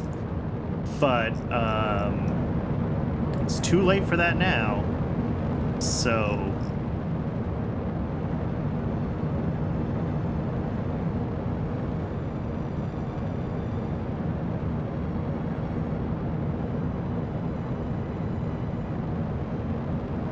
like, so far, all of this is looking really good. We've still got 20 in-game seconds pushing up our PE. Oh. Sorry, that was 20 time warp seconds, so it was really only like 5 seconds.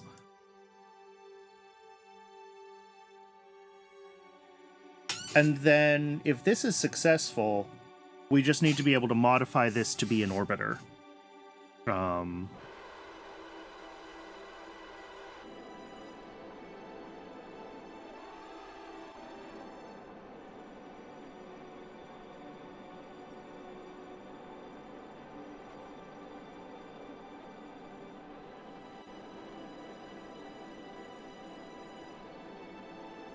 Which I don't think is going to be too much of a challenge. This is already practically an orbiter. We might have to change this thing to deep space avionics so that it can control itself. And then we'll probably need to put a little more fuel in this GCRC. This needs to be able to control itself because depending on how long it needs to be active for, we want it to be able to point its solar panels at the sun again.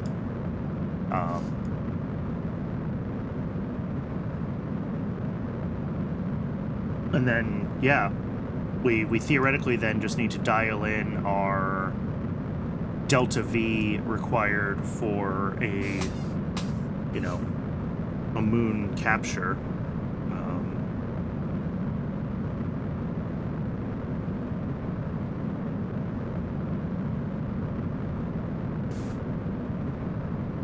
Which doesn't seem too terrible of a thing.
I'm worried, but we might be okay, actually.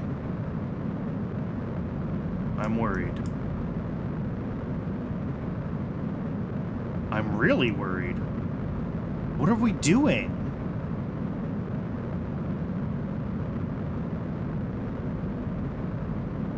This is super wrong.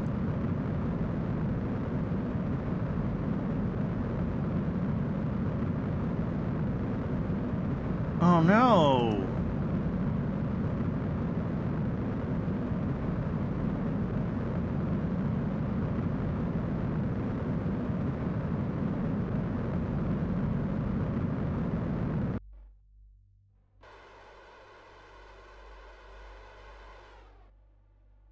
What happened?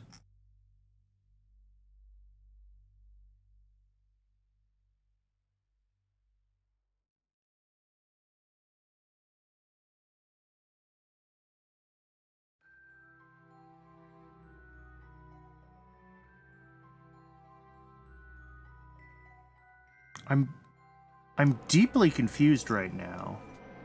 Moon is 11. Wait a second.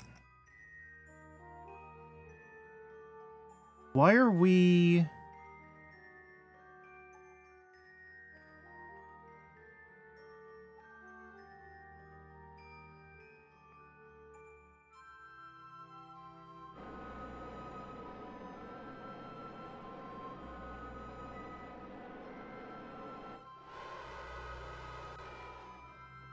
I feel like we burned at the wrong...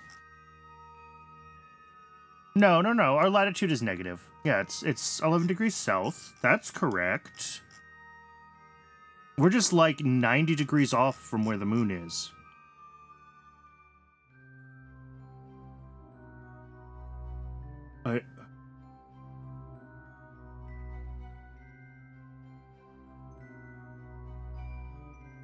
Which means that we calculated our impact time wrong. Oh, no.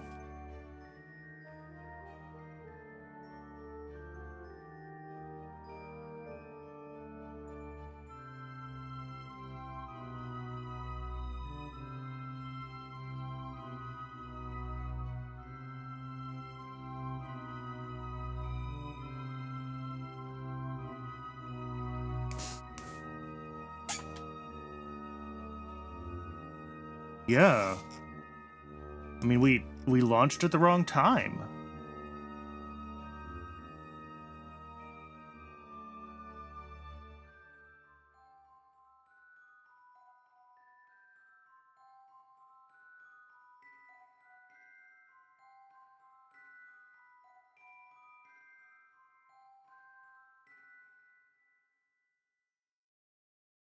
We launched at dramatically the wrong time.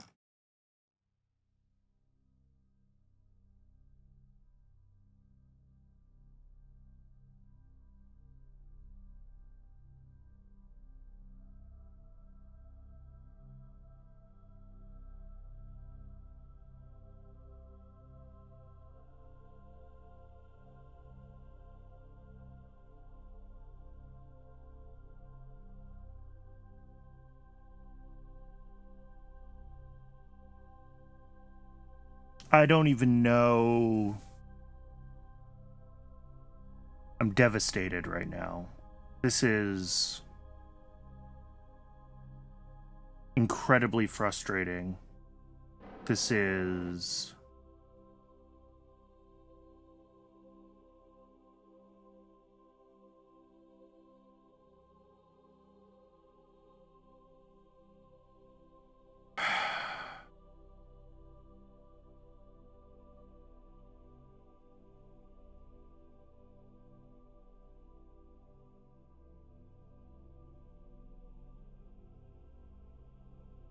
Sorry, I'm just staring at my screen.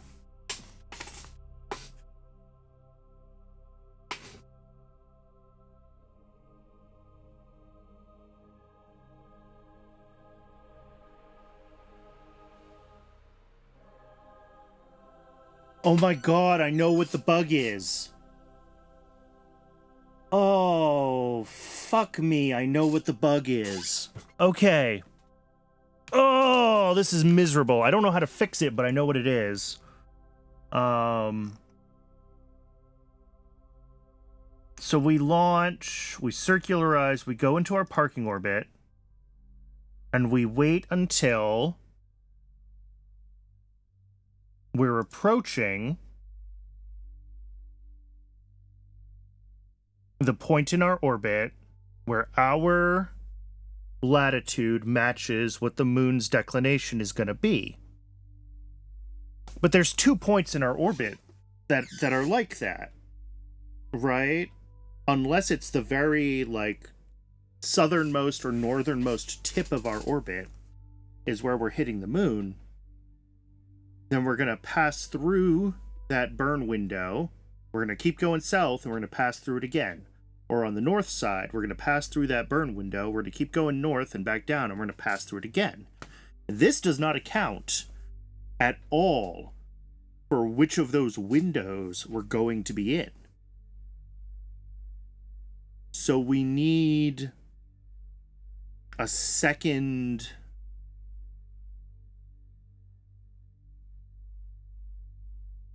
condition. We need to know not just that we are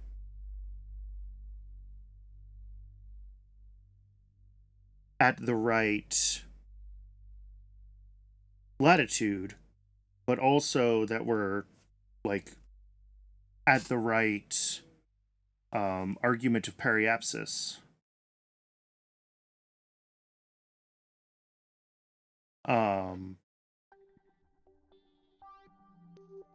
And I think we can calculate this from all of the things that we want to calculate.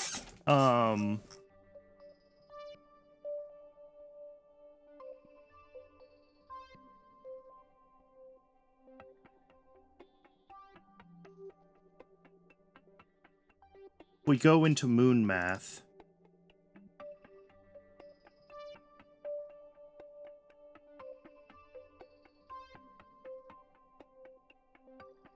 Yes, we have a launch time, the moon's altitude at launch time, and our moon's declination, which is just the arc sign of Z. So it's gonna be... We need to calculate, like, not just our latitude, but our... Again, our argument of periapsis.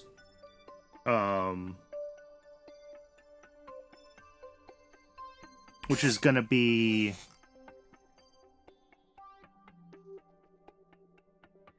So we've got all this, like, launch right ascension stuff, right? Yeah.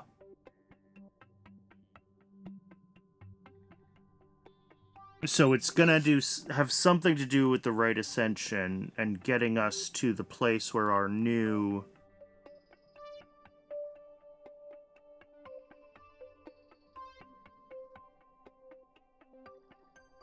I do not have the brain power for this right now.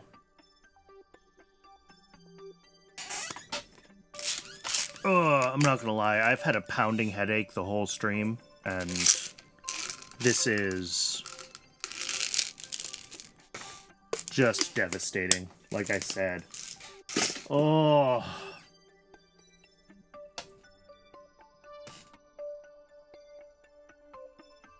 Okay. What can we do is really the question.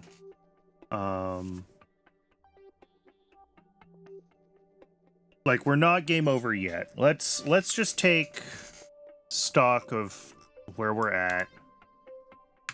Let's go to the Space Center.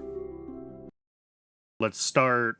One, let's clear out all of our satellites that we don't need anymore, so they're not in the way of time warping. And we're going to get rid of this lunar flight that failed.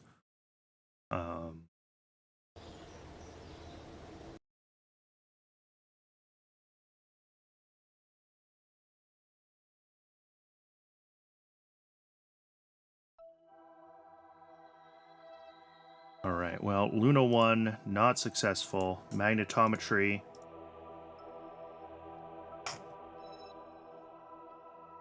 Can be terminated. We don't need that anymore. Okay. So we need to figure out, when we're looking at our current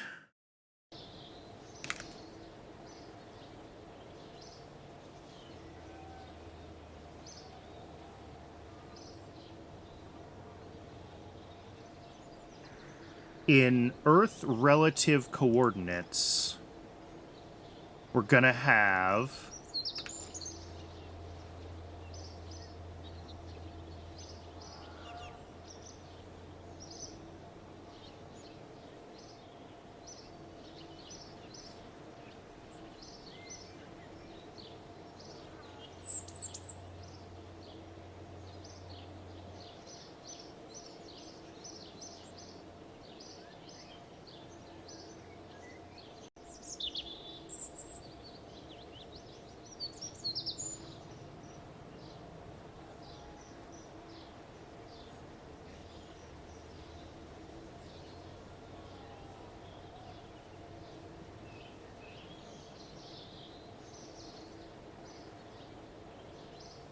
W is the unit vector normal to our orbital plane, so that's not what we care about.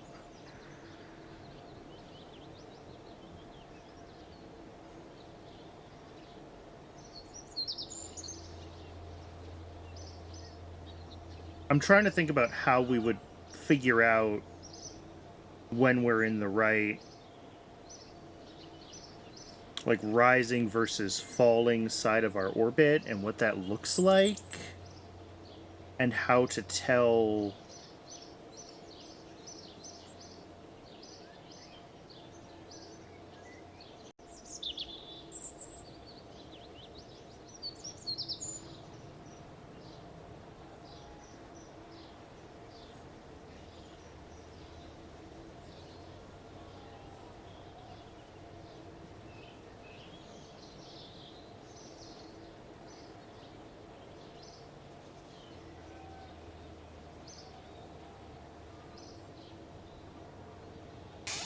So it's gonna be something to do, yeah, with RM, right? And we want RM, which is the vector between Earth and the Moon,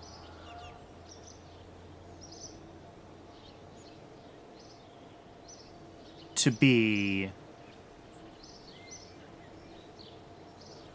well, basically, our normalized vector for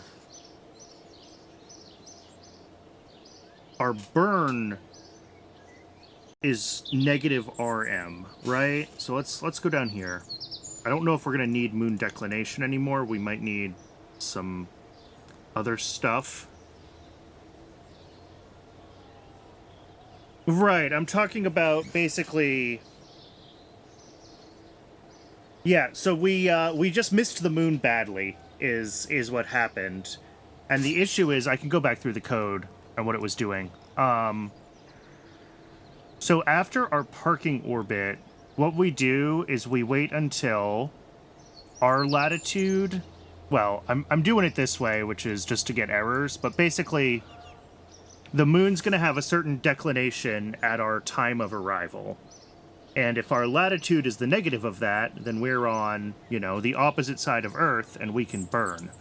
The problem is that our latitude is the negative of that in two different places, right? If we are at a 50-degree inclined orbit, and the moon's declination is 20 degrees, there's 2 points in our orbit that are minus 20 degrees latitude. And this code does not account for that at all. So that's what I need to do, is to account for our, like, longitude. Not just latitude. Or some other way of doing this. I could do right ascension or whatever else, but that is the issue.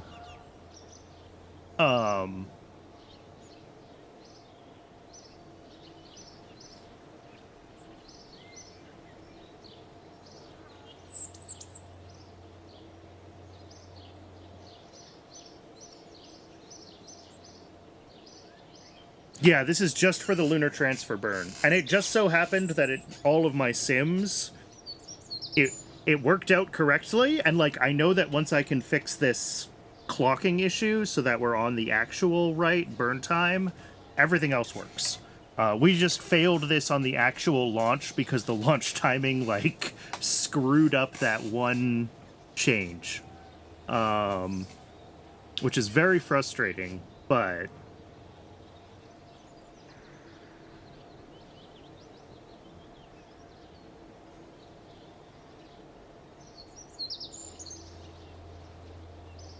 So here we need, like, local...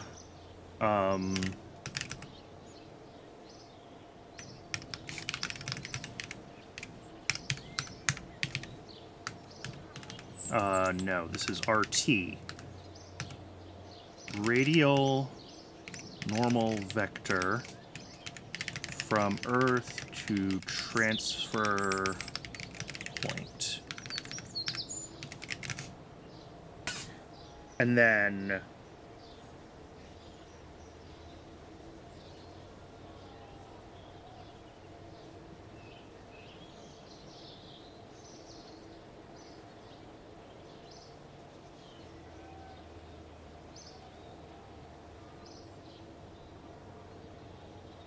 I think I just need to, like, remember how X and Y get calculated here relative to...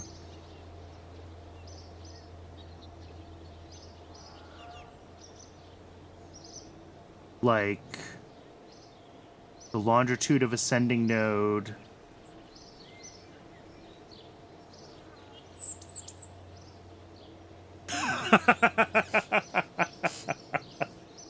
That would work, but if we're close, if our inclination is close to the moon's, if our inclination is close to the moon's declination, then that'll be true for both points, right? And we can be, like, arbitrarily there, but also remember that we want to know where the moon will be, not where the moon is.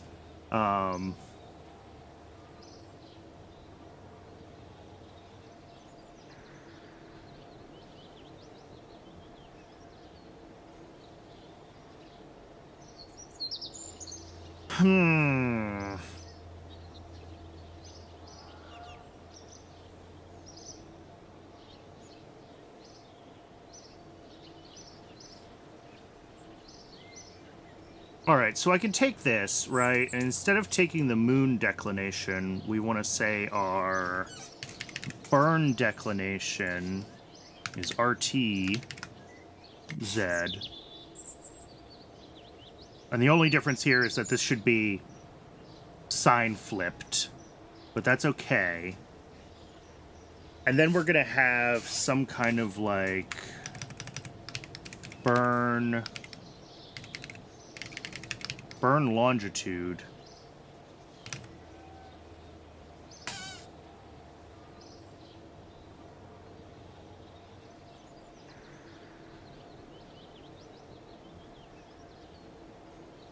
But that needs to account for...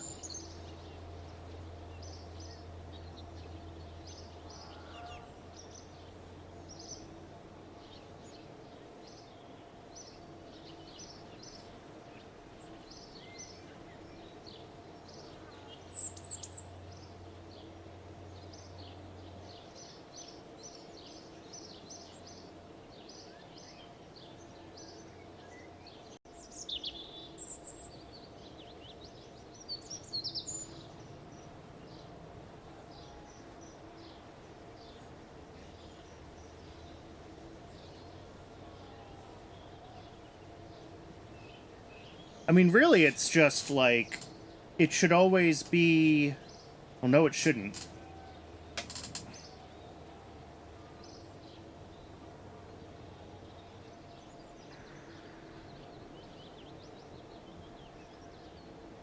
I was thinking it should always be whatever will be the opposite side of the Earth from when we launch, but that's not true.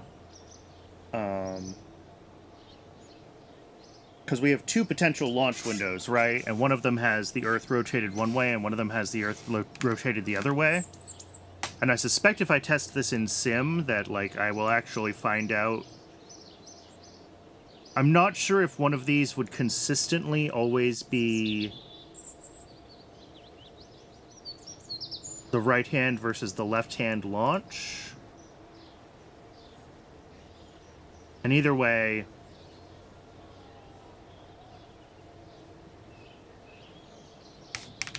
okay. So we have a burn, not declination, burn latitude is the arc sign of that. Okay. So the burn longitude then is...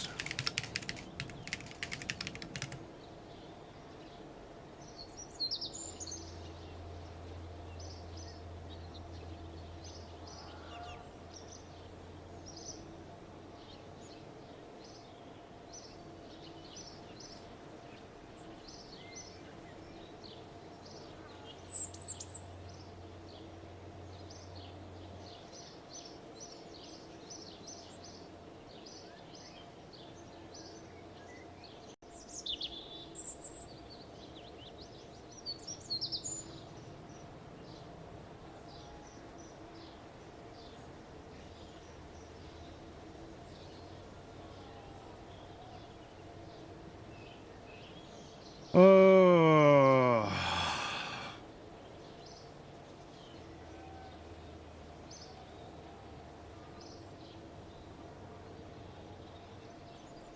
I think X is in line with the 0 degree point. So I think we want like an arc cosine of...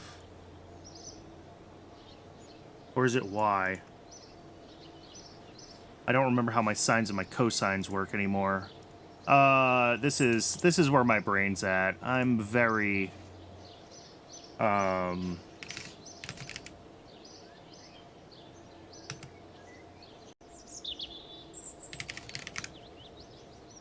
I maybe get what I want here? Alright. At 0, cosine is 1, sine is 0. At 1, negative 1. Okay. So it's cosine. Right, which makes sense, because if inclination is 0, Z is 0.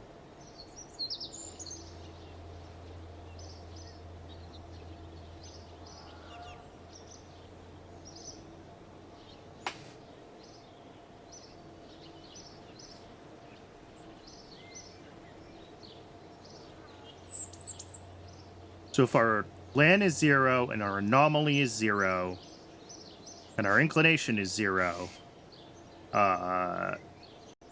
it'll be X. Okay. So yeah. We want X. So burn, there we go. Burn LAN is arc cos of RTX.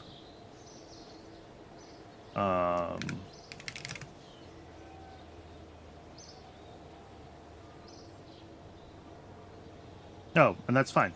We can do that.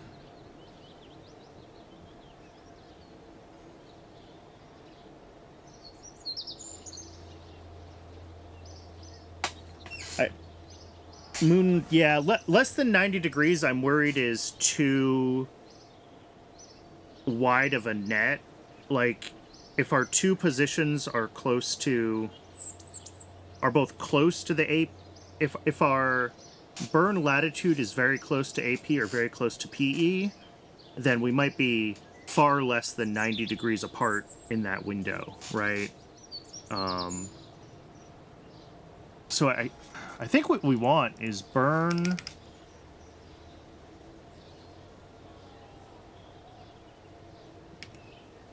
It's not really the LAN, it's the, like, burn... No, I mean, I'll call it burn longitude. But...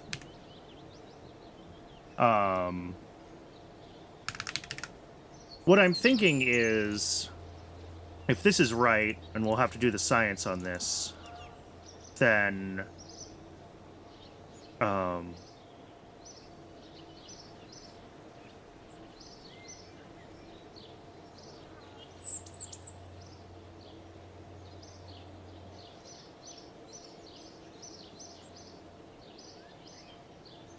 because I may have gotten my trig functions backwards. But if we have a burn latitude and a burn longitude, right, we're going to do... Let's go back to the actual moon impactor. Let's see, and this all needs to be our latitude minus burn latitude.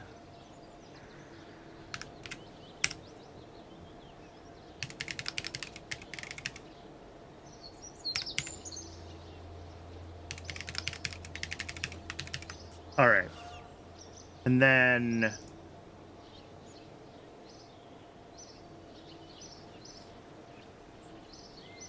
this is an absolute, like, solar latitude relative to the global zero vector, and I will account for that when I calculate the longitude here.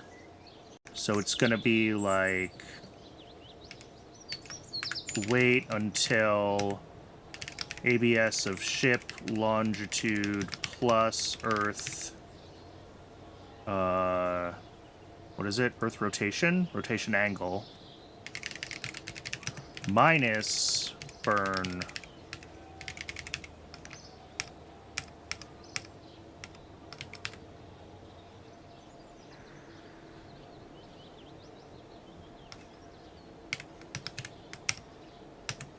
Is less than, I don't know, however many degrees.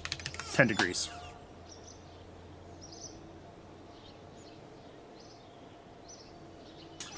And we should actually do this too.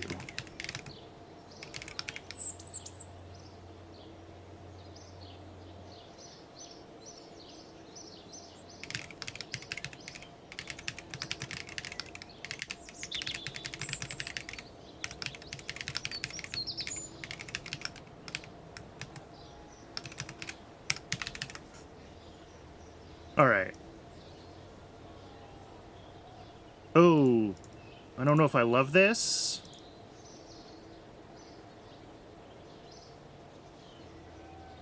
That'll never happen. There is an edge case here where if our orbit is overly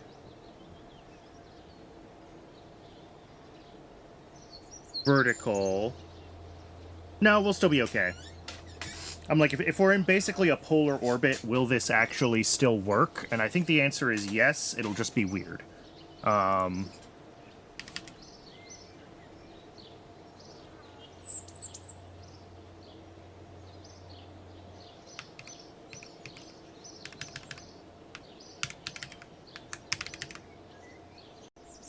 right, let's see what this does. I'm very frustrated that I didn't account for that correctly the first time and that it worked in The Sims and then failed on the actual launch. Oh, that was one of the worst feeling moments that I have ever had playing Kerbal Space Program, I gotta say.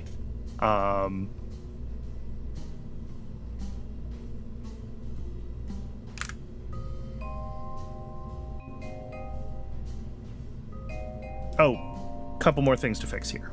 We need to add the state at its burn latitude now.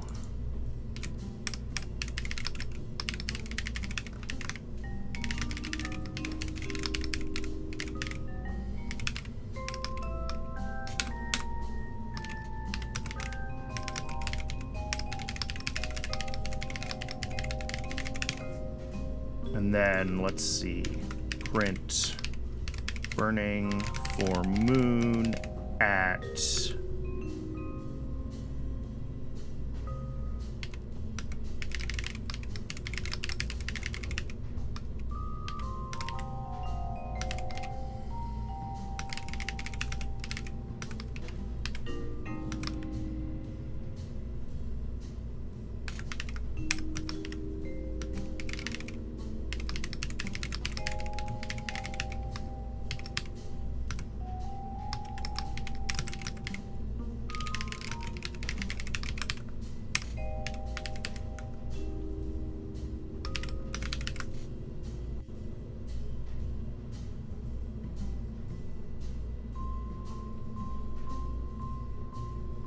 Yeah, because our longitude plus the Earth's rotation angle is our sort of global longitude relative to the prime vector. So that should be fine.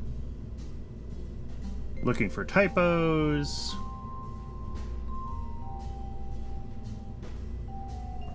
And then once we're within a few degrees of everything, we don't have to keep checking the longitude. I just want to make sure, like, first we make sure that we're away from our burn point. And then we make sure that we are close to it. And then I think we're okay.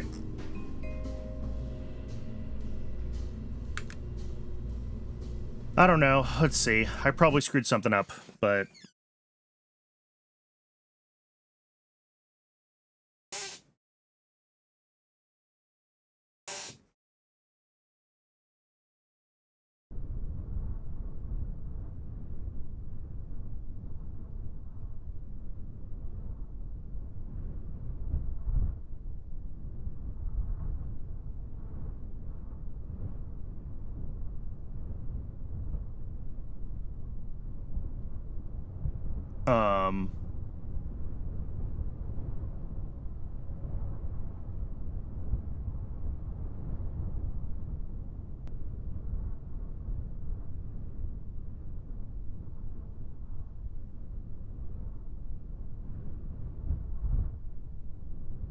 What happened?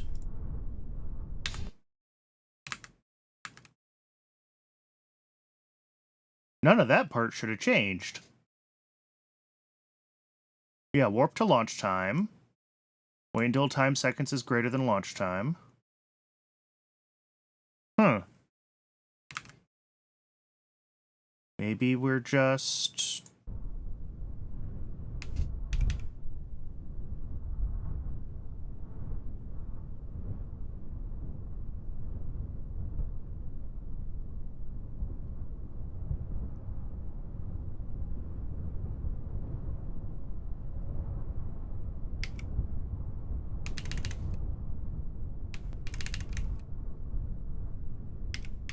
Nope, the script is still running.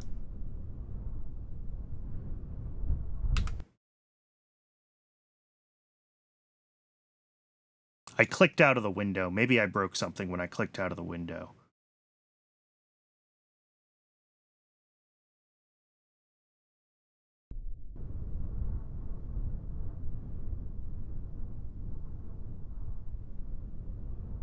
No, auto time warp just got canceled. By what? Oh.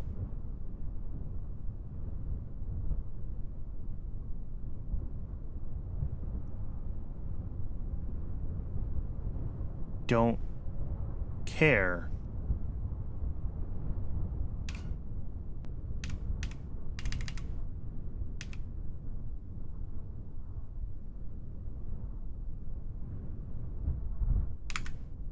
I might need to make the script a little more robust to,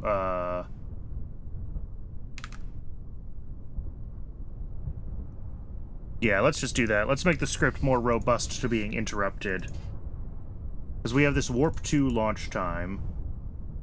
You know what? Let's do this. Until time seconds minus launch time is less than 20.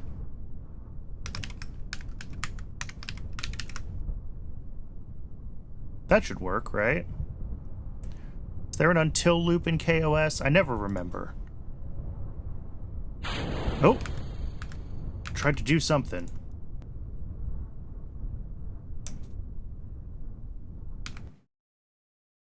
Alright, well, let's try again with that until loop.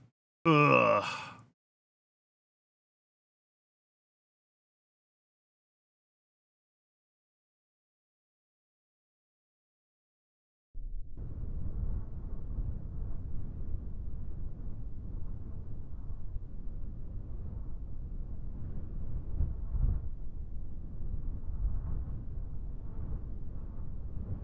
Oh, you're absolutely right. And actually, I don't want to be running Warp 2 in a loop. I wanted to have, like, a Warp 2 launch time, wait until Warp equals 0.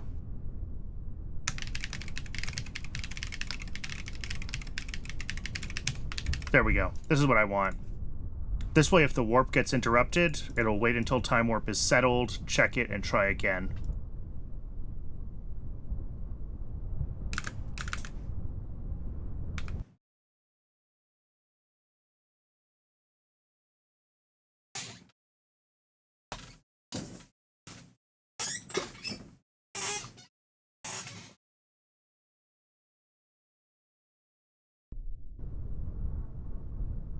See if this does what I want.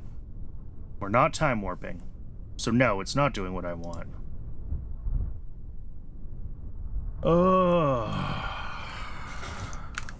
Let's add more debug prints.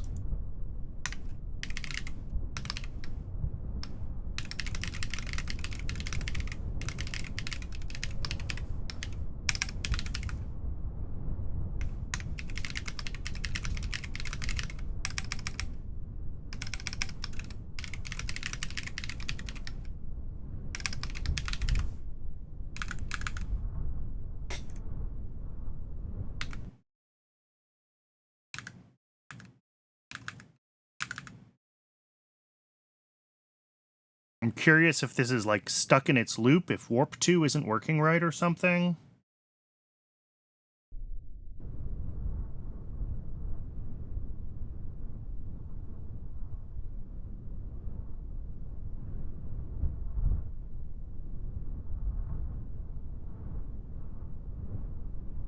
Oh, you're right.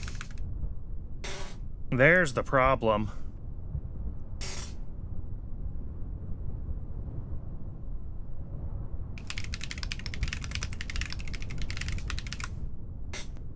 Absolutely correct. And this way, when this gets interrupted partway through this wait, this warp, it should come back out of it.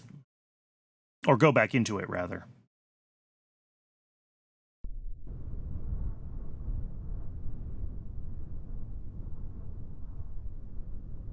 Yep, time warp canceled, time warping. Beautiful.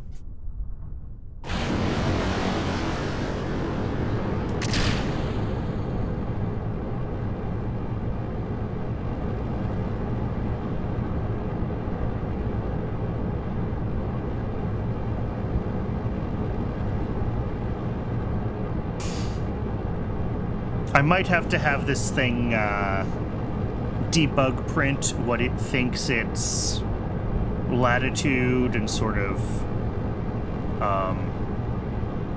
what it thinks its latitude and longitude are, but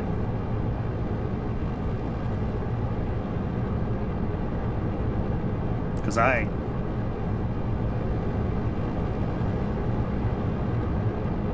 yeah.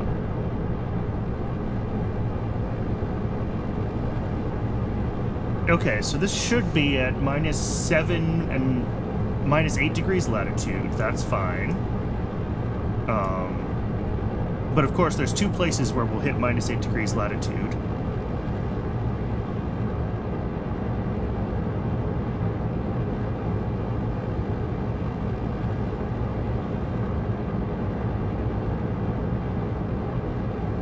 Which was the whole problem.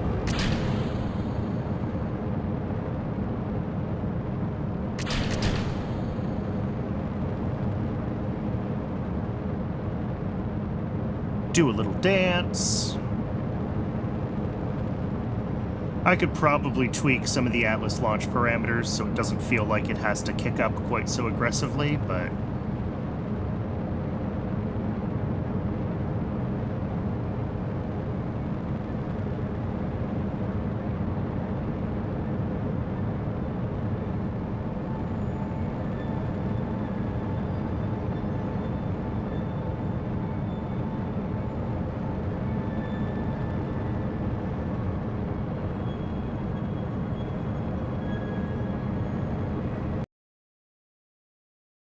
awesome. I think that was a game crash.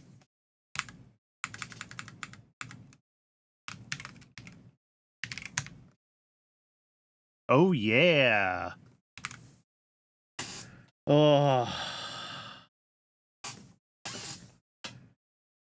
All right. Well, we're 10 minutes away from when the next ad break is supposed to be, so while the game is crashing and restarting, I'm just going to go ahead and hit the ad break button now, and we will have a full uninterrupted hour when we come back from the crash to work on testing this before we get ads again.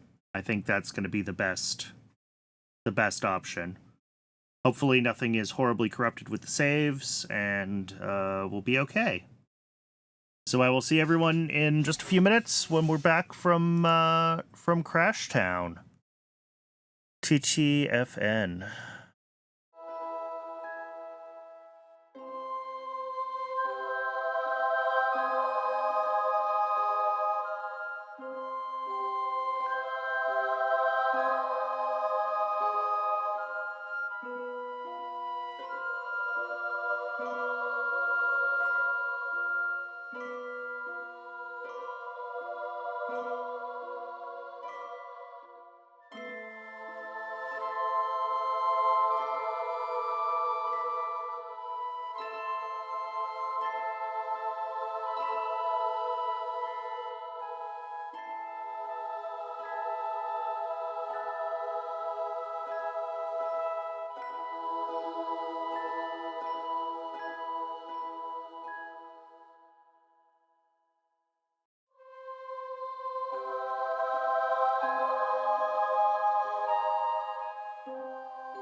That's not... Oh, I didn't refresh the game capture. Sorry. Let's fix that.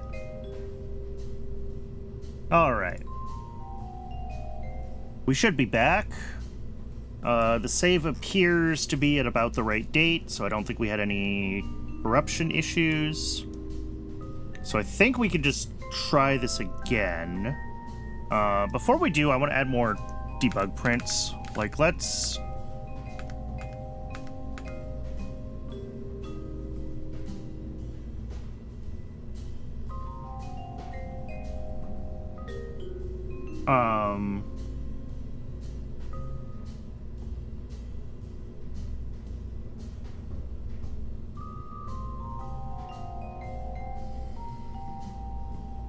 Yeah, so we have our burn latitude, our burn longitude. Let's and we have two launch right ascensions, which are basically our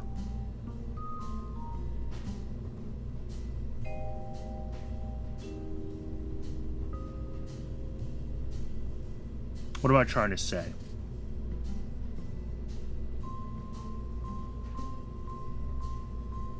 I don't know what I'm trying to say.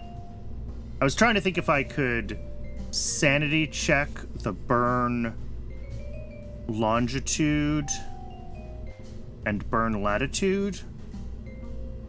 But, I mean, the burn latitude I'm quite convinced is correct.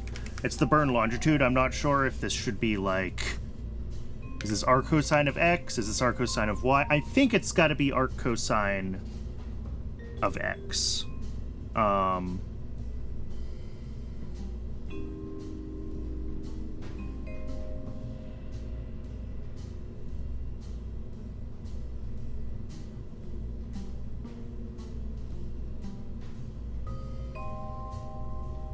I'm not 100% sure.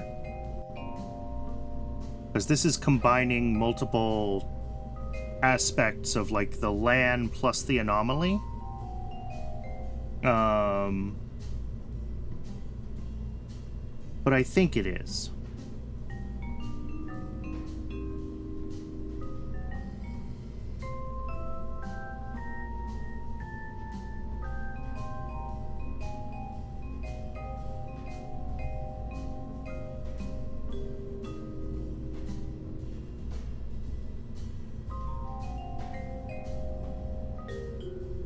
And then, well, we crashed before we really got to see...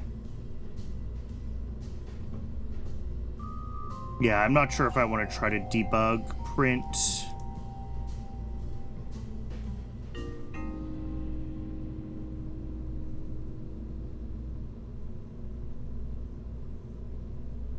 Yeah, I mean, this is still going to have an issue of, like... What do I want to say? If the 2 points are very close to each other, I mean, within 10 degrees or something, then we could burn still at the wrong one. But if they're within 10 degrees of each other, then, like, our correction burn is probably good enough.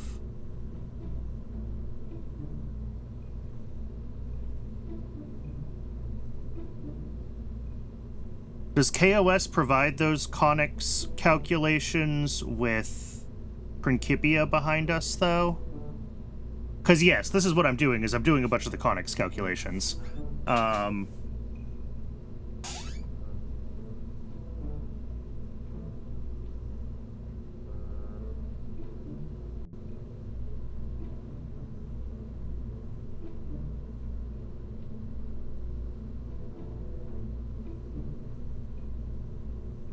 Yeah, that's true. Okay.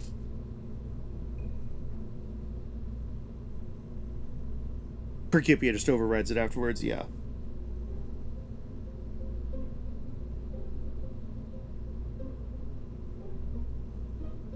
Yeah.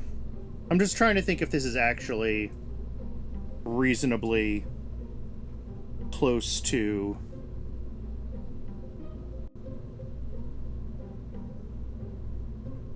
I think this is right. I really do.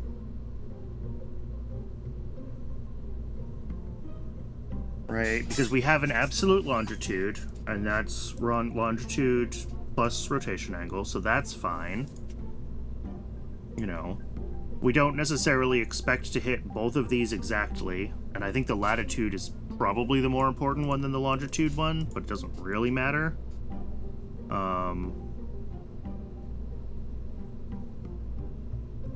Or do we just always use the burn longitude instead of the burn latitude?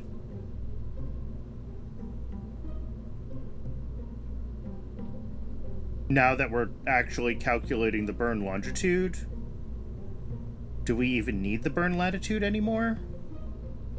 I think I was just using the latitude because I thought it was simpler.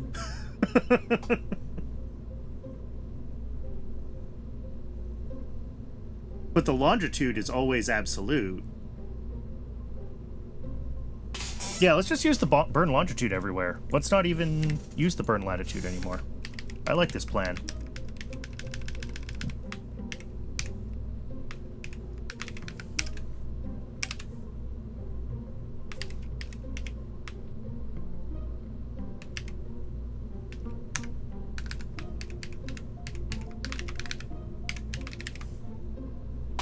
And if I do have something wrong with a sign somewhere or whatever, then we'll see it right away, because we'll be in the wrong...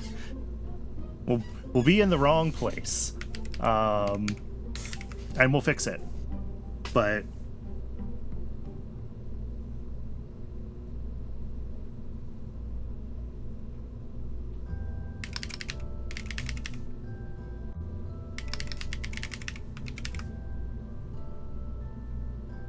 But yeah, we don't have to worry about the sort of we cross the latitude twice problem because we're going back and forth over the plane like we do with longitude.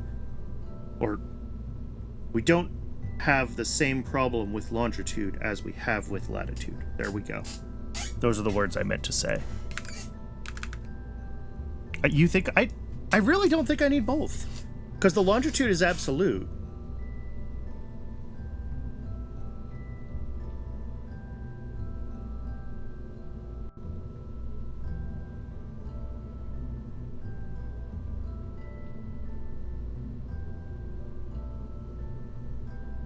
I guess we would need both.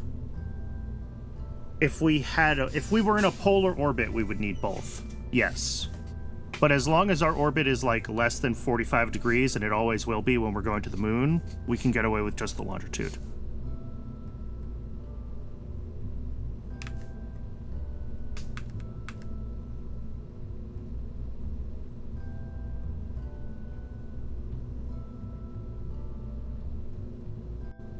That is, I think, true.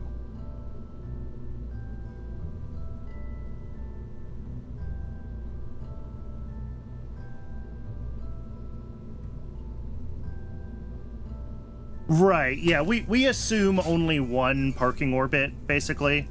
If we're in our parking orbit more than once, then, like, yeah, we won't be passing the longitude more than once.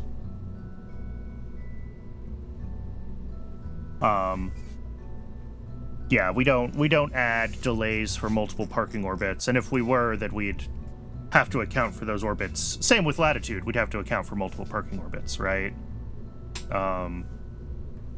Latitude has the problem that you approach the same latitude from two directions. Longitude doesn't. Yeah, I think this will work with just longitude, as long as I'm calculating longitude directly. Who knows? My brain is mush at this point.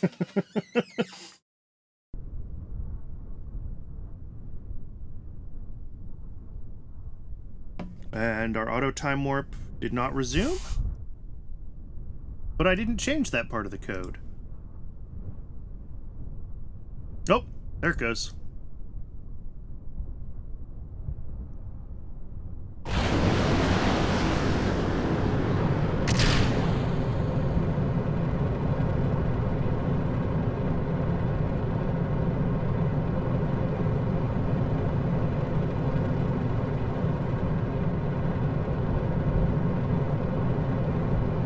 Alright, so this is what it thinks is 10 degrees, but that's not going to be what our... Well, I don't have the longitude up here anyway.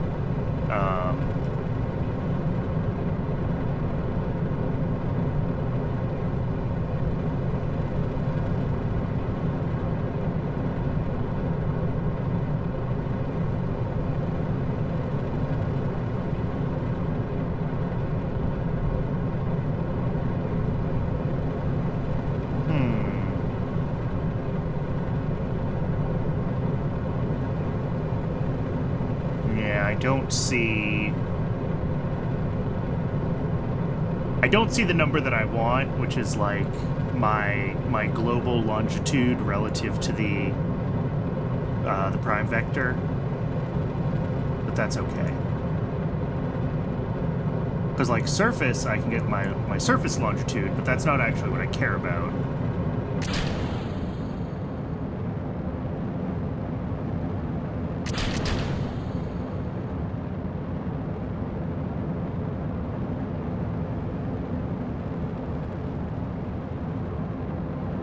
Body.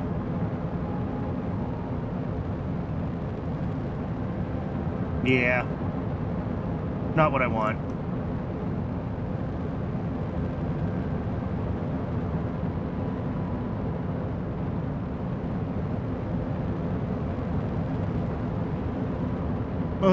Hopefully this gets us what we need.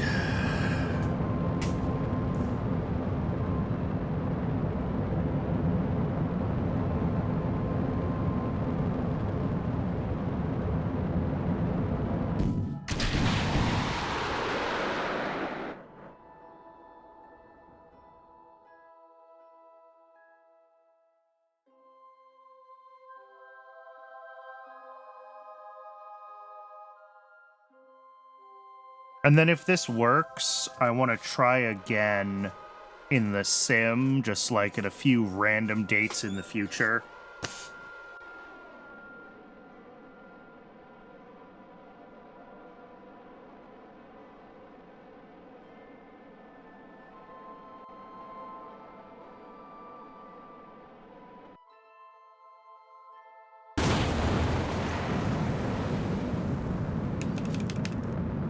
Because we missed an edge case in the last script because we only simmed it on one date. And I don't want to have another failed moon mission.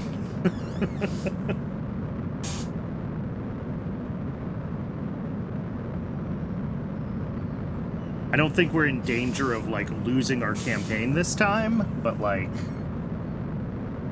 it's just disheartening.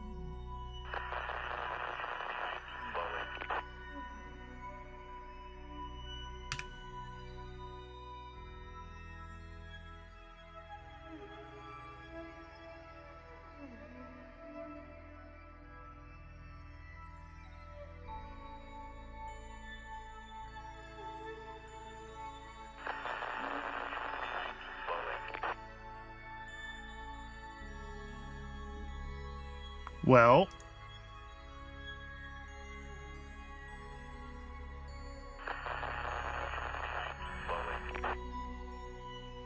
we appear to be oh, there it is.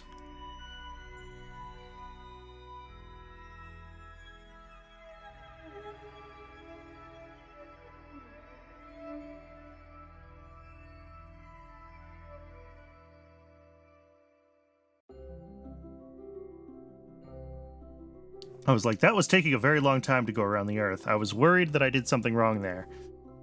But we're coming in. And our latitude is...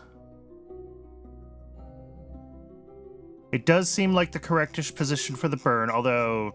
Is this the right plotting frame to see that? ECI... Are we still in the right position for the burn? Yeah.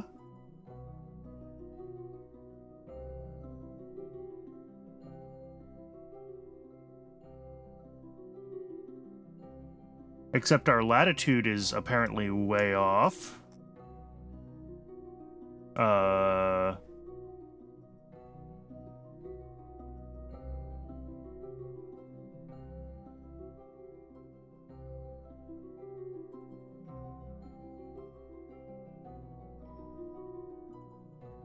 Why are we still just warping here? I feel like something broke.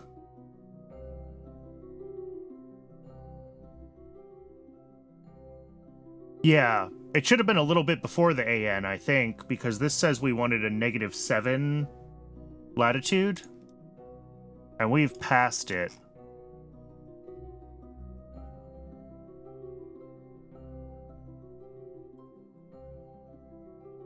And we've gone more than, like, 5 or 10 degrees since...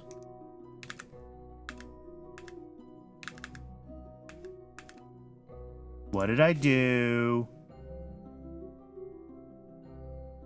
Okay, I mean, sure, less than 3, but still...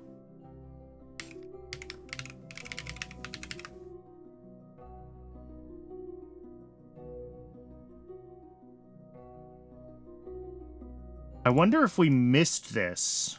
Like, did we go 5 degrees around in the time it took warp to get from here to here? Like, maybe we just get rid of this whole...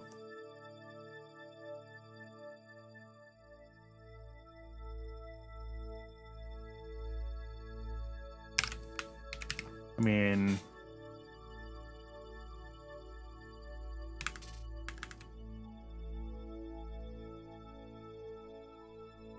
I'm curious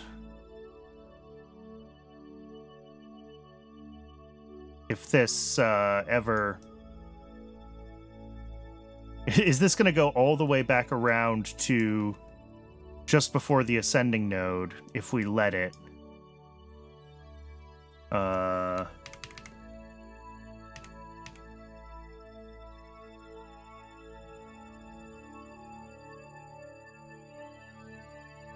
This should still be able to cancel its time warp when it thinks it's at the right place, so we'll just let it run.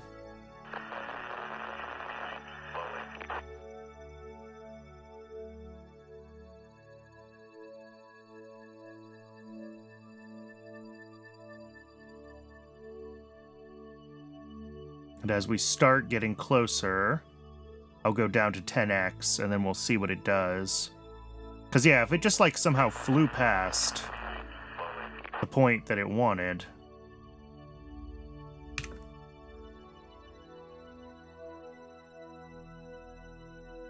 And I know this is a little tedious waiting for this, but I think going around again is the best way to debug the, like, did we fly right past the point question. Otherwise, I'm going to have to go in and add debug prints. That'll make me sad.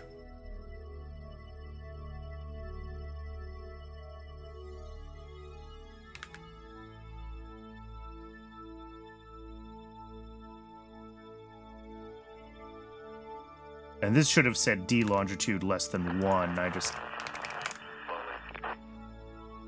The code was right. The,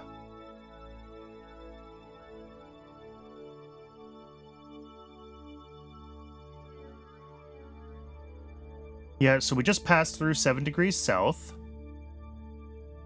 And we're passing through again. So it's just not coming at a time warp.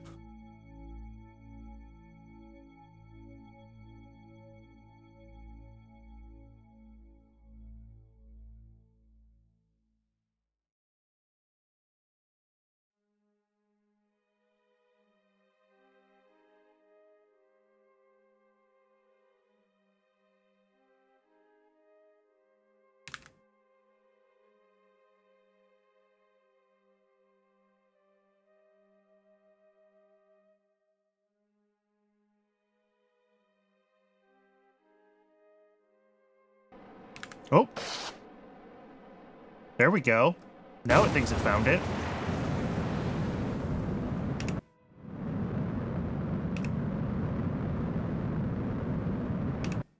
And that is...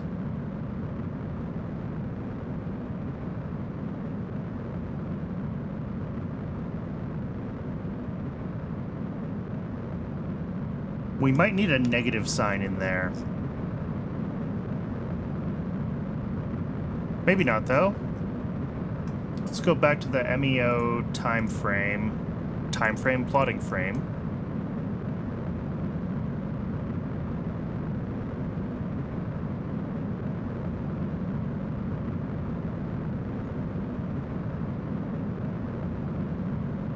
But yeah, this looks like it's late, doesn't it?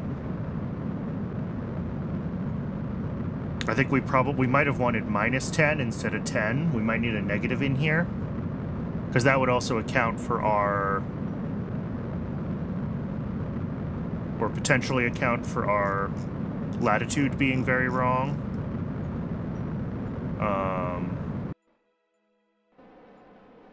Yeah, because we're well below the moon here. Look at that.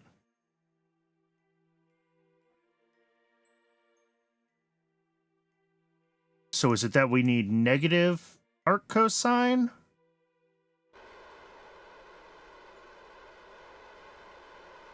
Or is it that we need... I mean, we're not off by like 90 degrees, right?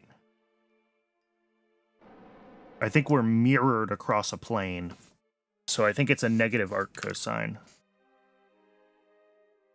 Which is burn longitude is that.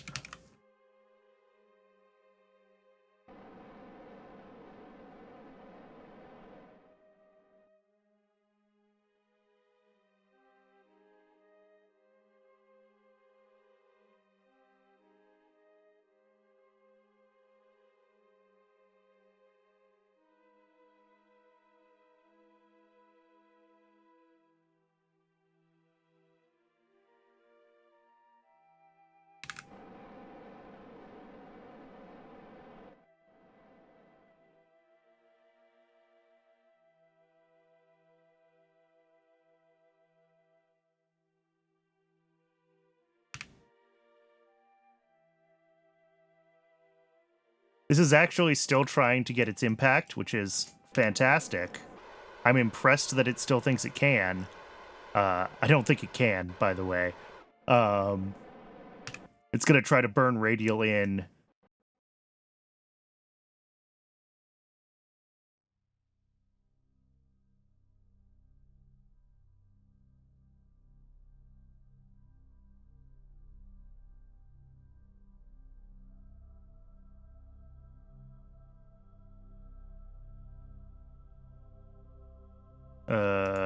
It seems to have gotten confused. Let's just stage it. We know it's not actually going to get in. A for effort, props for trying. But no. Okay, let's,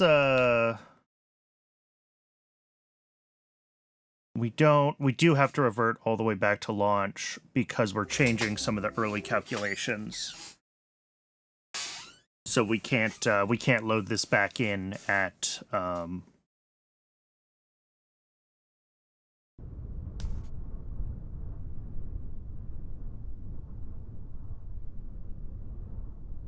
can't load this back in space, unfortunately.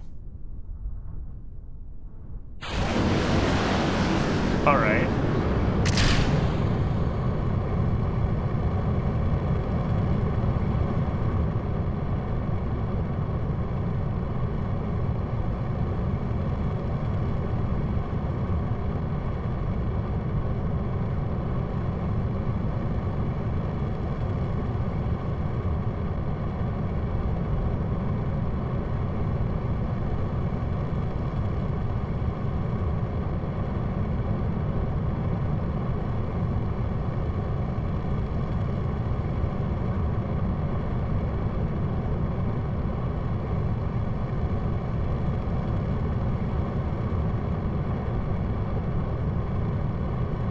Let's put on the Kerbal Engineer. Let's put longitude up.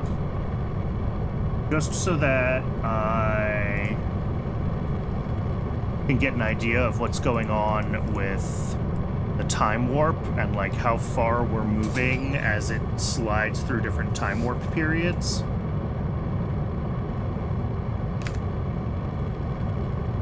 Because that was weird that it like had to go around again before it was happy.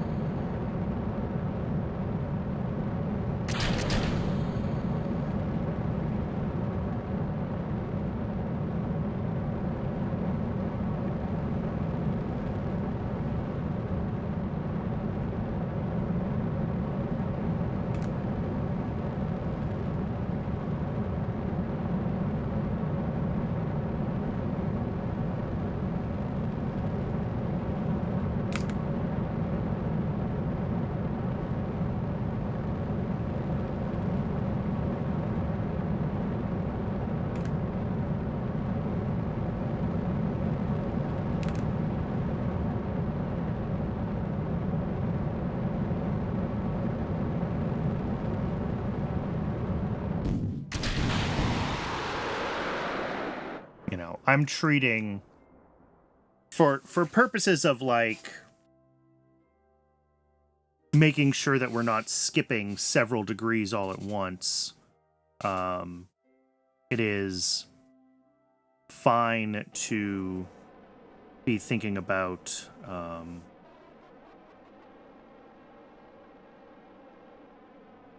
What am I trying to say?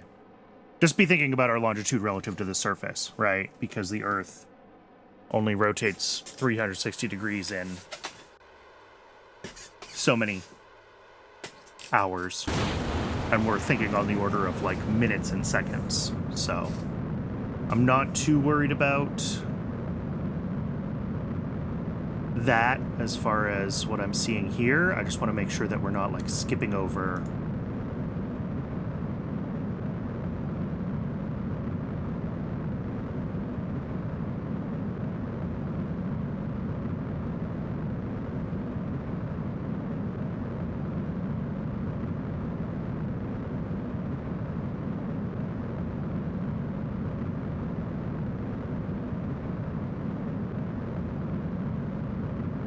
because I can tweak our time warp thresholds, basically.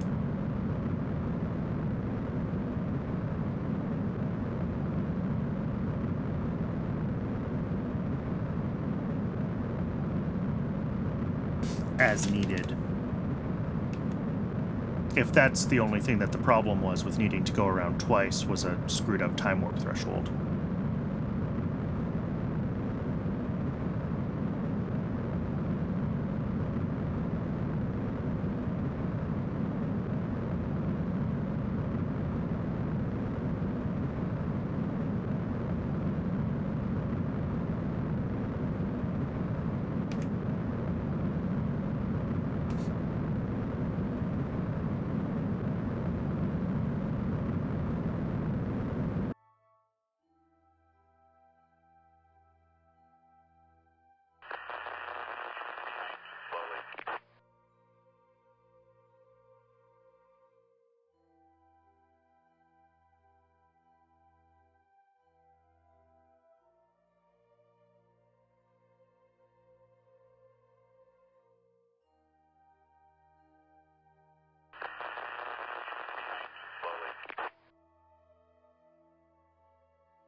Yeah, so I think we can skip through like 5 degrees.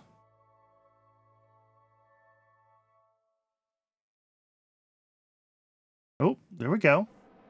That did the right thing.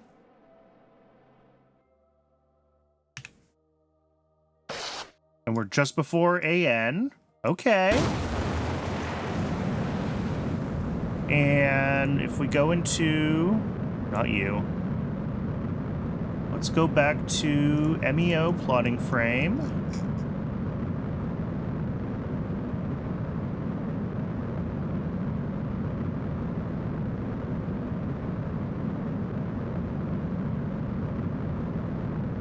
Sorry, I'm trying to cram too much stuff on my screen here. There we go.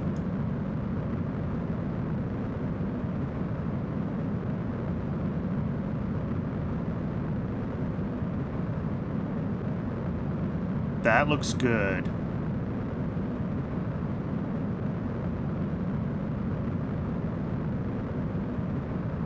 Arc kOS. Oh, we'll always return an angle between 0 and 180. Yeah, you're right.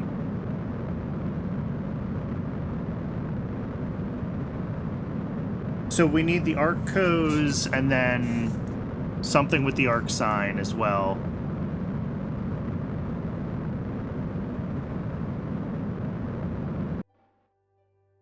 That is still wrong.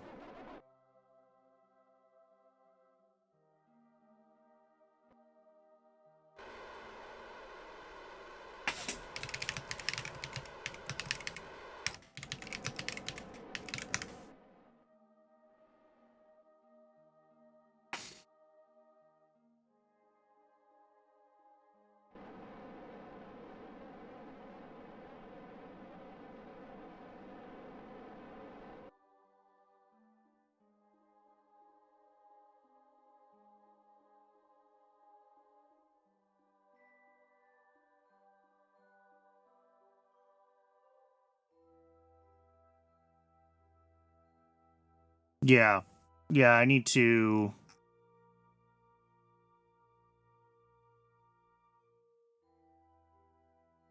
I mean, this also still definitely looks... I mean, this looks better. No, that's a huge moon PE still.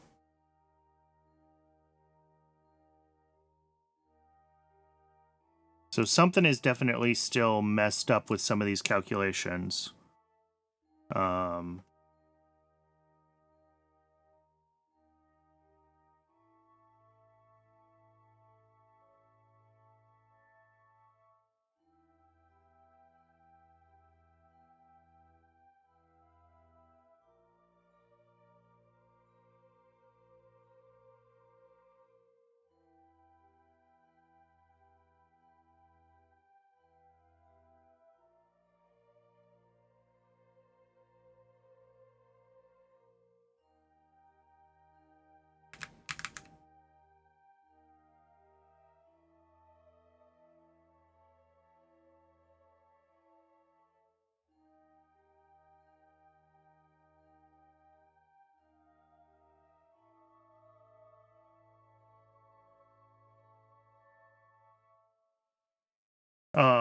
Yeah, so let's fix this.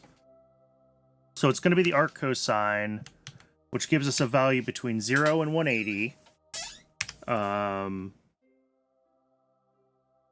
Times...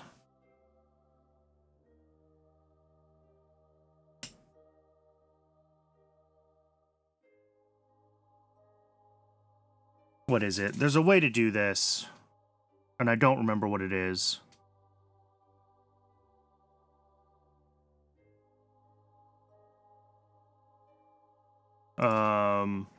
Do I just want the sine of...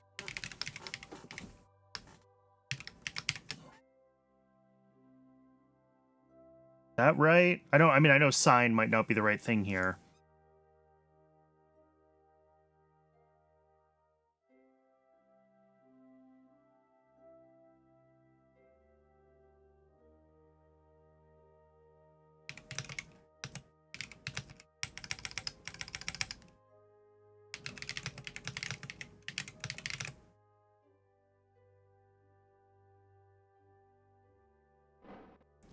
Oh, that's right. It's going to be an atan. Yeah.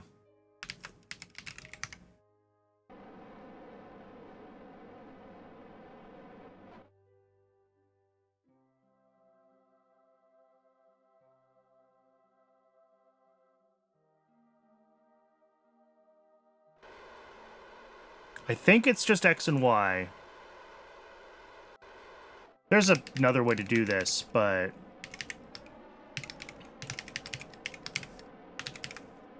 I think that's all we need.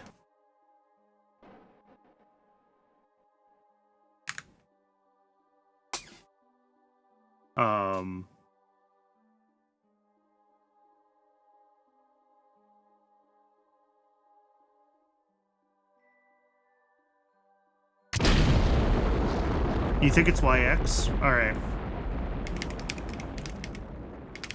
Because X, I think, is the 0. I'm pretty sure.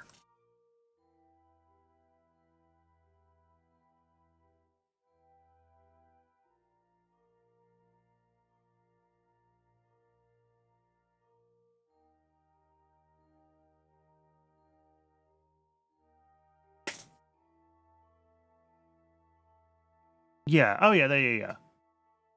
The phase angle of X, arctan 2 of Y. Yeah. That's what I want. Sorry, I'm reading this in the wrong browser. I think you're right. I think it's atan 2 of YX is what I want.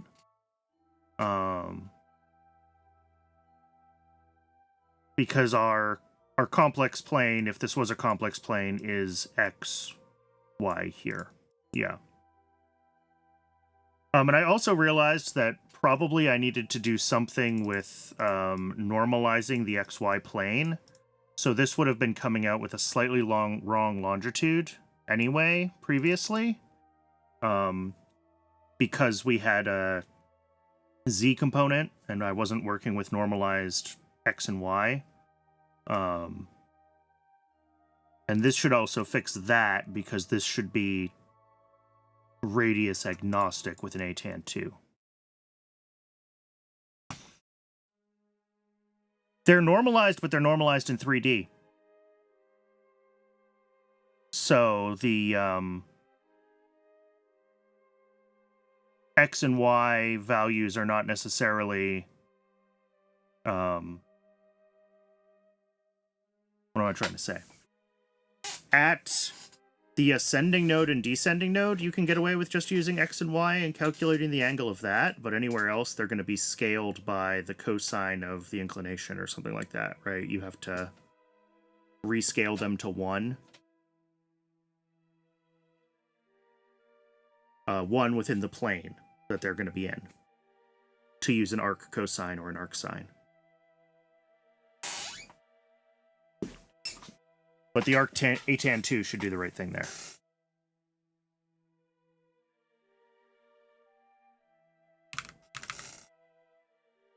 And I think that probably explains why we are missing the moon pretty badly here. All right, let's try this again. And the thing that I didn't double check was, which I will double check this time, is when it decides to burn, how close are we to the calculated latitude? Because I do still trust the calculated latitude. Bonk. Immediate bonk.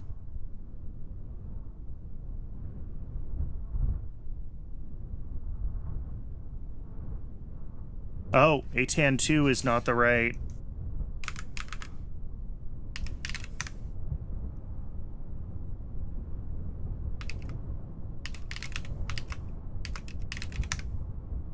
Oh, it's Arctan 2, of course.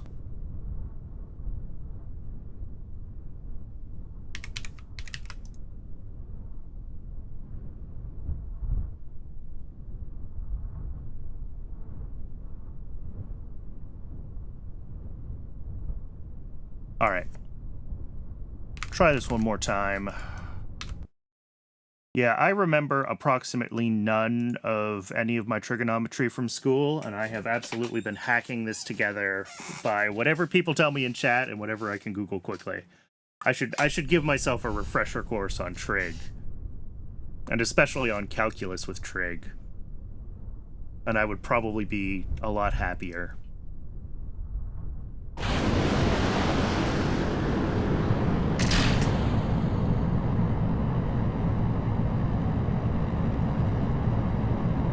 Ah, yeah, see, we came up with this -6 degrees instead of -10. And that's what I was talking about, where the X is slightly wonky.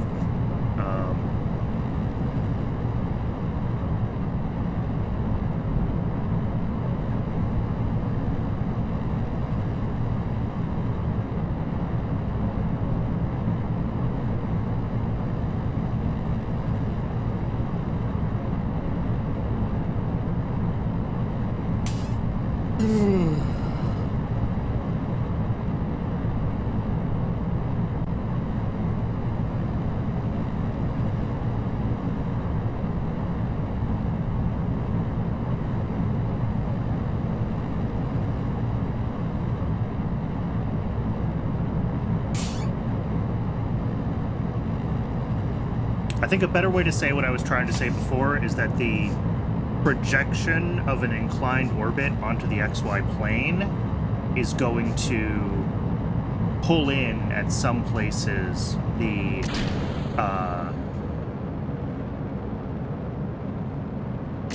radius, right? So if you're using the 2-argument arctangent, it doesn't care, because it doesn't need...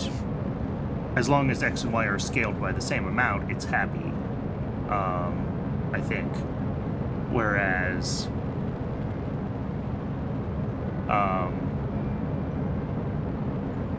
the single argument arc cosine, if you scale in your XY, your projected vector in the XY plane, it doesn't know the difference between scaling the whole vector and having rotated it, and now you have a smaller value that you're taking the arc cosine of, which is a different angle. Did that make any more sense than what I tried to say before? So it's something to do with the projections there, and I don't think we need to renormalize it to just the XY plane for the 2-argument arctangent. I think the 2-argument version works right regardless of scale, as long as they're scaled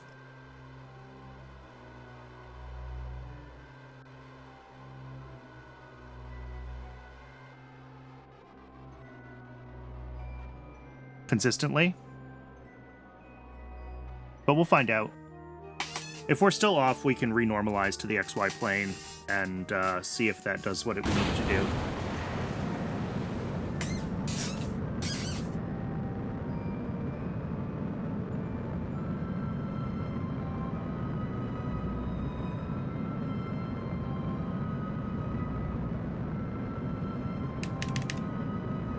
All right.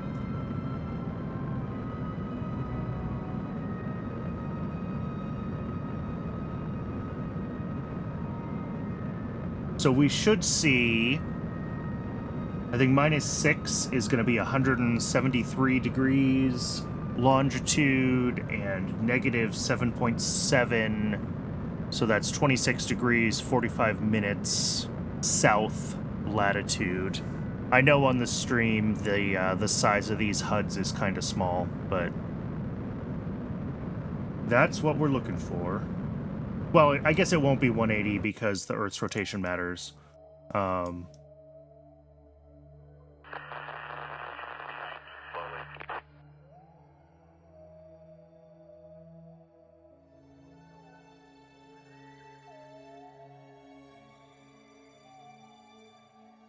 yeah, we're going all the way down south latitude, and then when we come back up on the other side, I guess is where we're going to be.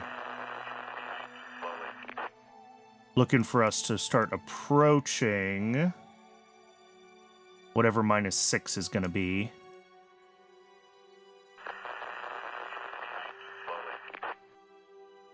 Woo! Yeah, and this is at like only -3. -2.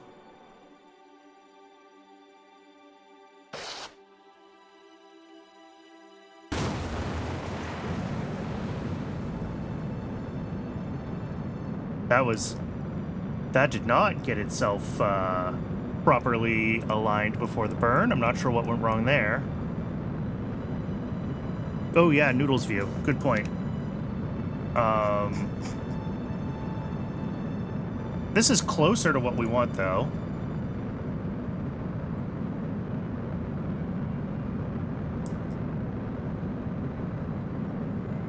Sorry, from the top, but at this angle, I'm having some gimbal lock issues with my mouse. That's what I want. So we should see it going out to the right as it figures itself out.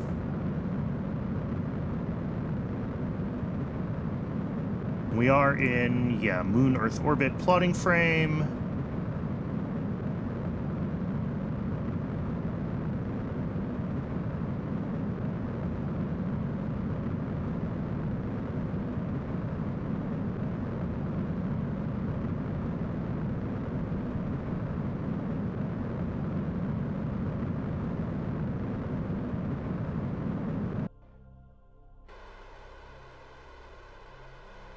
Yeah. And it's, I mean, according to the calculation for the latitude, we are late. We're burning quite a bit late, according to that calculation. You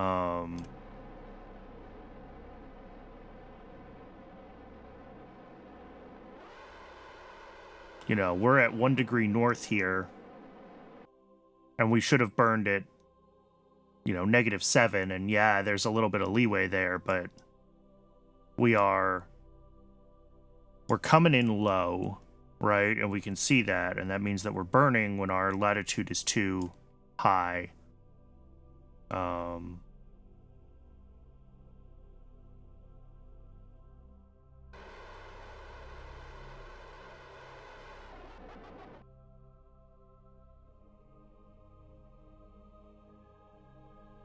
So something is screwy still. We're in vaguely the right direction, though. It's not like we're in the totally wrong quadrant. So I'm unsure why we're off by so many... Like, we're off by 5 or 10 degrees or something like that. Like, it's a weird number to be off by.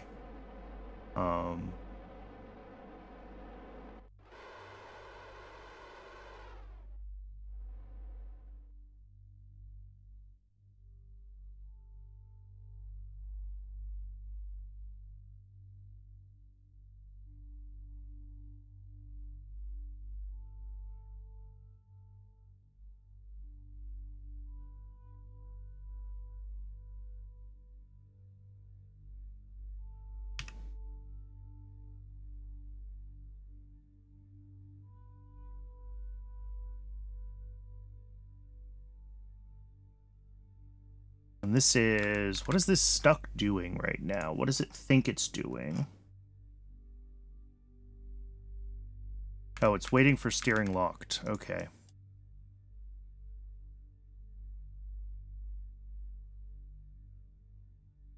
Which it's not getting for some reason.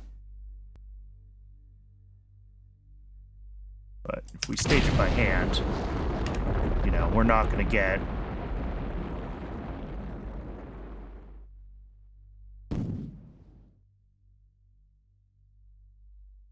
Not going to get a significantly better... Well, it is significantly better. It's 16 megameters instead of 30 megameters. But it's not going to get us an impact, because we're still missing our overall...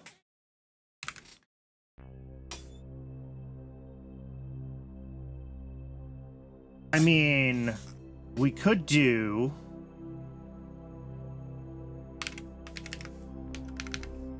And even 15.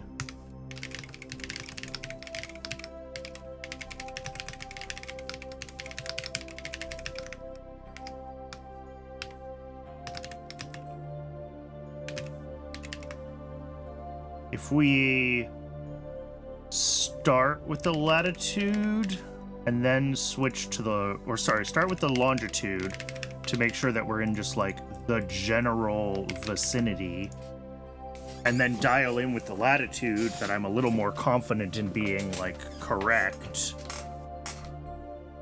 But I'd like to know why our burn longitude is not, like, coming up quite right.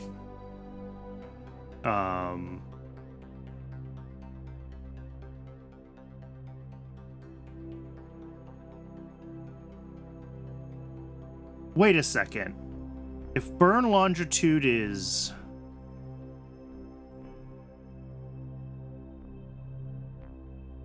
I wonder if I need, like, a mod 360 somewhere in all of this.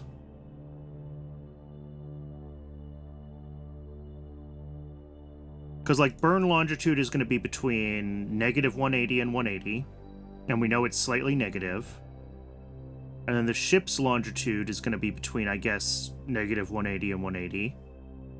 And then Earth rotation angle is always going to be positive, between 0 and 360.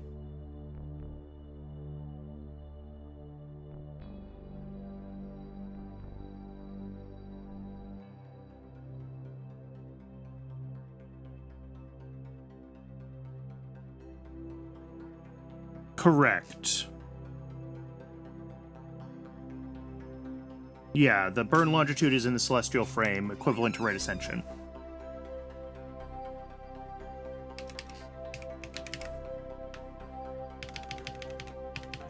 Let's get rid of that change, because I don't really want to do that. I want to stick with this.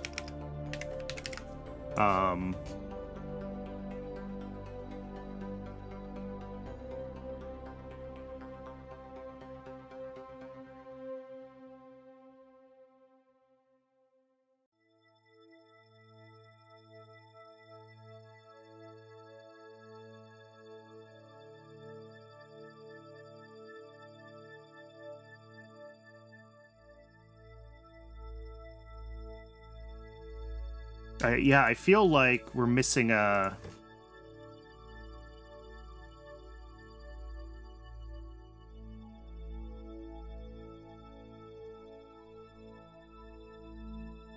Yeah, I could do that. I could take...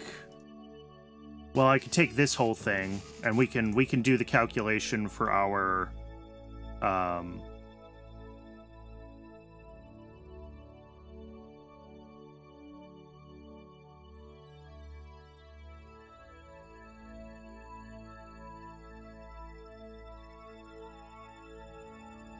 and figure out our, yeah, our longitude from this.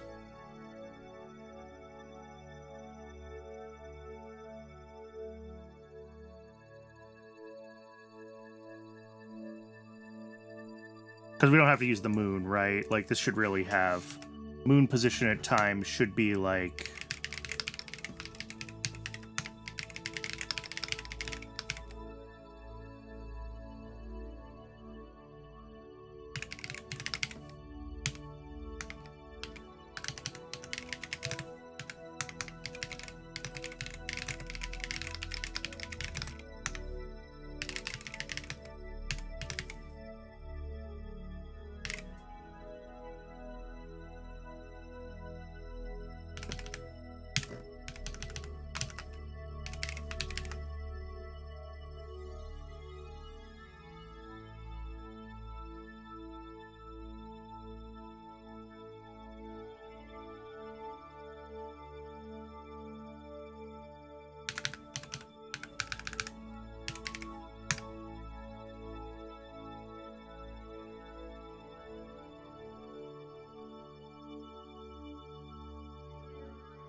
Actually, you know what?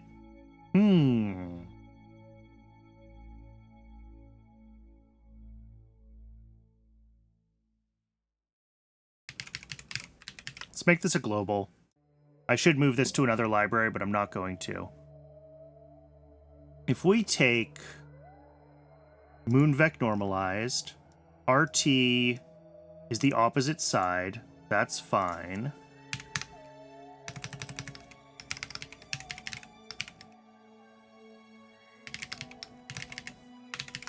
We'll put that in as burn direction.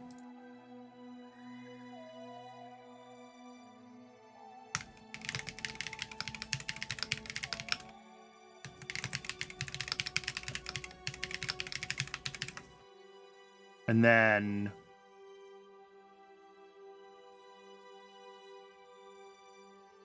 we're going to calculate something here. Wait until...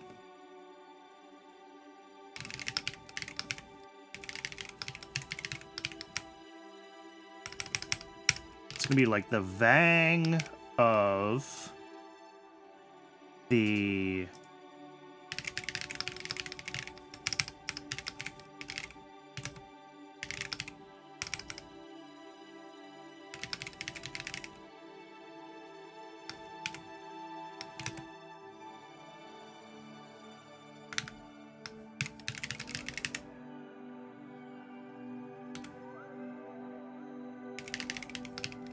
What did I call that in the state? Burnder?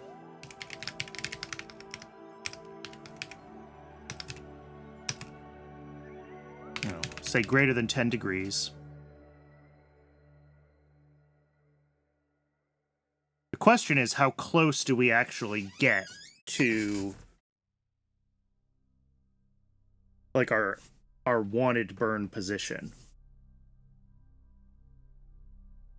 Because if we're too far off, like in 3D space, Vang will never actually do what we want. And I'm wondering if that's part of it. If we're just, like, way off in 3D space. Because we make some assumptions about our, you know, a circular orbit and other things early on in the process.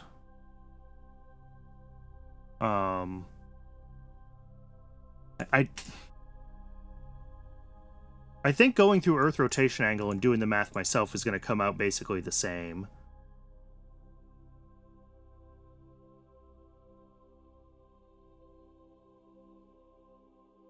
Or it should come out the same. I wonder... I'm really thinking that the issue is related to... Well, actually, maybe it won't. Because is Earth longitude the same as whatever... Yes, it is. It's the right anomaly.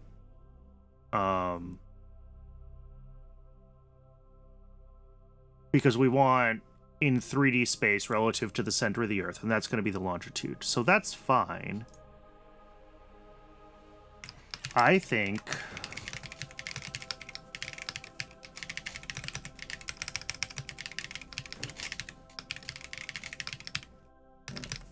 I want this to be less than 10.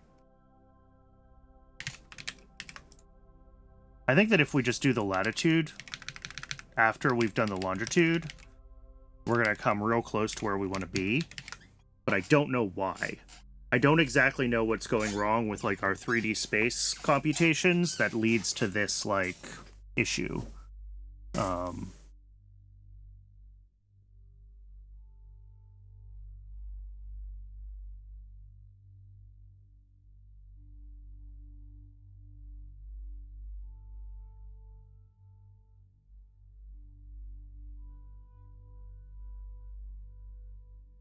Should be less than 1. And then this one down here, less than 0.5. Oh, nope, that's the wrong one.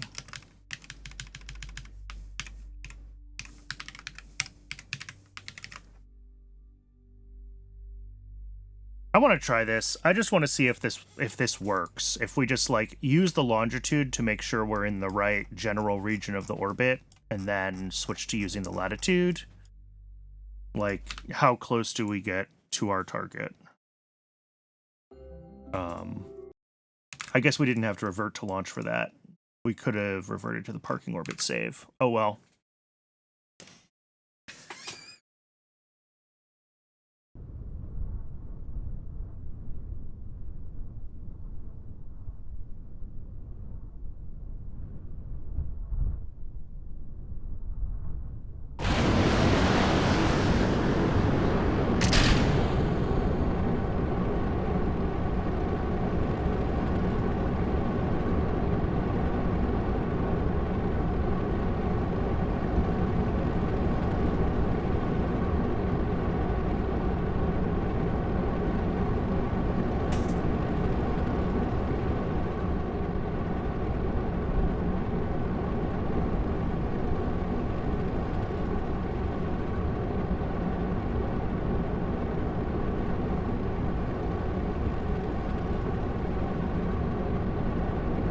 Yeah,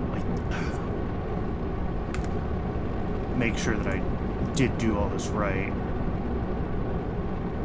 And I think I did. Burn latitude and all of these after waiting for... yes. So yeah, the only thing that could be causing this to be off is this part, this ship longitude plus Earth rotation angle. But I really think that it is more likely to be something with... you know, our orbit not being perfectly circular or some other precision issue with how we're calculating something.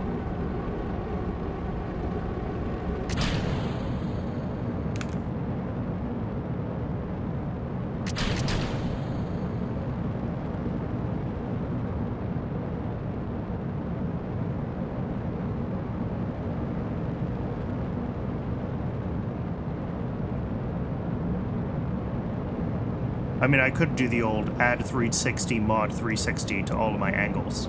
That would potentially clear things up.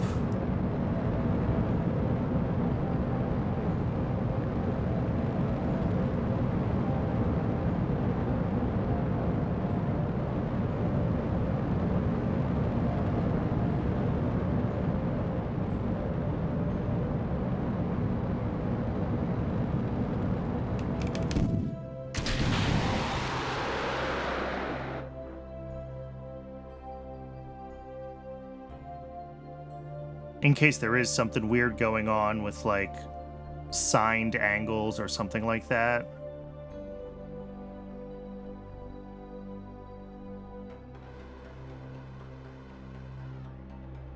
Which is always a possibility, but...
All right.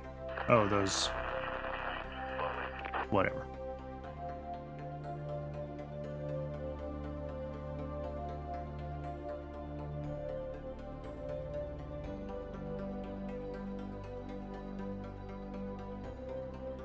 Let's get into the noodle view. Mio.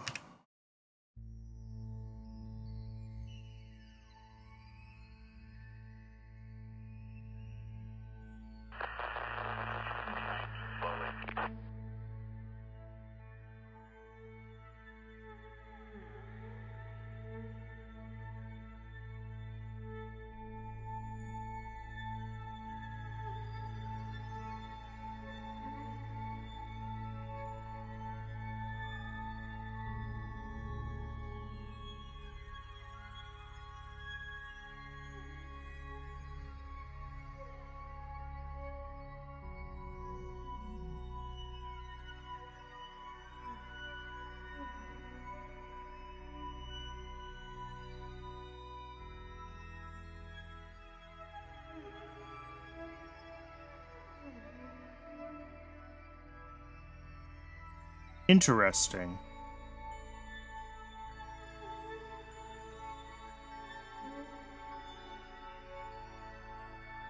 So this is going to go all the way around again, and then it's going to break. But what this is telling me is that the longitude cutoff is way off from where we're supposed to be burning.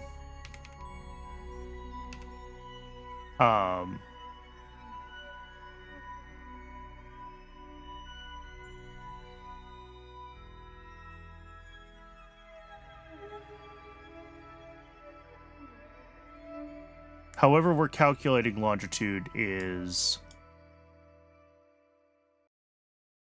bad. And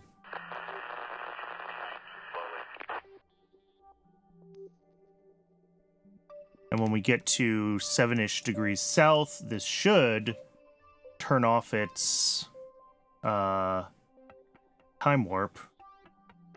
Yep, and it's going to burn on the wrong side. So yeah, the calculated longitude is way past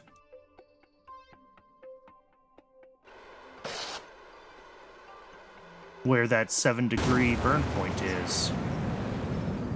And this is exactly what we did wrong in the actual launch, which is we burned on the wrong side of the Earth.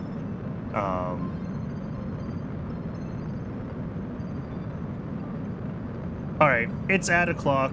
I'm gonna let the ad run. I'll think about this a little bit when we get back.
All right. So during the break, I wrote this, which should get the ship's position right now definitely in the same coordinate space that we're using. We use arctan 2 on Y and X in the same way. And this should get us the same way of calculating longitude. So if something is screwy with our coordinate system versus the actual global KSP calculation of longitude, which I don't think there should be because we're using angles relative to the same prime vector, but never know. This should account for that. Didn't want to do this, but we'll just do it. And I think that is the only change. And I went back to doing longitude everywhere instead of a mix of longitude and latitude. Oh, sorry, I wasn't looking at the code. Ugh. Ship longitude function calculated based on position at time in the arctangent, which is exactly how we get our burn longitude.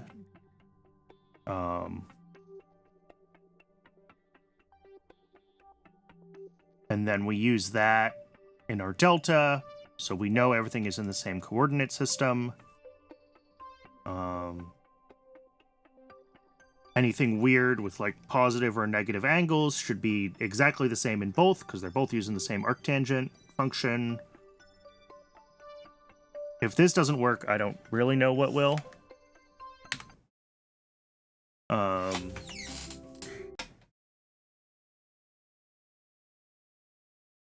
It's super weird to me that we're having such a hard time with the longitude aspect when latitude, like, just works.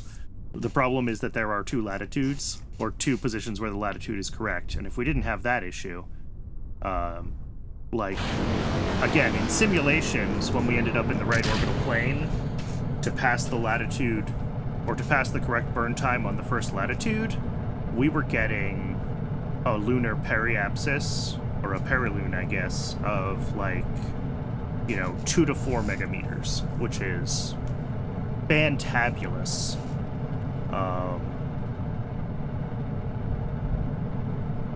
But the longitude math is wrecking my brain, and I don't really know why. But yeah, we're just going to do the calculation and compare, and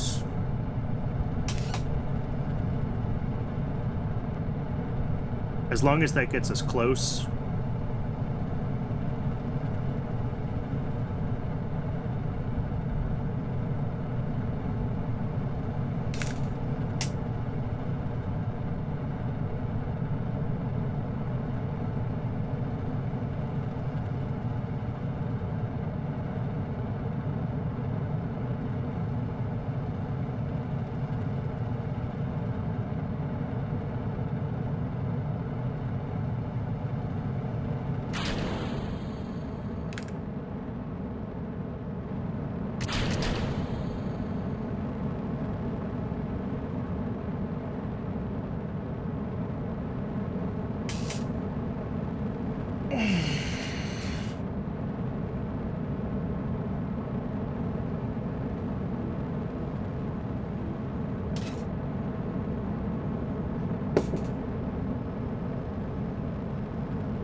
Go. That was much more stable than some of our staging events. Although that's just random chance and physics engine shenanigans.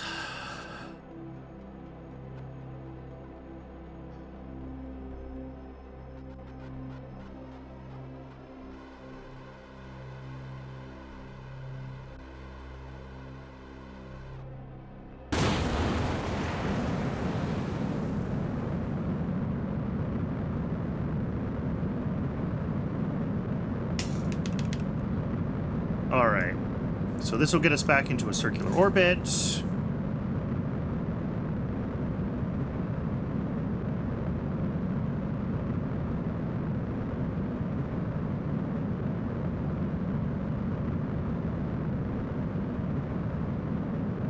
And then we hope that there's no bugs in the code in a place where they're going to cause me problems.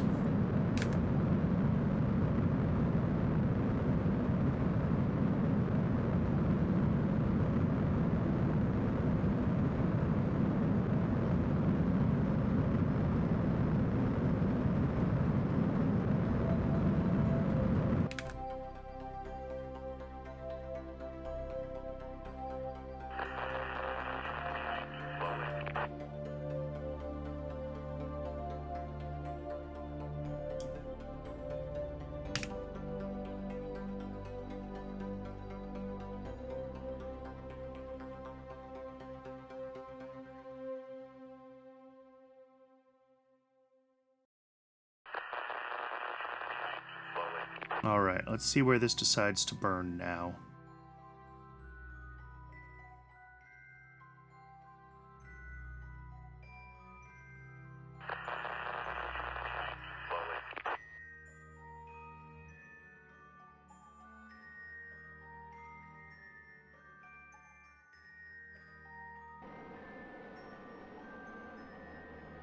-3 south latitude instead of the -7.75.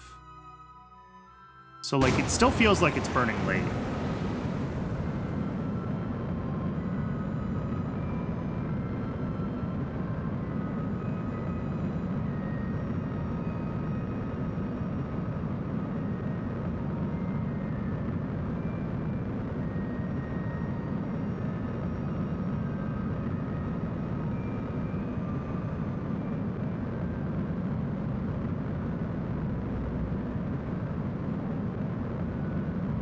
This is definitely less late than by a couple of degrees. Well, maybe not less late by a couple of degrees than any of our other attempts.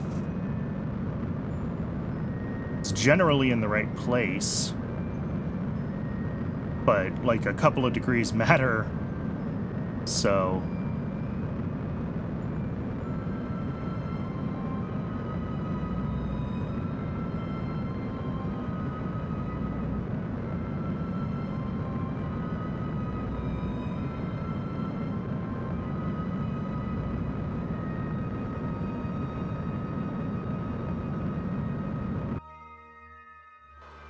Yeah, 26 megameters.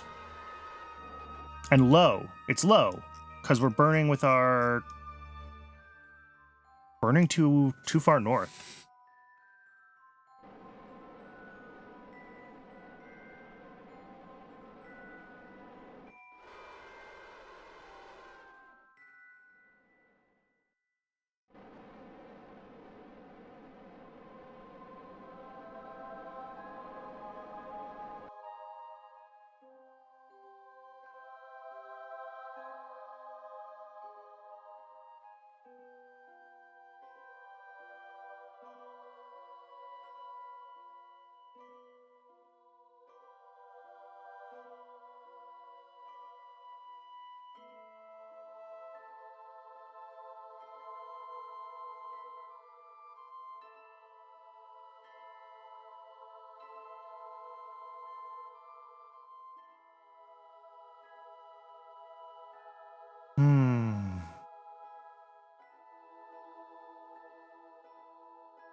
I mean, I could just put a fudge factor in, but like...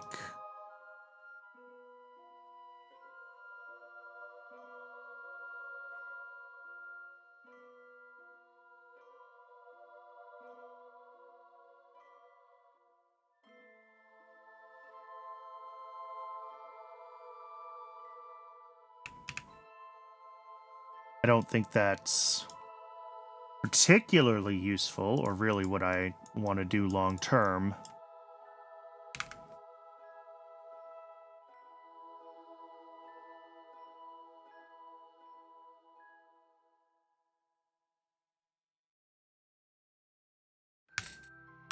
You know, I mean, we can still do this.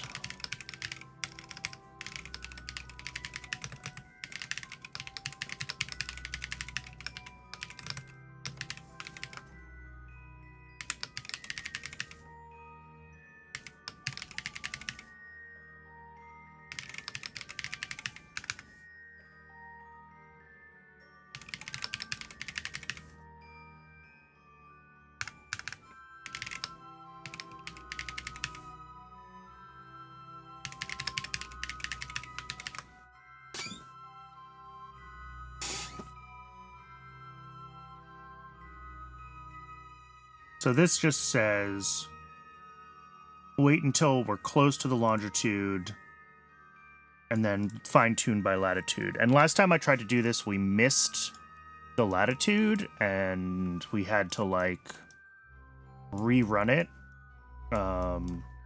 But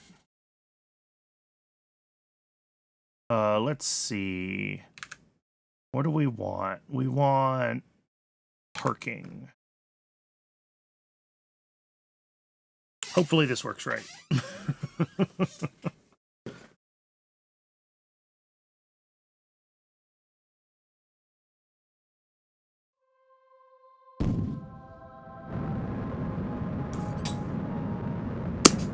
Nope, it doesn't work right. I have no idea why my throttle is 100% coming out of some of these quick saves. It's very frustrating. I thought I fixed it.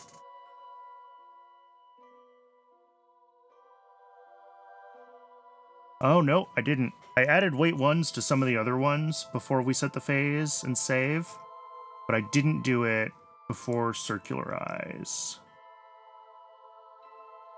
So let's add it here.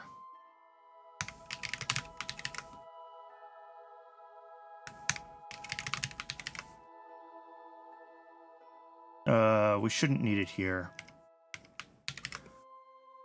because the Agena hasn't been activated yet, so the throttle state doesn't matter. But yeah, it's like quick saving the wrong throttle state because we're quick saving partway through the tick or whatever. And then we come out of quick save and it throttles up.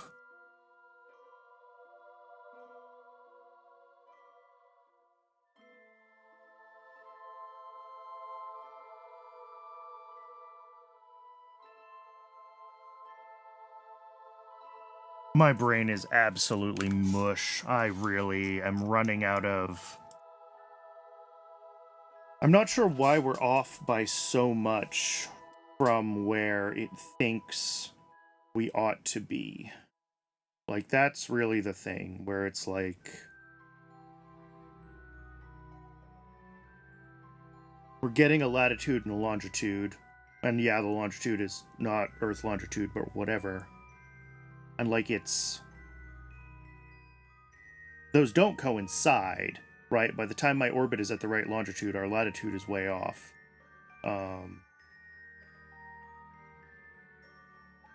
Which tells me that we're not in the right plane.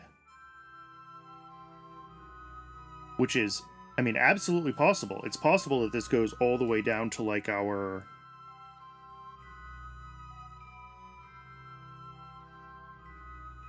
you know, launch time calculation, and we've always been putting ourselves into a subtly wrong plane, even.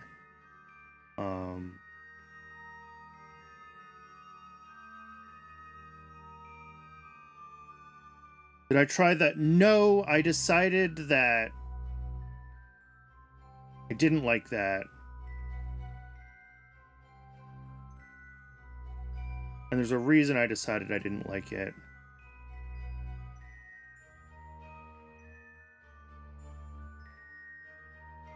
And I'm trying to remember what it was. Oh, it's because of what I was just talking about. I don't trust that we're in the right plane. And if we're not in the right plane, then that Viang is, like, potentially just way off and never useful. And I'm increasingly convinced that we're not even in the right plane. And I don't know how to fix that.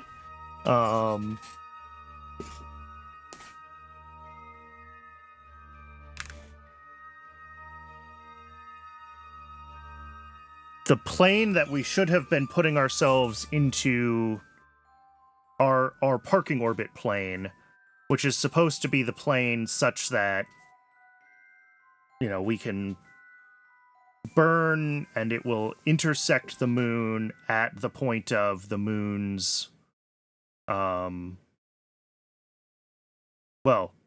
that we can burn and have the moon arrive at the same time we do at the same point, right? We pick that parking orbit plane doing...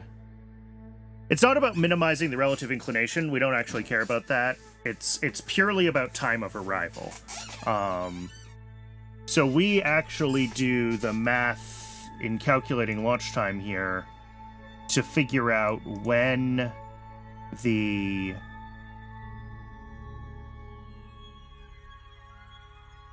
Earth is rotated correctly so that we can launch at the right time, so that in the orbital plane we're going to be in with our given inclination, we can do all the rest of this math and it'll work.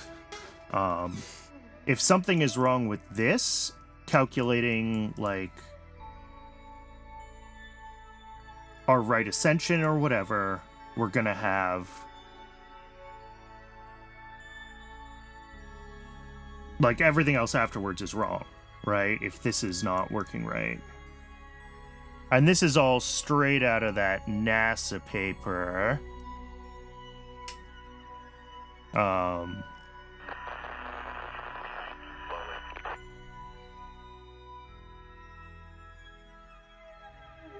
Yeah, here we go. This is the geometry that we're looking at, where we have our launch site at a given time. There's a direction to moon impact, and we want our launch site to be such that we have a point opposite moon impact where we can burn, right? And this is not drawn super to scale, so it doesn't look like that line connects, but that should be where these two orbits, the circles,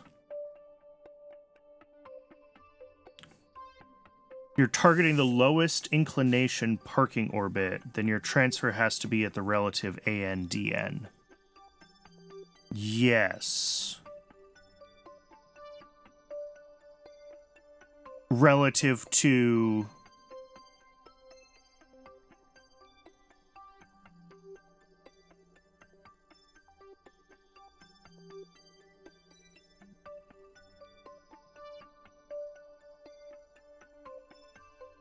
Right, relative to the moon, yeah. Well, it's the way I think of it is that whatever the moon's declination will be at arrival time, we want our final periapsis to be the opposite latitude of that declination, right?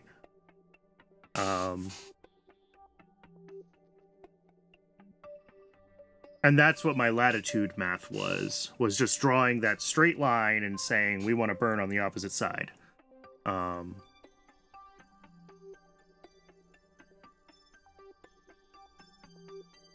Yeah.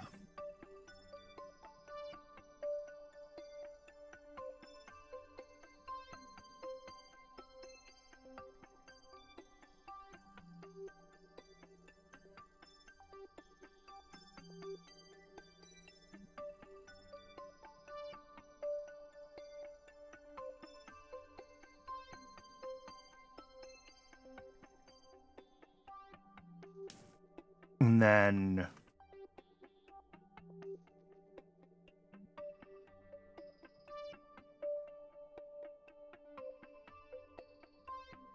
So yeah, either something is off with this math, and we're not ending up in the right plane, which again is possible, or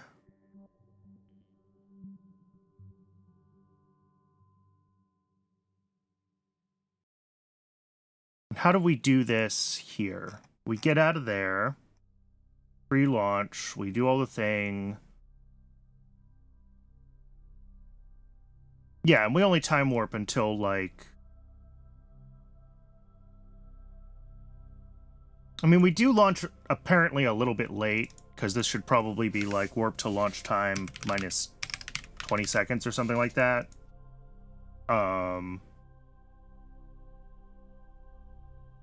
But we're talking 20 seconds on the scale of the rotation of the Earth. Like, this shouldn't have us be multiple degrees out of sync, right?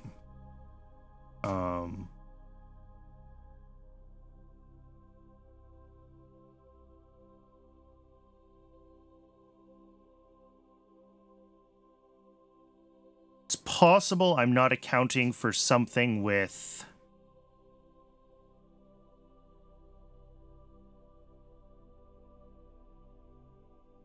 you know, our final orbit not ending up passing through the point that's defined by our launch site, but, like, it should be, again, within a couple of degrees, right? Our final orbit should be over our launch site as far as, you know, the right ascension of our final orbit should be over our...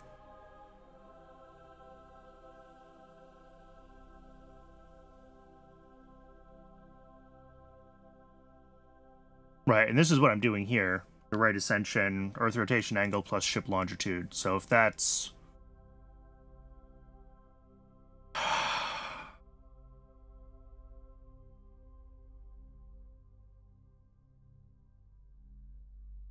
And all of this math is straight out of this paper, so, like, it's always possible there's a typo in this paper or that I input an equation wrong.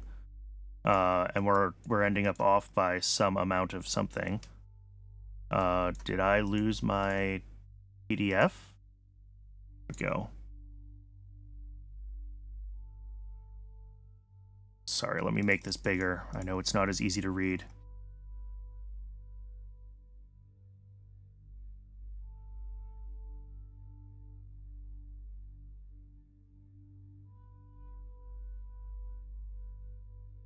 You know what? Am I making exactly the same mistake here that I made when I was thinking about my burn longitude?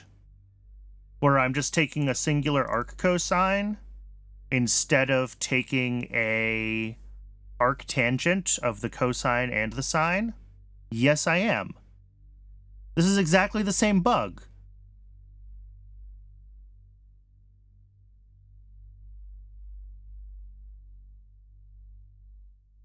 All right, well, let's fix that. Let's that's a first pass for something that we can change. Let's pull these arc cosines out.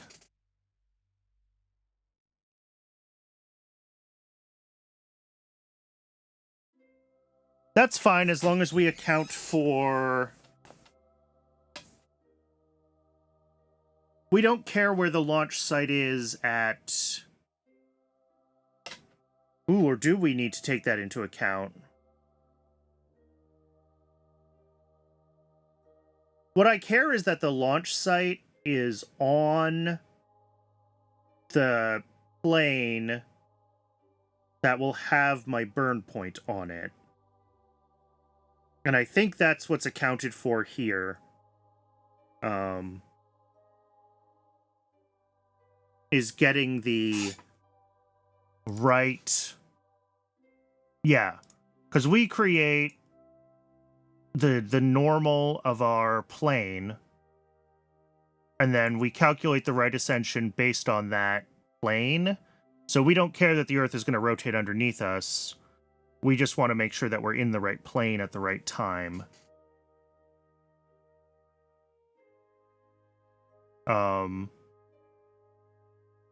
So what matters is not the rotation of the Earth, because we care about the instantaneous point that we depart the Earth, or the instantaneous time that we depart the Earth, because that defines the plane we're in. And, like, yes, if that's give or take 24 hours, you know, the moon will have moved a little bit. But I don't think we need to worry about there. I think it's this. I think it's... This is just a single arc cosine of what needs to be a... an arctan 2. So... I'm going to do this first, and then we'll figure out...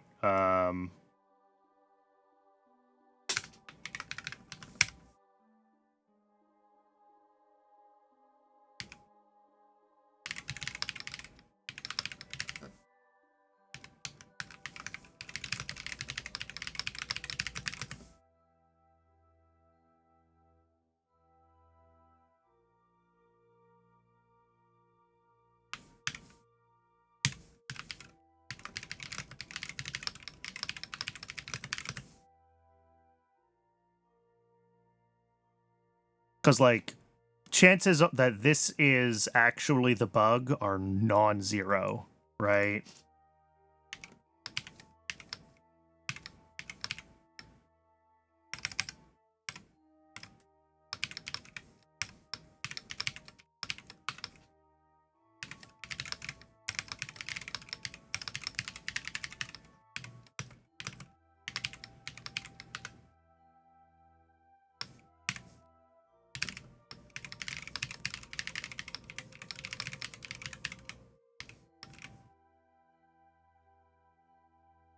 Ooh, also I'm missing parentheses in here.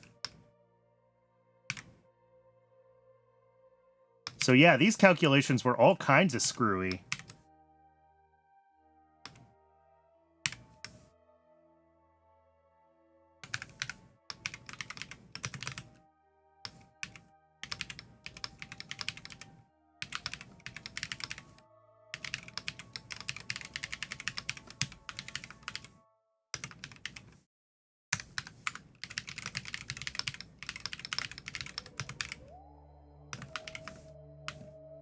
Oh, whoops.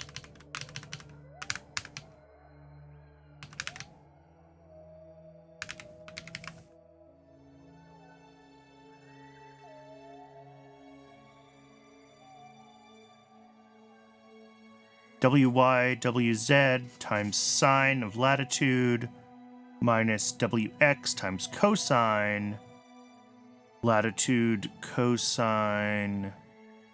Yeah, these are very similar. It's just swapping X's and Y's, it looks like.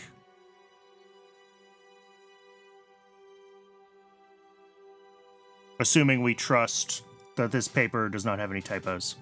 Okay. And then this is a arctan 2, right? So launch.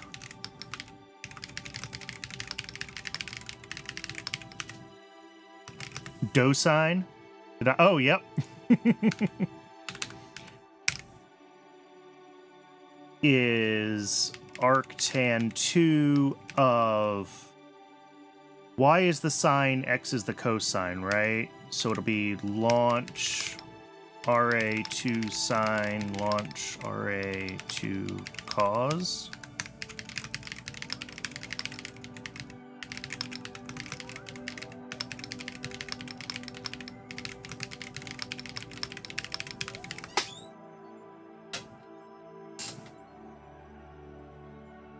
I am shocked that if the code was this buggy, that this worked at all.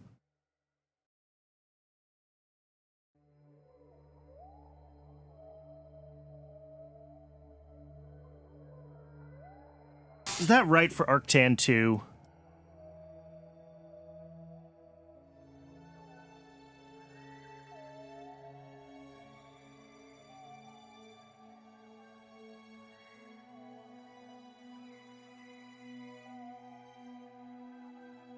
All right. I'm like, yeah, sine should be Y, cosine should be X, right? Yeah. Okay.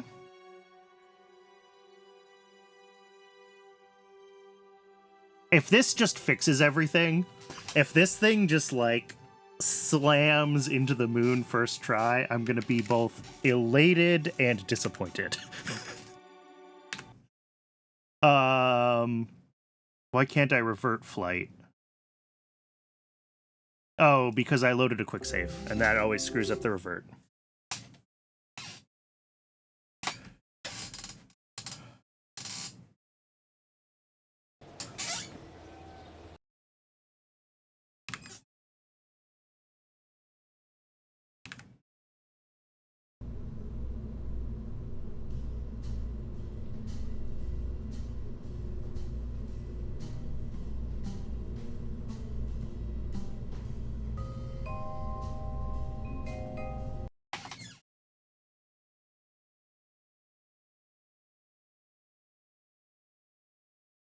I mean, sure.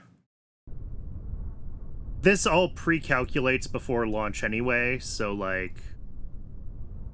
It came up with a different time.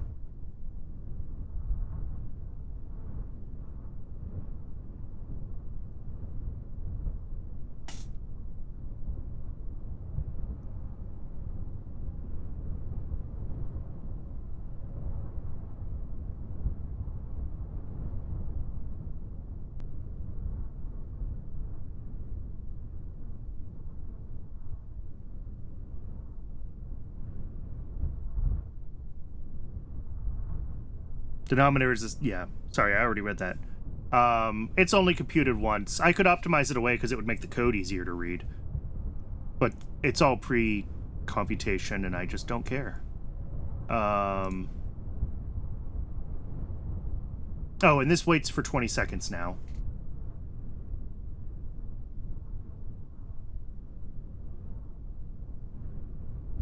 Because I was a little aggressive with making sure that we weren't burning late. I don't think we need that 20-second wait anymore, given that we just discovered that I had some massive bugs in the code.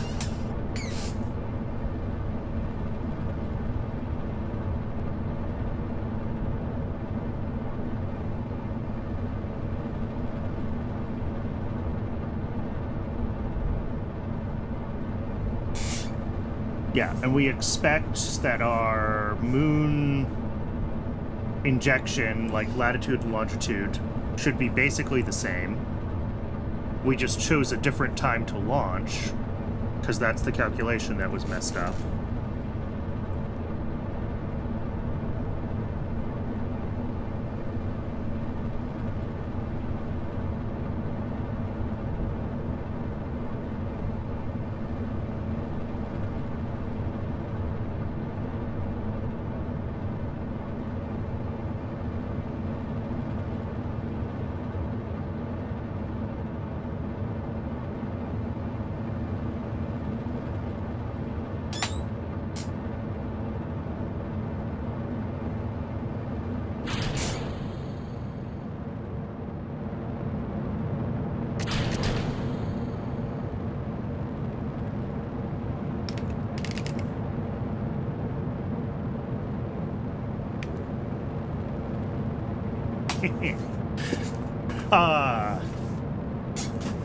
The best part of doing stuff with KOS instead of MechJeb is that I can make a real atlas without needing like weird clipped tanks and hacks and other things like that to make MechJeb figure out the staging. Like, I just built an atlas and it flies.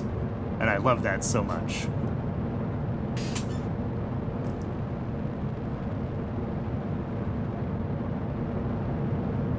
Alright, this is looking good. Oh, let's, well, no, we don't need to be in noodles mode yet. Let's let this get into a parking orbit, and then I'll switch to noodles.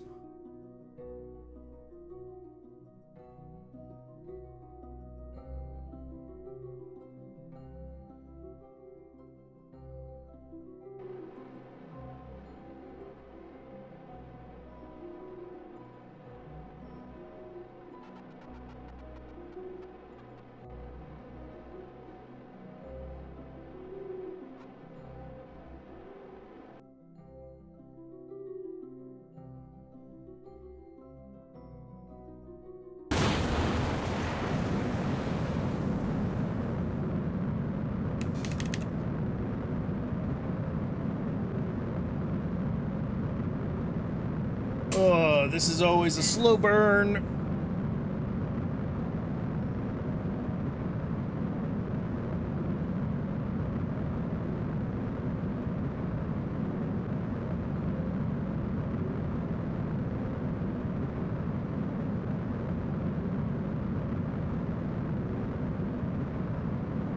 And if this works, I think in the current form, I've still got it in the, like, mix of checking longitude and then checking latitude and doing some weird stuff. If this works in this way, I think I will switch it to just the longitude. Because that should have been our issue, right? So let's get into the right plotting frame.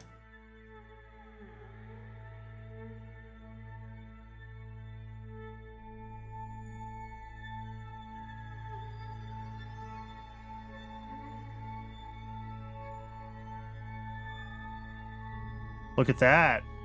That is dangerously close to the descending node, like you said it should be.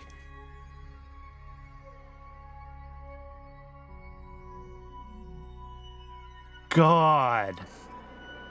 I can't believe this code worked so well for the first, like, for all my test flights. Whatever date I was on, like, the bugs just canceled each other out, and the thing got to within a few megameters of the moon consistently.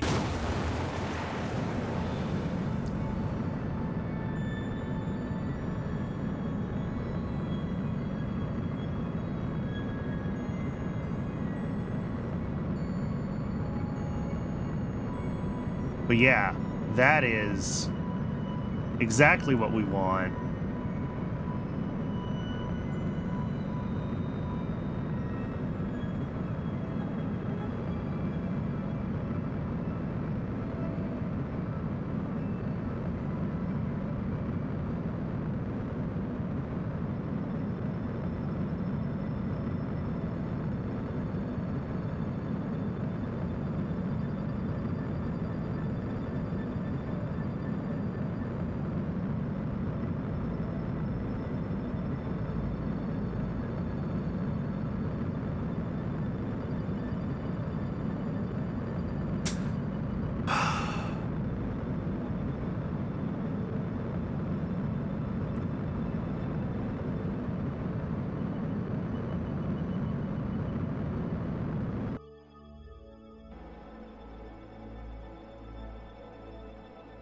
We overburned. I saw the PE go through the moon. But, like, that is pretty good. 12 megameters is way better than what we were getting before.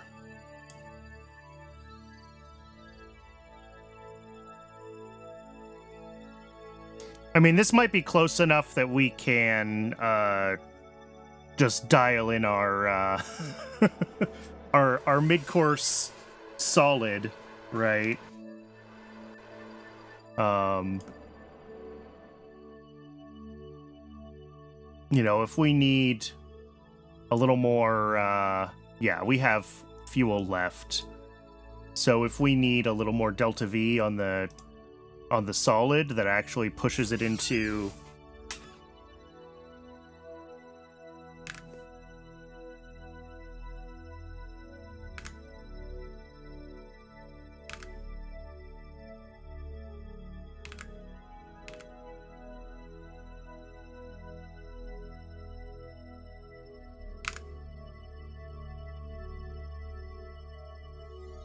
come on, figure out your time warp. I'm actually going to do that. Change the epsilon. I never fixed the epsilon in steering locked after I fixed some of the issues that had with signs of angles. So it's a very aggressive steering lock.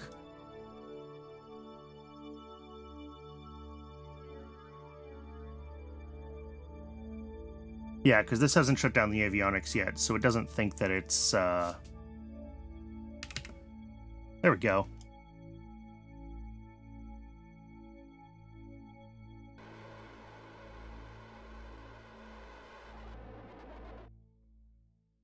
I tricked it into thinking that its steering was locked by going in and out of time warp.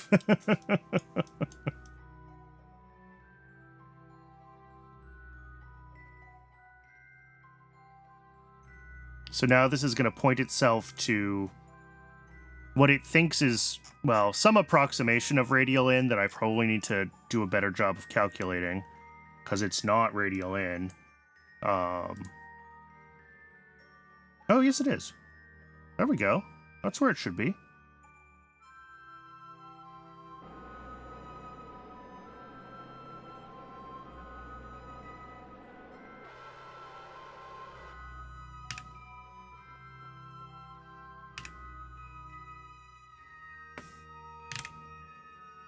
And then I'll just state this manually.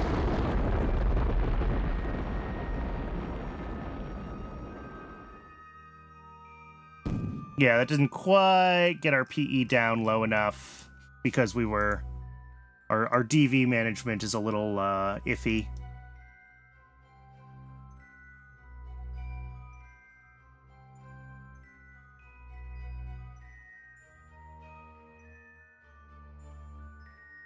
But that is dangerously close to this script actually working again. Okay, so first thing to fix is...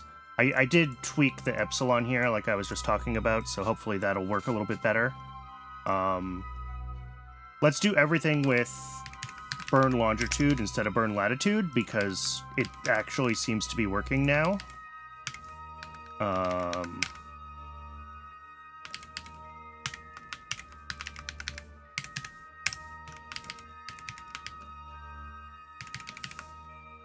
Okay.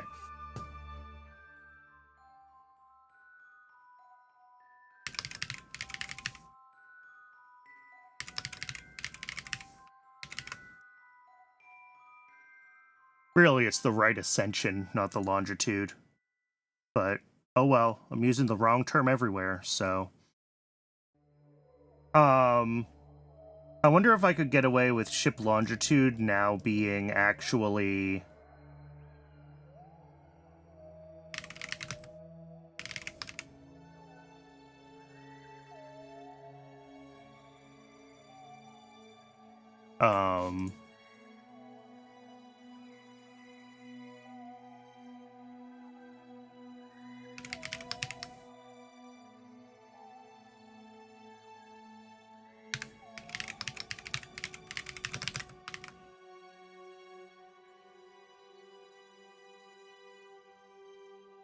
body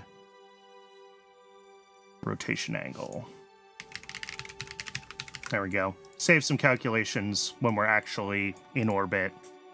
But then this target delta V, right?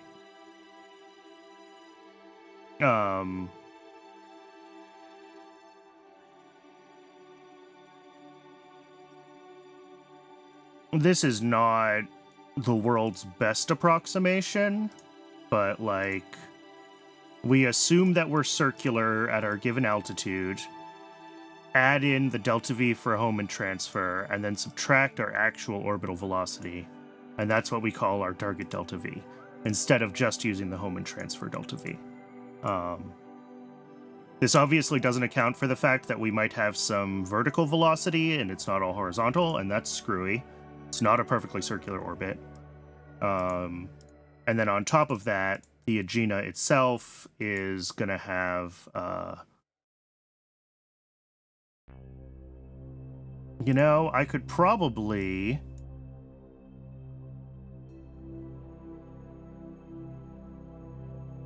just get, like, the horizontal component of our velocity. That would help.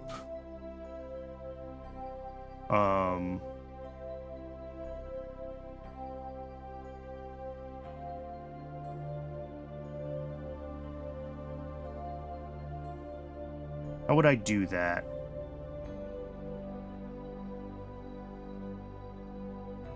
Yeah, maybe not. Our vertical velocity is going to be very small, but like for those tens of megameters of difference we're talking about,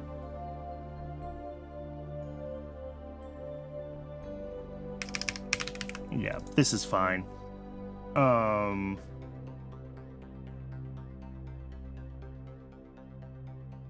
And then here,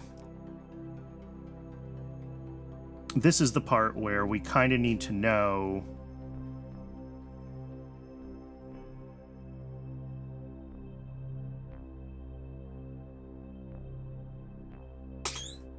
yeah, thanks for hanging out. Thanks for the tutoring in AP Trig that I haven't thought about in a decade or more. Because I needed that and found some bugs. So yeah, we're closer. I'd really like to get this to hit now that we seem to have fixed the burn and it's just the delta V management. But yeah, thanks for hanging out. I'll see you next time.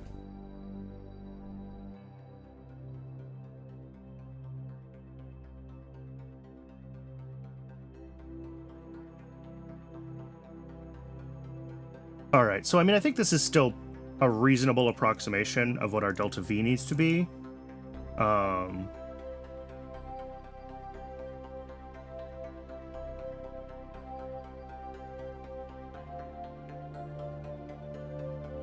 But like, this is the issue, right? Because we have some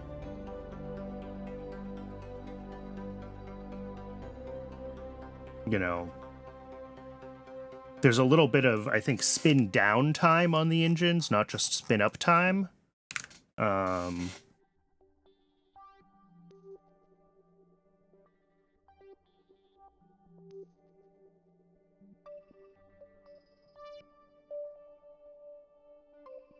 So, I mean, one of the things that we can do is we can just subtract like a fixed, like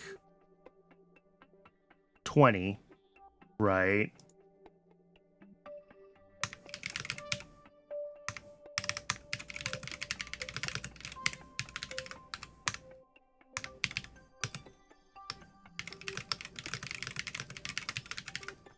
And 20 is a lot to make up with RCS, but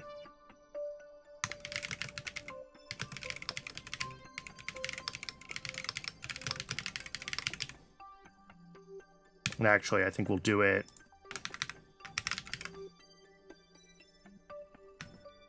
here. Right, this is just how much we want to do with RCS. And we'll set that to something.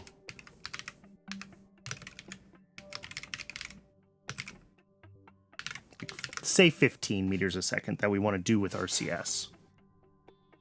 Again, that's a lot to do with just RCS on the Agena. We might have to play with that. But that'll potentially give us some, something.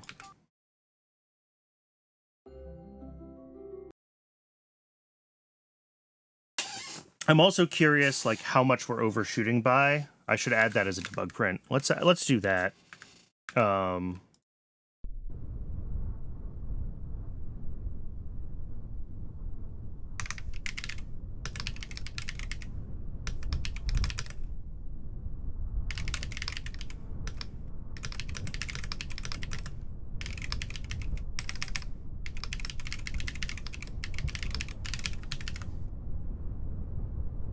There we go.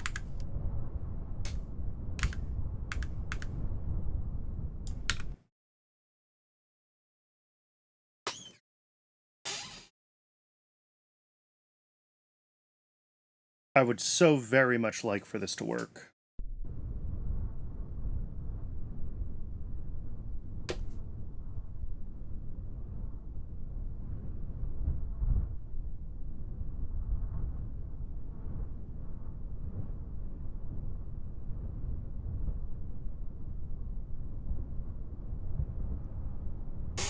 Yep, it's doing that thing where it's being a little overly conservative for my tastes with the speed that it'll time warp at.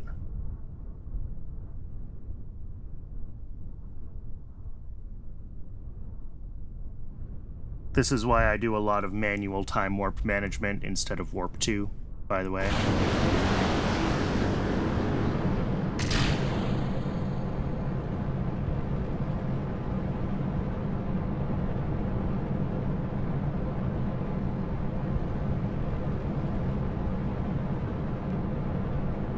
Alright, so I've added a debug print, so this will print kind of what it thought its target velocity was and what it got. Because if we're hitting our target, and that target is too high, then we need to, figure out what we need to do to dial some things in there. Looking at this,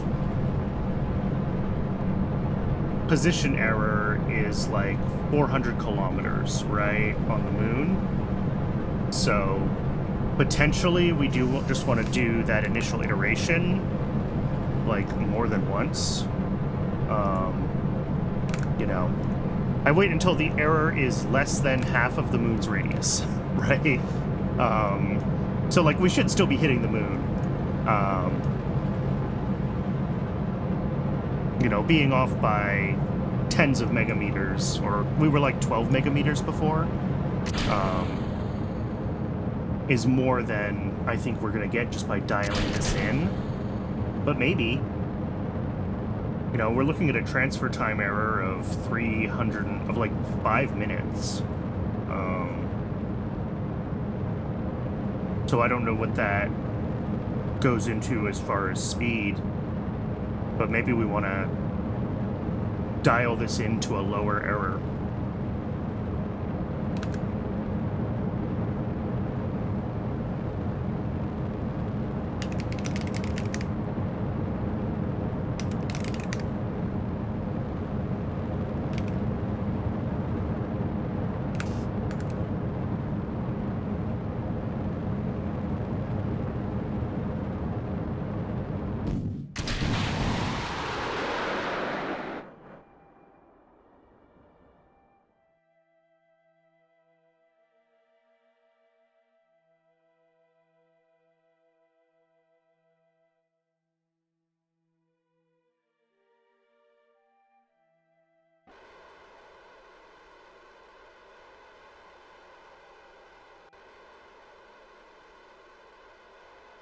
This is not going to get itself aligned on time.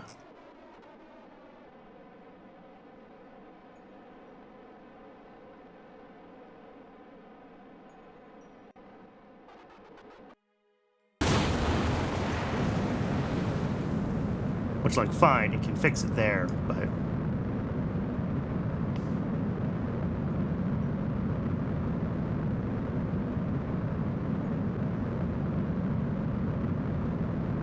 I could try to do something with the Atlas burnout so that instead of fully burning out, it like shuts down the LR-105 and leaves a little bit of fuel in the LR-101s so that it can give itself, like, stabilize itself before staging.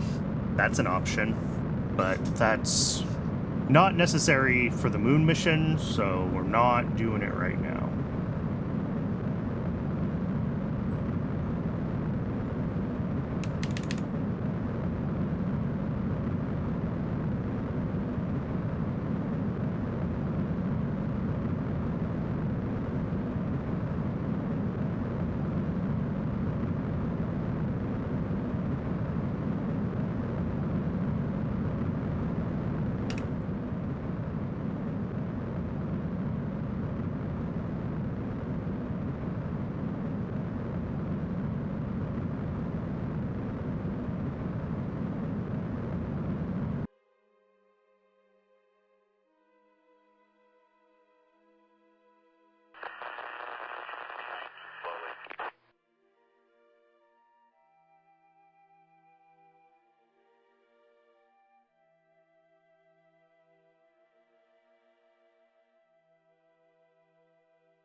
Okay.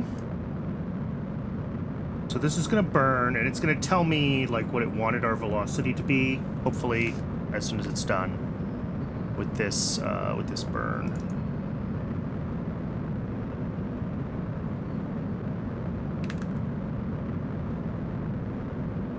And then we'll see kind of how close we are. You know, I took 15 meters a second for the RCS to do.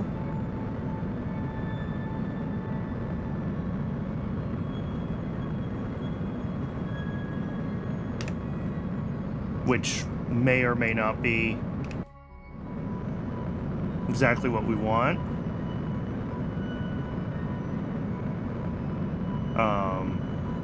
And it might be that our velocity calculation is, you know, too...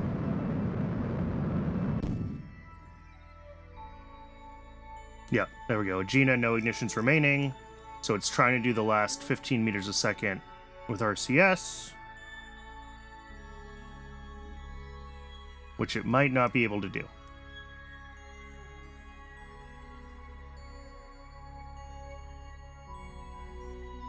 Yeah, we're actually slowing down.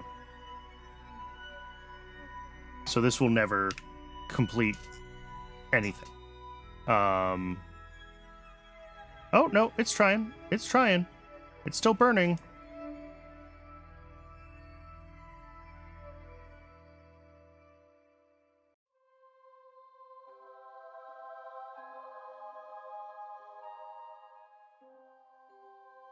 So yeah, this is still trying to push out its moon PE.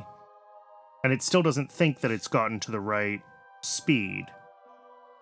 Okay, so that's part of the problem. Is we are picking too high of a departure velocity to begin with. And this is just gonna stop.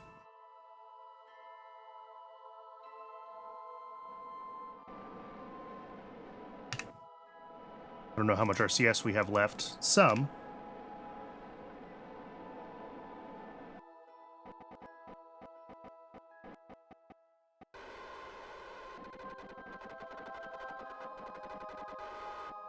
So if we just like point ourselves retrograde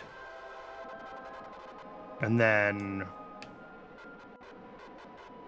full bore RCS.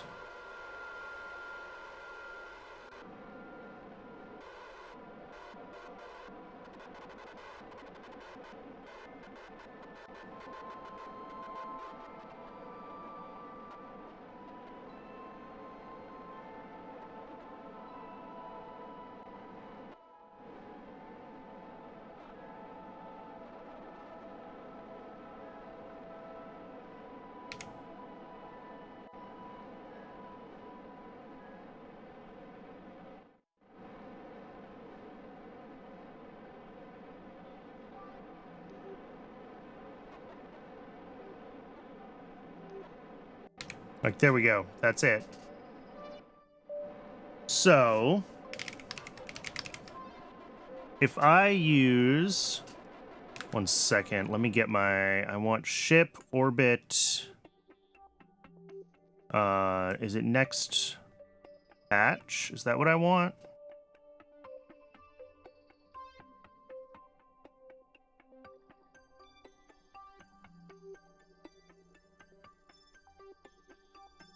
Ship, orbit, next patch.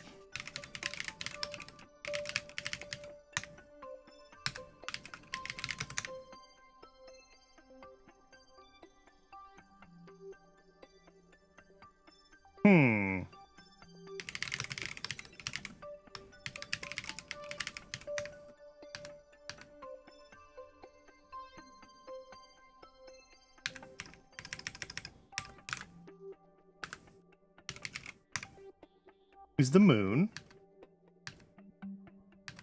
Okay. Very negative apoapsis.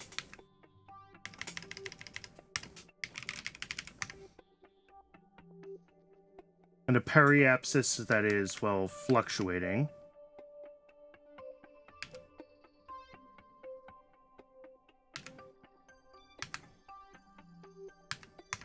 But actually, you know, go prograde again. We're going to run out of RCS juice.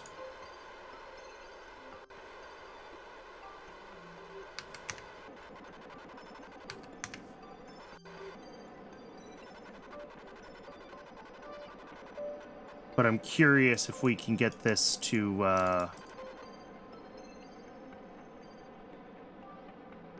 know, can we trust ship orbit next patch periapsis enough that we can, like, use RCS to fine-tune it or something like that?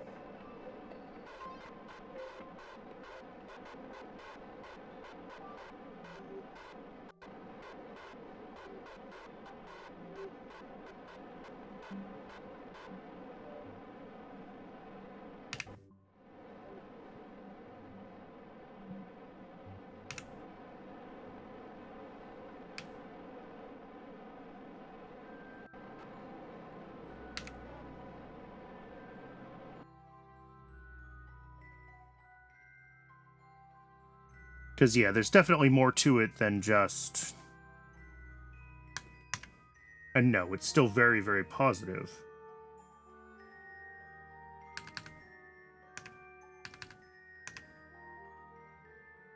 In fact, hugely positive. Okay, so this is not... Whatever approximation of the next patch we're getting from the patched conics are not correctly accounting for this. So we can't rely on checking the periapsis here.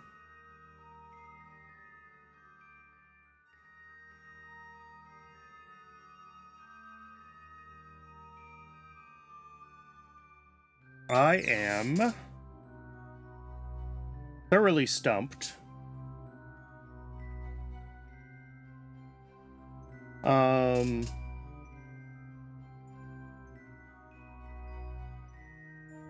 Yeah, so if we can't use next patch, you know, we don't have to get a perfect orbit, but we do have to make sure that our, like, calculated delta V for our transfer is accurate enough that we,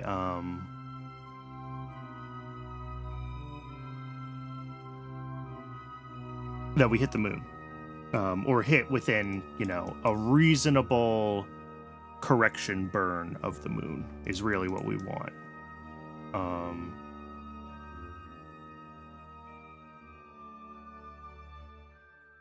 And then we can do something like, you know, in the code, I think 15 was too big.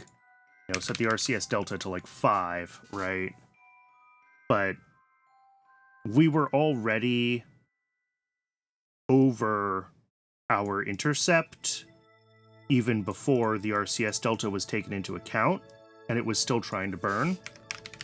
And that tells me that we probably, in our initial calculations, you know, we're doing half of a moon radius here. You know, maybe we want an error is less than the moon radius, you know, 1% of a moon radius, right? Or no more than 10 iterations. Let's run that. Now, I'm just curious if having a more precise idea of where the moon will be is going to get us to where we want.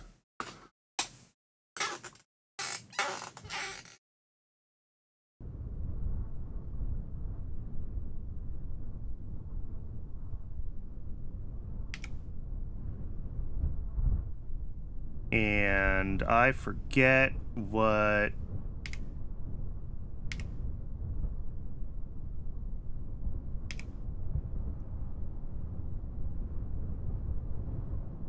Why? That's the one.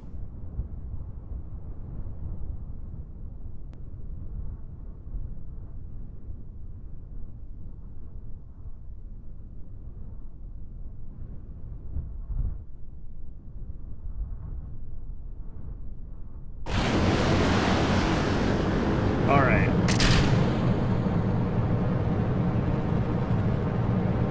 Yeah, and this time we have a position error to within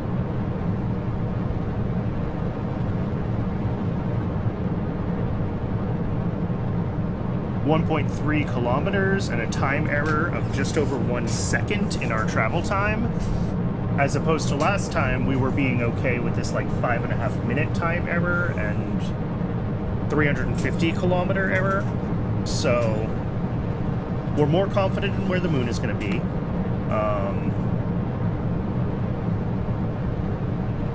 Which means that our burn calculations should be more precise. You know, we were off by more than this 350 whatever, so I think this is not the only change that we have to make, but I'm hopeful that it will at least get us part of the way to a more precise burn.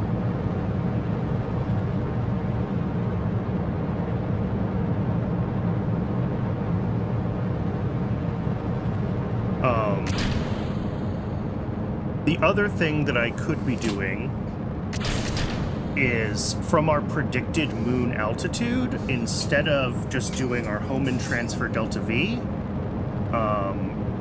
you know, we can look at our velocity and figure out our predicted altitude, right? Our predicted orbit.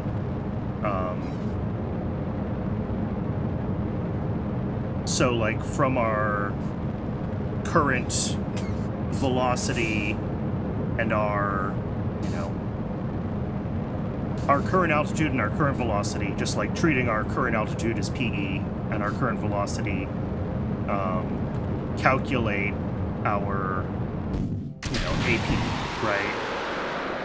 And we say we want our, we stop our burn when our AP is the lunar intercept, instead of doing the Hohmann transfer DV calculation.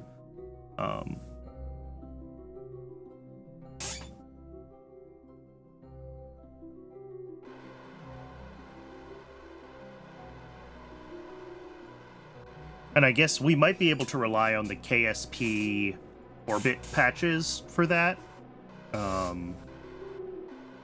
You know, if we just watch for our AP to cross the threshold of the moon. But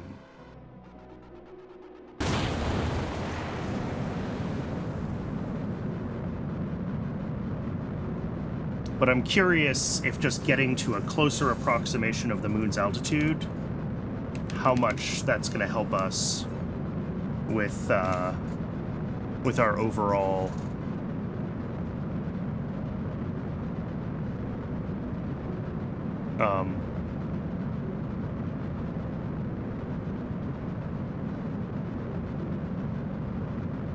you know, our launch time is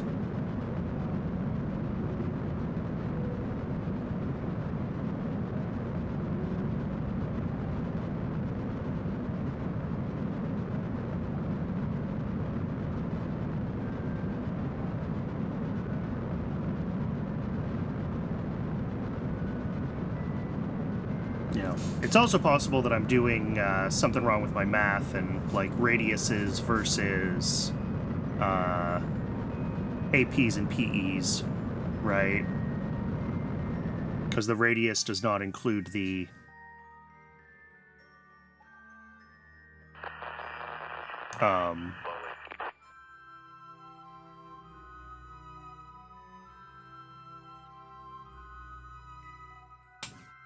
or there's diameter of the Earth, right, involved in some of that math that I might have to double check. Might be doing something wrong there.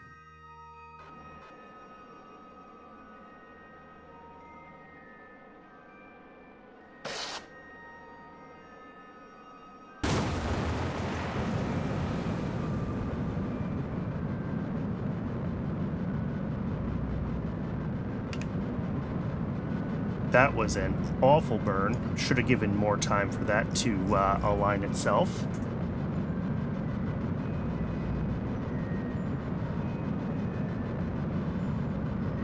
Let's go to the Moon Earth orbit frame.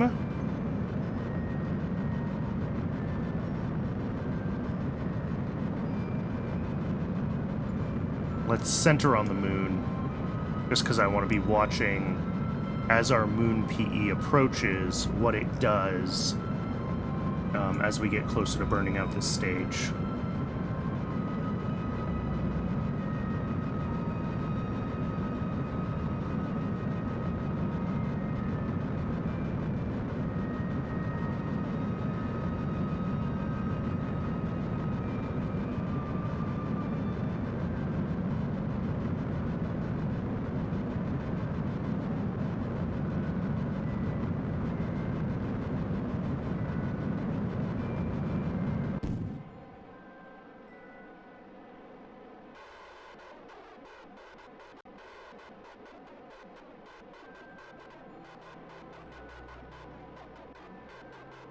All right, well, this is still burning.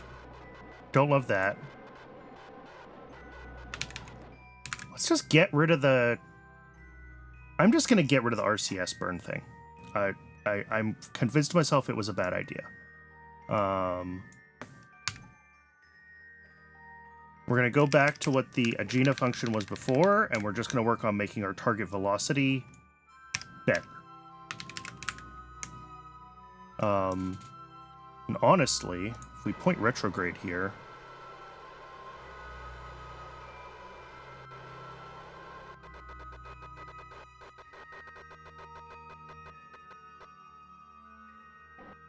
Like, we're dangerously close to this. I know it's like 11 megameters, but... Like, in terms of delta V right now, that is a very, very small amount.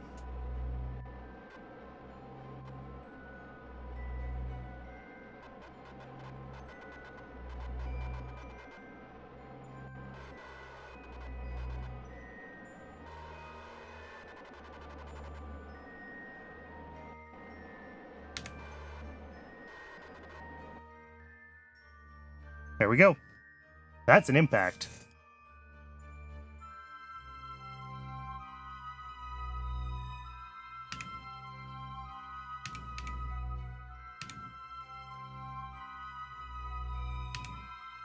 And yeah, this isn't going to actually work right. So let's, with the change to the transfer burn function, let's load parking orbit. Let's hope that our engine doesn't ignite.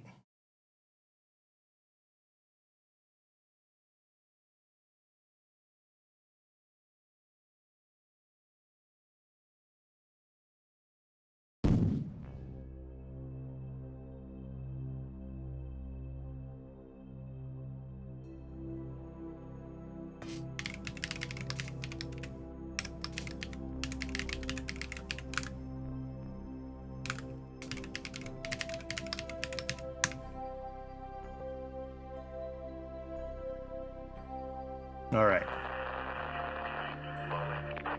So this is going to warp to where it thinks we need to do the burn.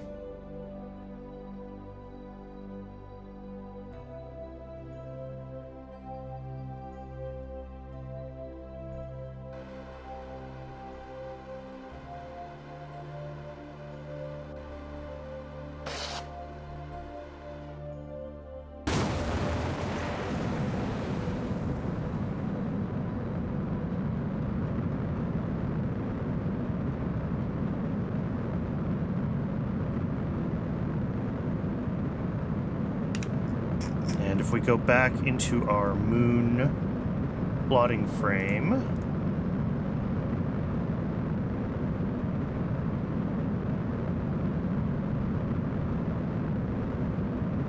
all right, there's the moon.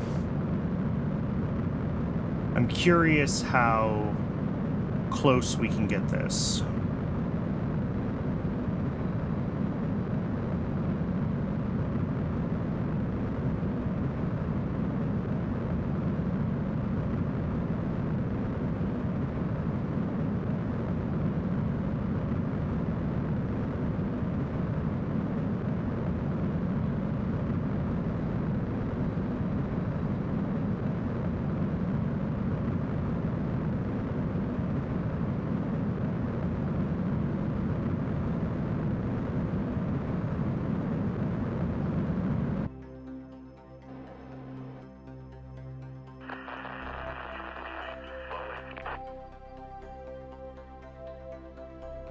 All right.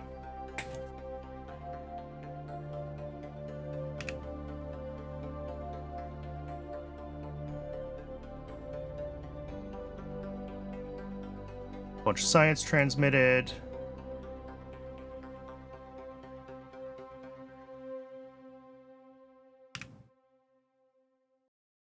Like, this is, I mean, 10 megameters is high. It's higher than I'd like. But I do think we have spare delta V on the Agena. So, like,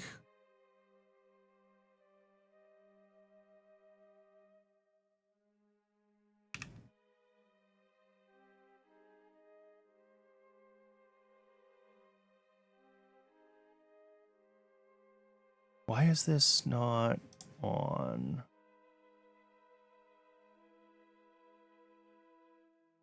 The script running? No, it's not. The script died. How?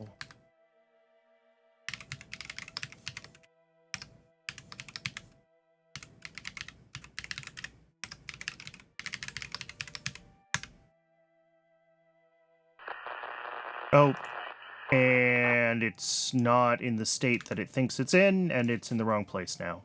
Cool.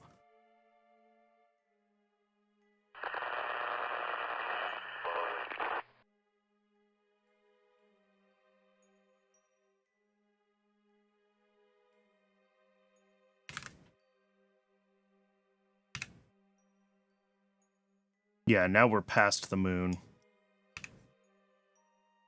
And now our burn is definitely towards Earth. Let's go back to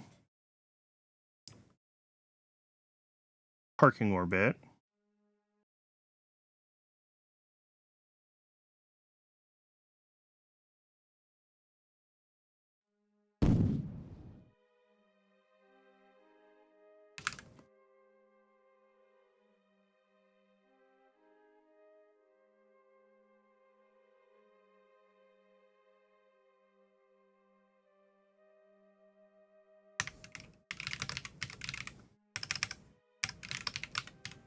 I'm just adding a print to this script. Just in case something's wonky. Okay, let's open terminal.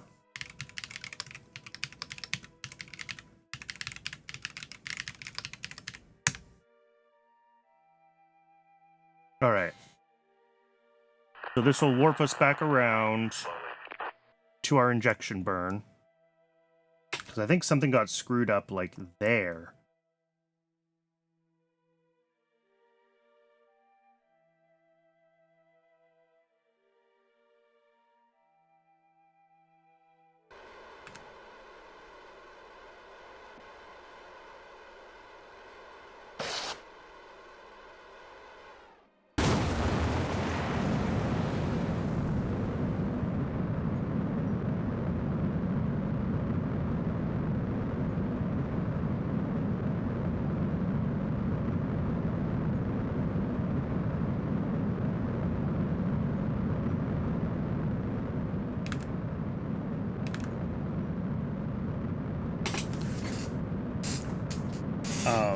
I'm not really sure what else I can do to dial in the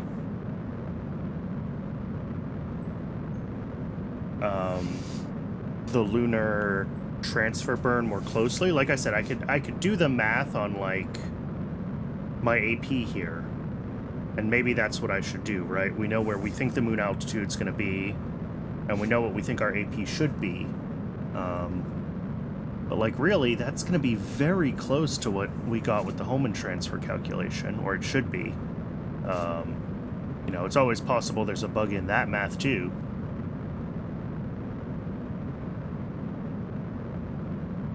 But, like, the reality is that we go past, you know, a couple of megameters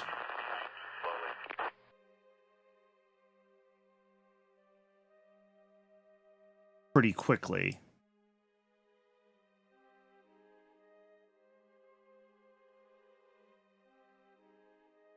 I saw this do something, and I lost the log. The log flashed away and came back, which tells me that we briefly lost power. I'm not sure how that would have happened. I mean, but we could see that we're rotating, right? We're not pointing towards the sun anymore.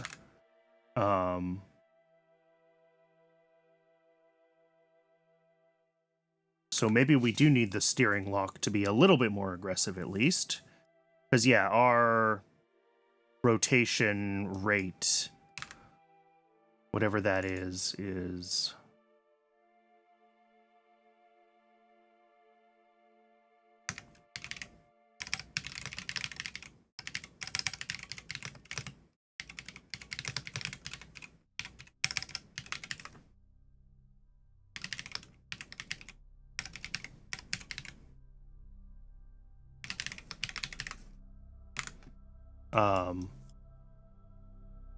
So I think that's part of the problem, is our rotation rate is still too high, which means that our steering lock isn't working.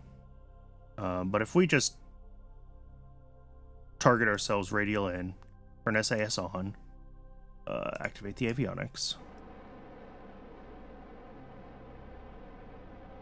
I'm curious here with this like 14 megameter PE.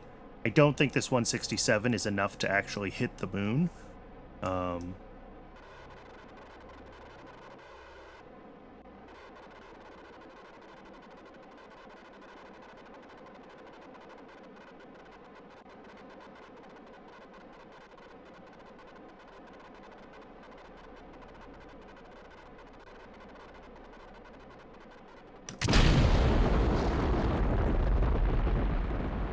Yeah, we can only bring it in a few megameters, which is what we expected. I mean, it's still a close flyby, but it's not close enough.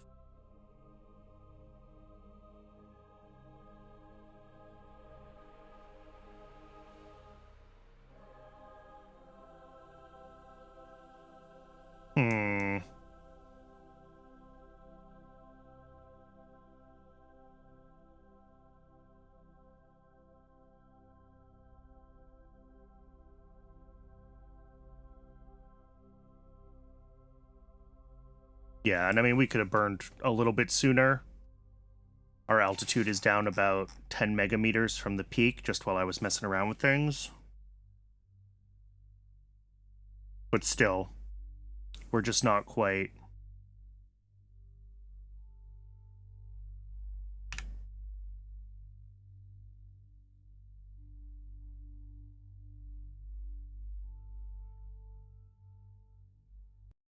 It's not quite there. All right, so I think what we need to do is rewrite... Where do we do it? Here, where we're doing the transfer burn.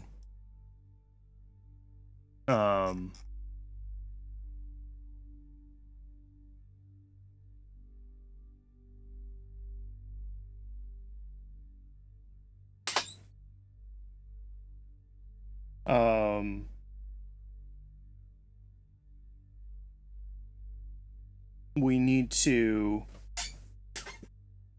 I mean, I could double check this home and transfer DV calculation, but I don't think that's the issue.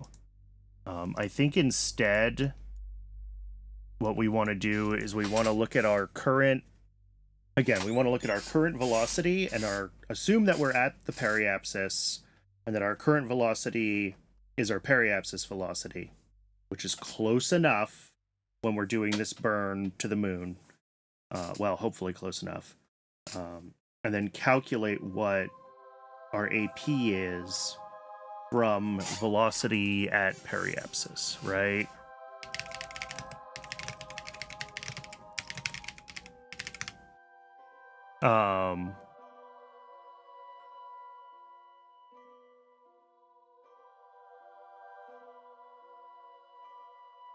Which is something with vis viva and...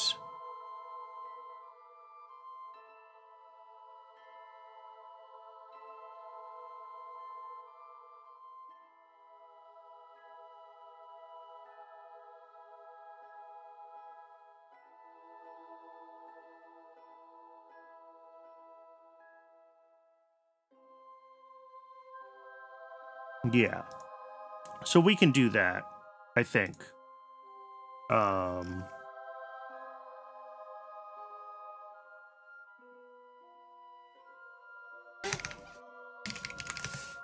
God, that was not a word. Global function. Predicted AP.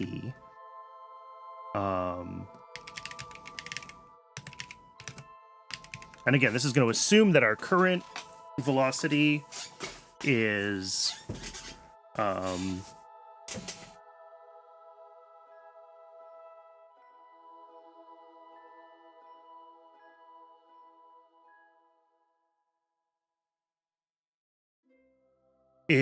the that we're currently at PE. Yeah. All right. So looking at VisViva, right, and shuffling it around, I'm just taking what Google's AI is telling me, and I'm hoping that it doesn't screw up the algebra, which, boy, it might screw up the algebra. But we should have something like...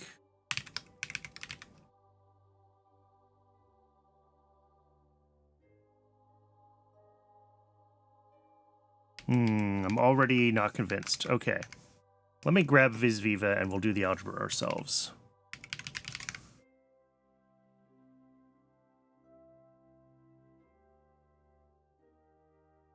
Yeah, okay. So V squared is mu, which is GM, times 2...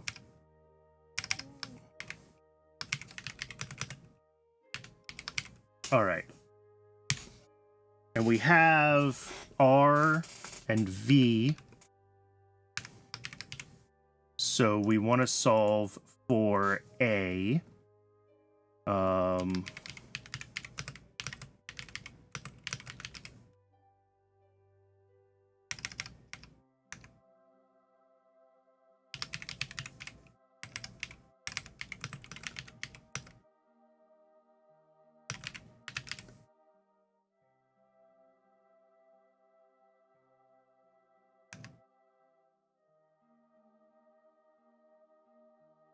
Invert both sides.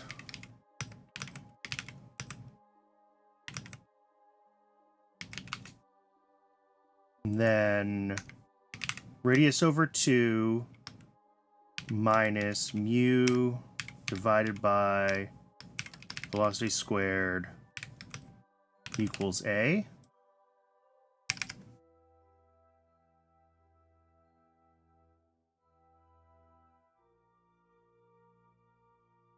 And what did Google's AI give me?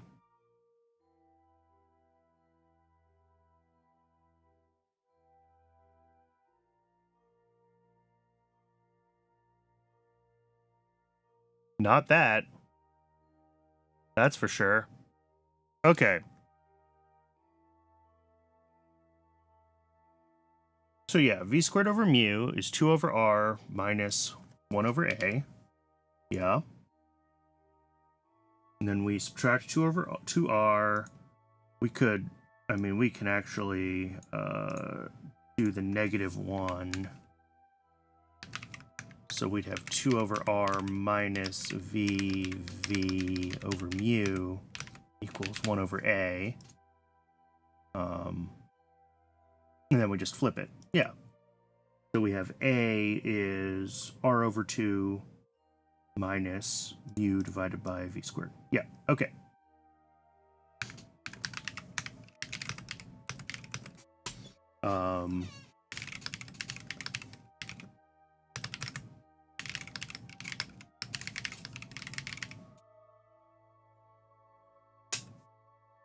So it's our oh, no, not PE. It's our current altitude, which I think is just ship altitude.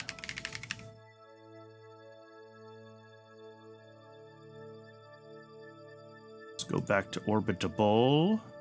Do we have an altitude? Yeah, ship altitude plus ship body radius, or ship orbit body radius.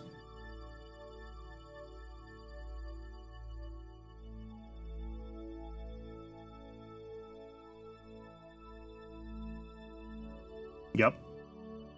Divided by 2 minus ship orbit body mu divided by ship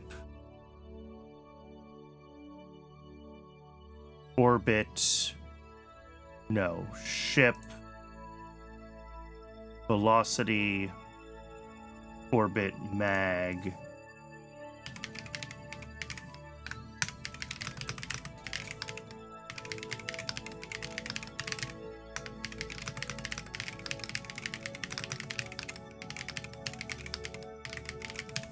There we go. R over 2 minus mu over v squared. Okay.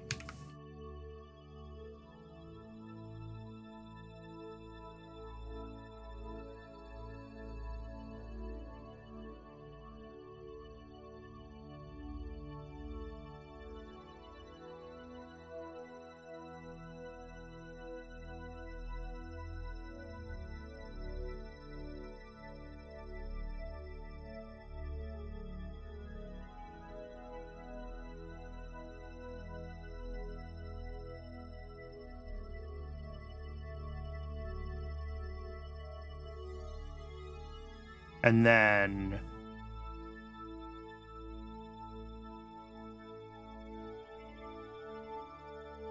to get the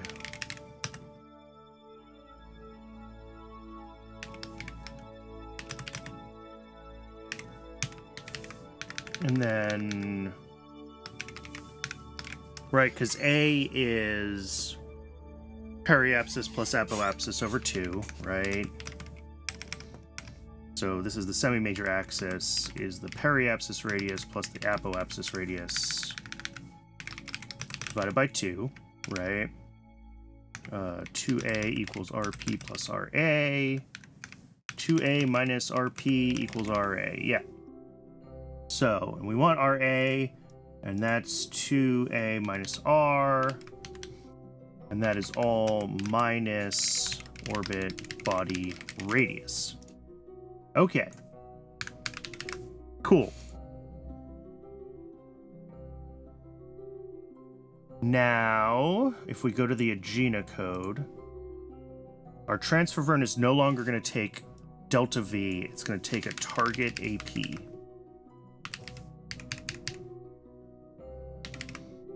And then we want to wait until predicted AP. Is that what I called that function?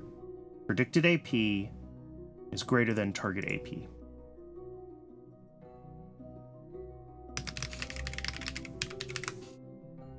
All right. No, greater than or equal to. Not that it should matter if we burn for just one extra tick, but... And then in the actual Impactor script, we don't care about target delta V anymore. We want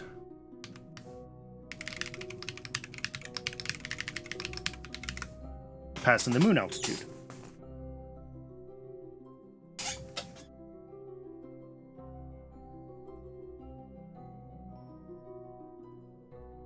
Here's a question.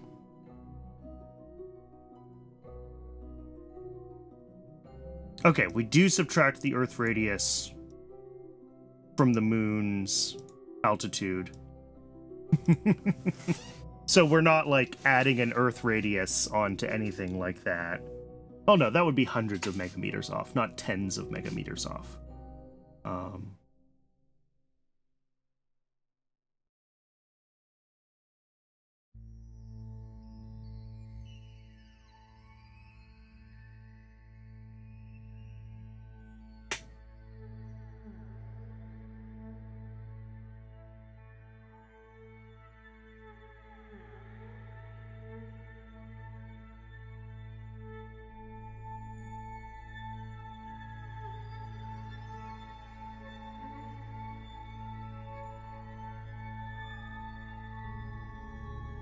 Okay. Let's try this. So this is the different transfer burn function that works off of altitude instead of trying to do anything with DV.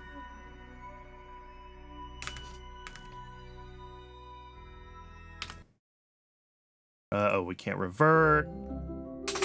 So we'll rerun this from the beginning. I changed enough of the code that I kind of just want to see the whole thing go again.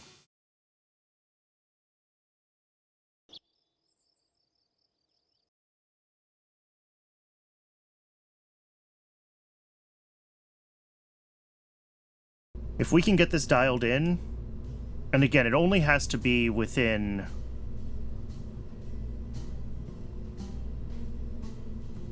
a couple of megameters, and then we can do a correction burn, right? But if we're still like 20 megameters out, we might have to write a more complex correction burn script that can do something with RCS at like a different point of the orbit.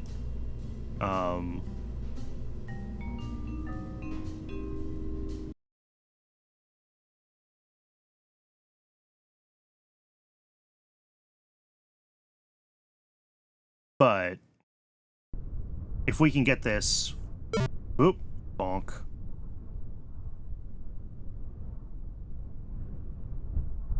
What didn't it like? Global... Oh, I broke steering locked. Oh, there's a built-in called V. Alright. This is...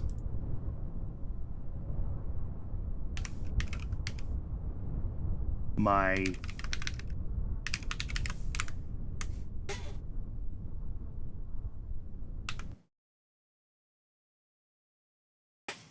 See if Vel works. Hopefully Vel is not a built-in.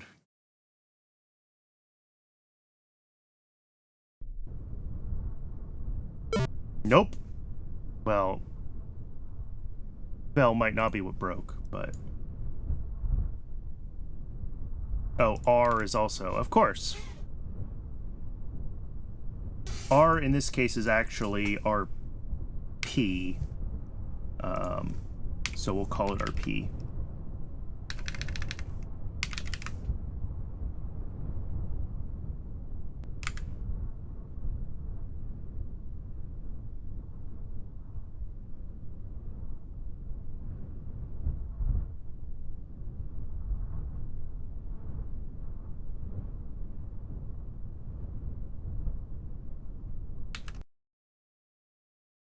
And I guess I don't really have to be reverting this. I could just rerun the script, since it never flew.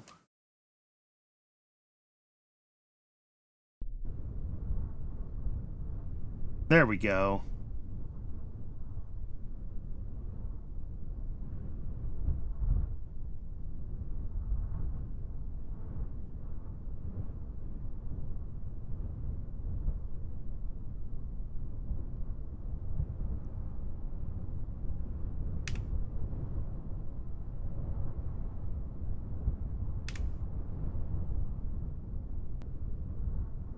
Oh, shoot. Nope, it's broken.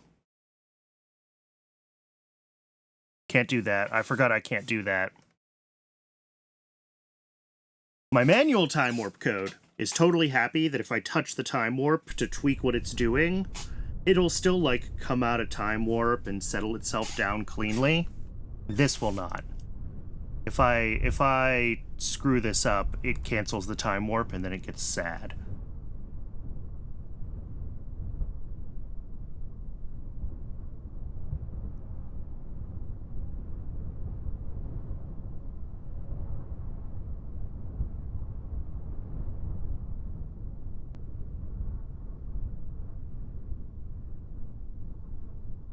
So I just won't touch it, and we'll deal with the slow warp too.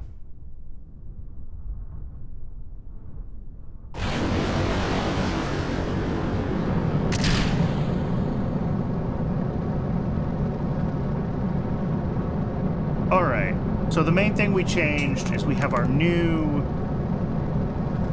way of deciding when our burn is done based off of our AP instead of our... instead of doing like a predicted delta V for a Hohmann transfer. You know, that's still not going to account for the gravity of the moon and things like that, but...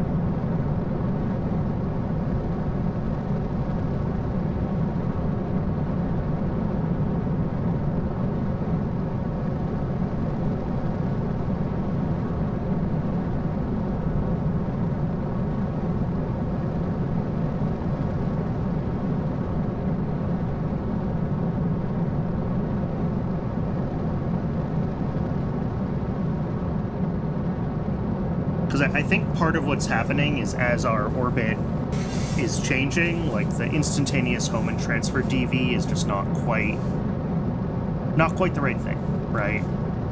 So this will always be doing that instantaneous calculation of like, what do I think the AP is? What do I think the AP is? What do I think the AP is?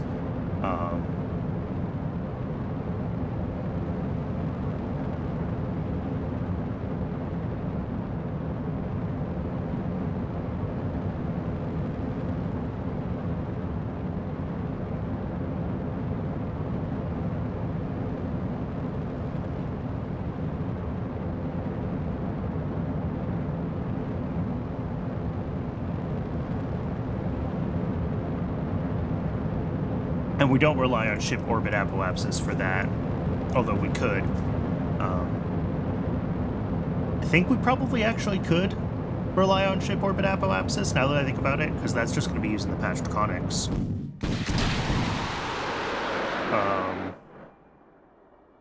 So maybe we should just be using ship orbit apoapsis.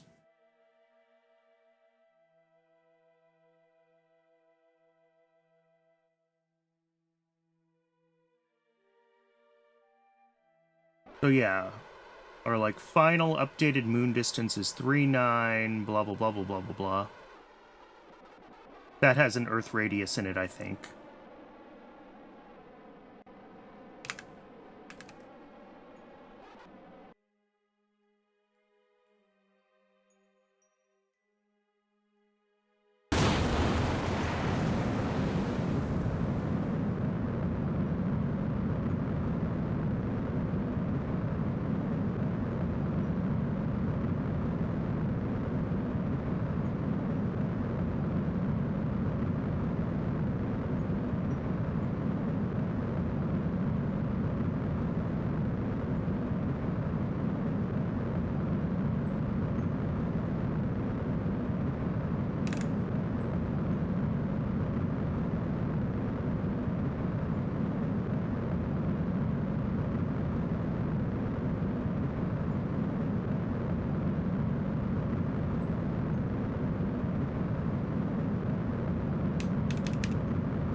And then I might take this out of its burn when we get to,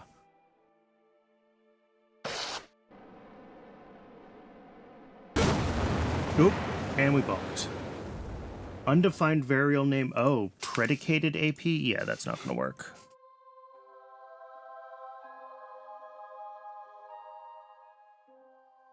That's in the Agena code. Predicted AP.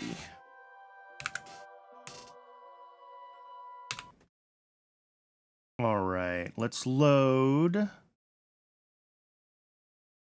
parking orbit script.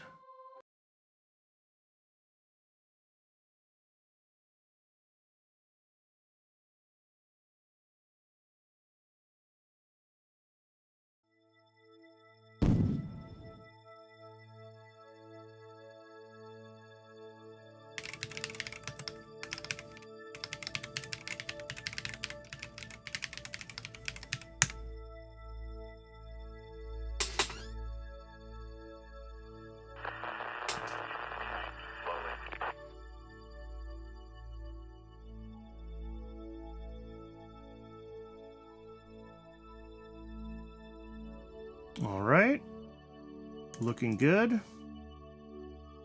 Hopefully this time it actually works.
All right.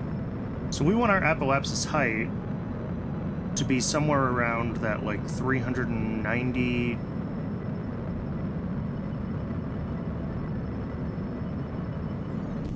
Well, that never worked. And now our apoapsis is... yeah. Okay. Well, something went wrong.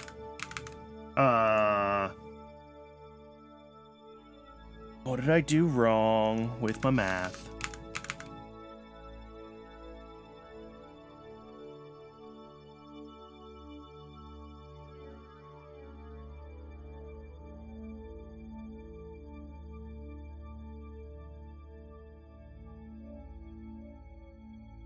You know what? Let's not even use the predicted AP. Let's just use...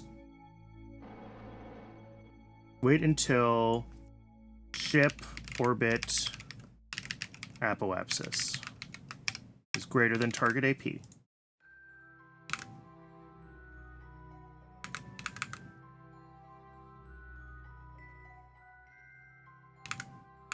And let's double check that we're actually passing in the right thing here. Yeah, moon altitude. And that is an altitude, not a radius, so we don't have to, like, subtract an Earth. Yeah, we've already subtracted the Earth radius from moon altitude. Alright, let's add a debug print here, though.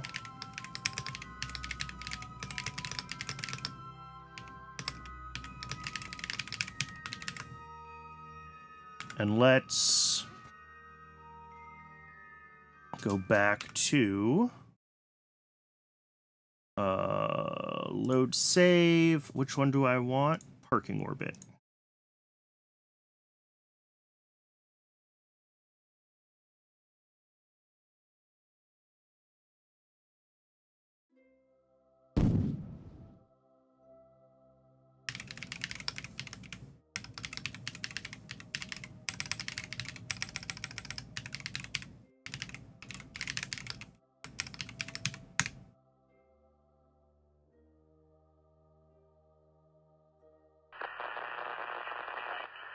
Because it should be burning to a target of, like, 350 to 400,000, right? Like...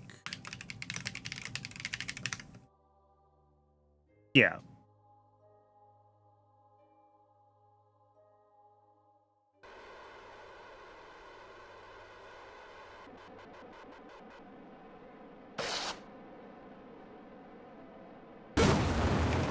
Oop. Oh, Popsis. Darn it.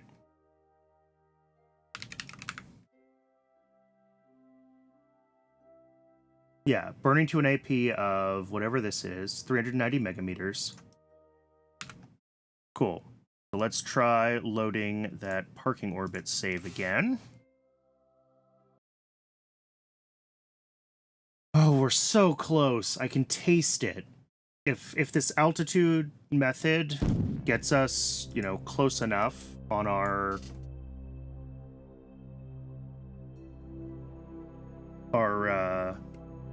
burn, then I'm going to be pretty happy.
Yeah.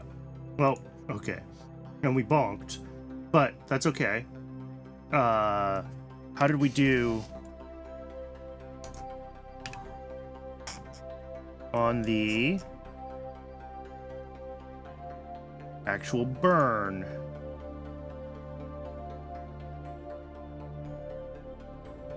I mean, that looks pretty good.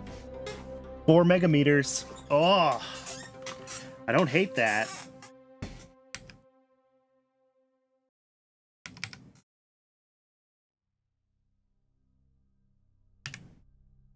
All right, let's fix whatever I did wrong with steering locked.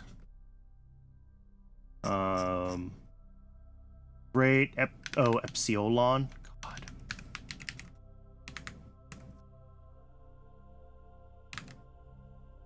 And then where can we come back into the script?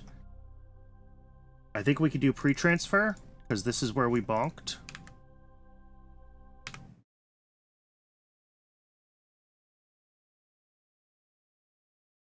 Pre-transfer.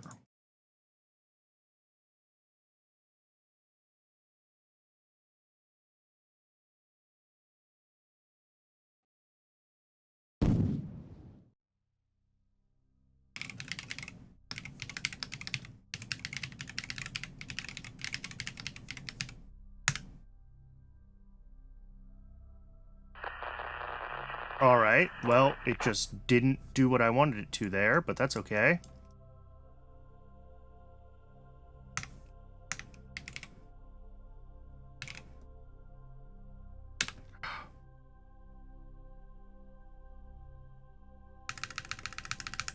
I'm not sure why it didn't steering lock.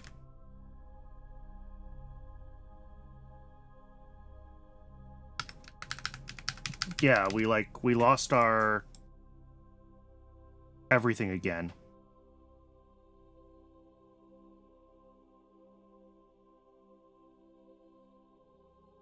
Let's activate the avionics. Where are we? We are just inside the moon's SOI. So if we point radial in,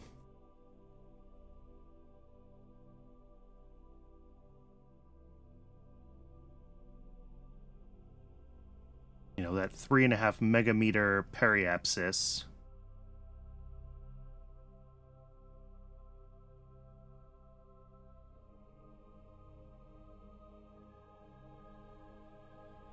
I want to see if we are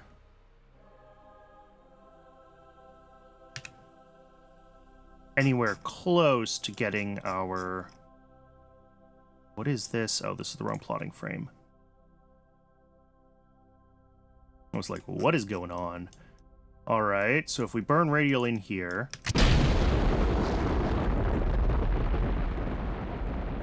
That's it. That is a nice impact. That's almost too much. We almost came out the other side. Cool. And then this will do an impact. So the question is, can we consistently... Can we figure out a way to get ourselves a little more consistently where we want to be? You know, if I take a couple of megameters off our target altitude, like we could do that, and then finish with RCS again, like we were talking about before. Except, you know, doing it by altitude instead of velocity, we might be a little cleaner.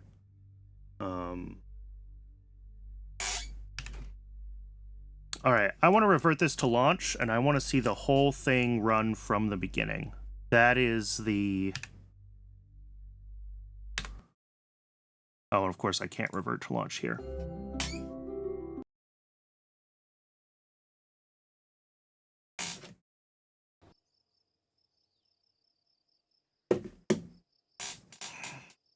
Let's run the whole thing from the beginning. Let's see if it... Because some stuff still gets weird when it transitions between states, and like quick saves and quick loads do weird things with KOS. So like, I want to see that it can correctly, like, be running its script and handle the transfer and get itself to the deploy state again, because that's where it seems to break when I do the quick save and the quick load, is at the deploy. All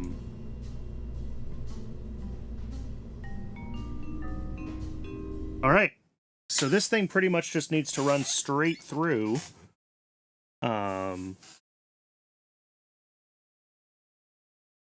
The whole program.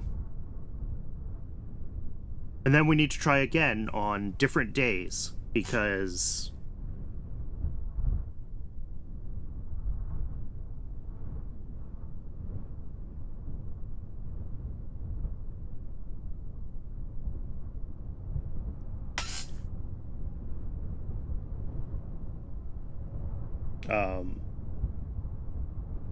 we had a bunch of bugs before with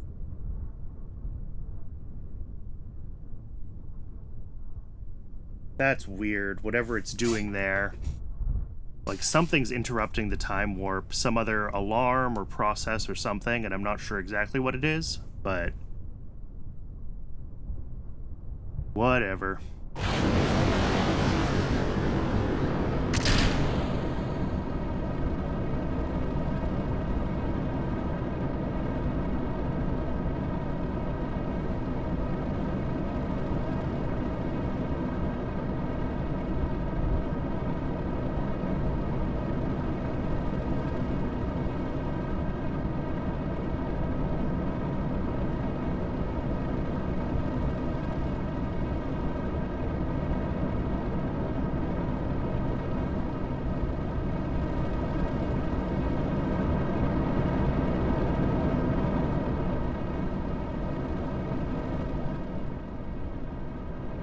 Why is something so loud relative to...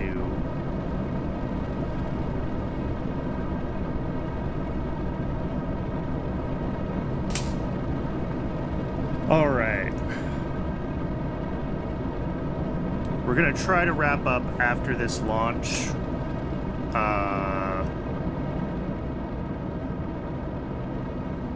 Whether this works or not, I'm gonna call it, because this is already an 8.5-hour stream.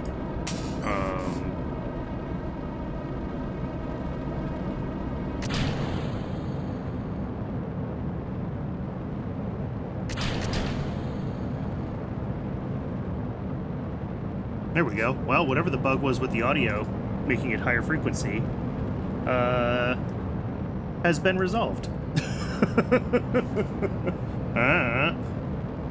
It fixed itself.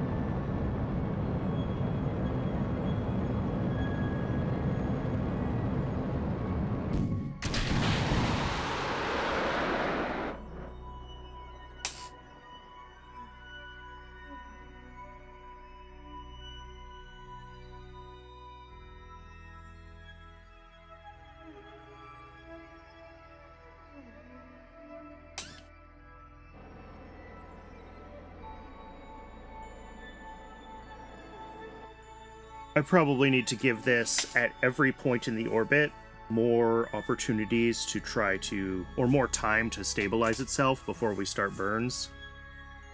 Because it's doing a little dance at pretty much every burn. And I need to... Yep, here we go. About to do a dance. There it goes. We really shouldn't be doing that. We should have it stabilized with RCS before we're doing stuff like that. But... Alright, we can... I also need to figure out the right code to do time warps for these burns automatically, so I don't have to do them.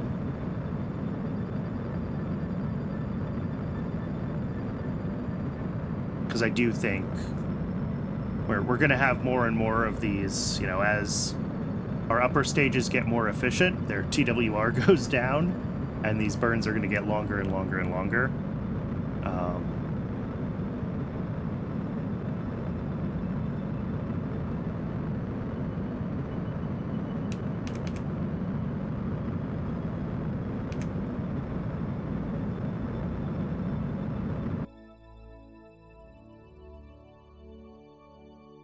All right, warping to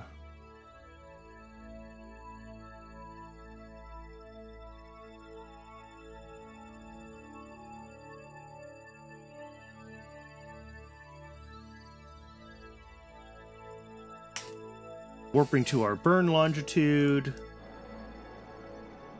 which is looking good.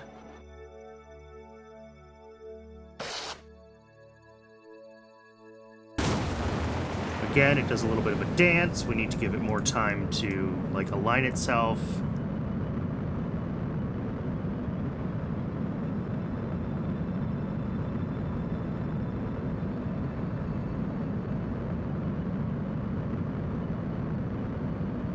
Burning to an AP of the 390 megameters.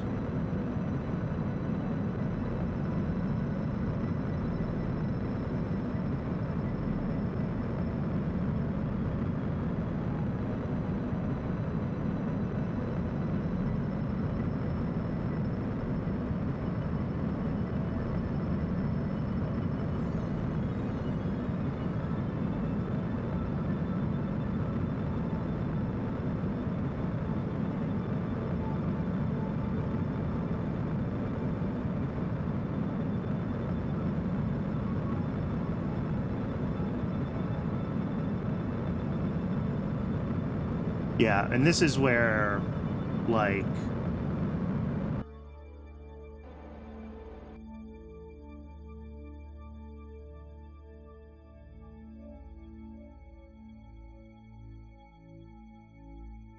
and I think we lost our program again.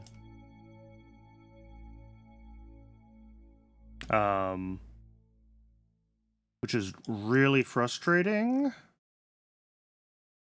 Because this reset. And I'm assuming this resetting means that the avionics reset, which means that at some point we lost power during that time warp. And I think that's because we're tumbling, right? We haven't actually... Because we're not pointed at the sun. We should have been pointed at the sun. Which means that the steering lock isn't working right, or something?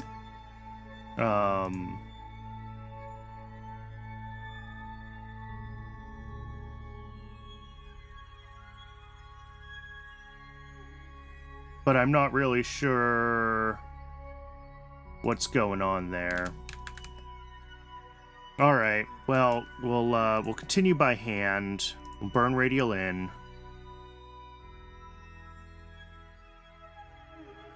Our moon periapsis is this 2 megameters, so like that is within our acceptable. Oh, whoops.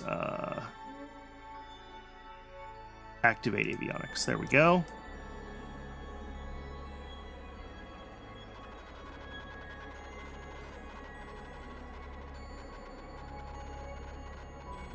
And then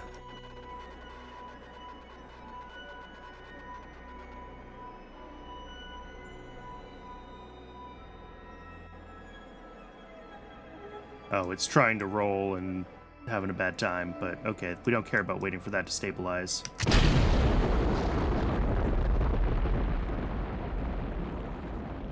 Yep, there we go. And that is our...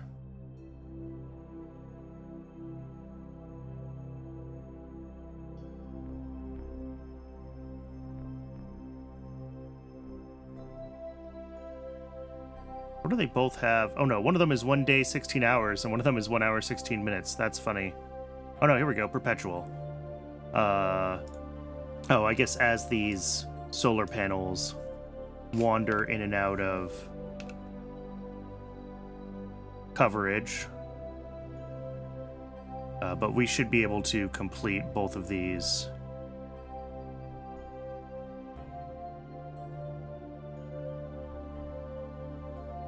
First lunar impactor, lunar flyby. Okay, we just have to get closer.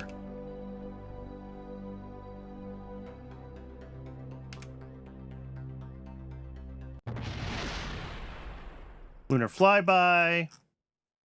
Lunar Impactor didn't like it?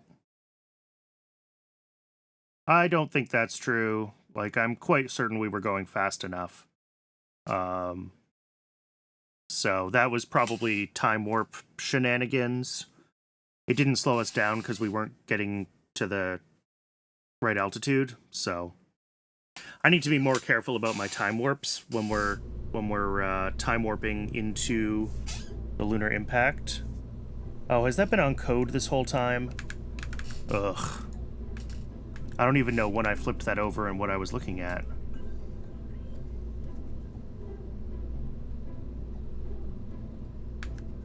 Alright, well, I don't know how long that was on the wrong scene at the end. That's no good. Sorry about that.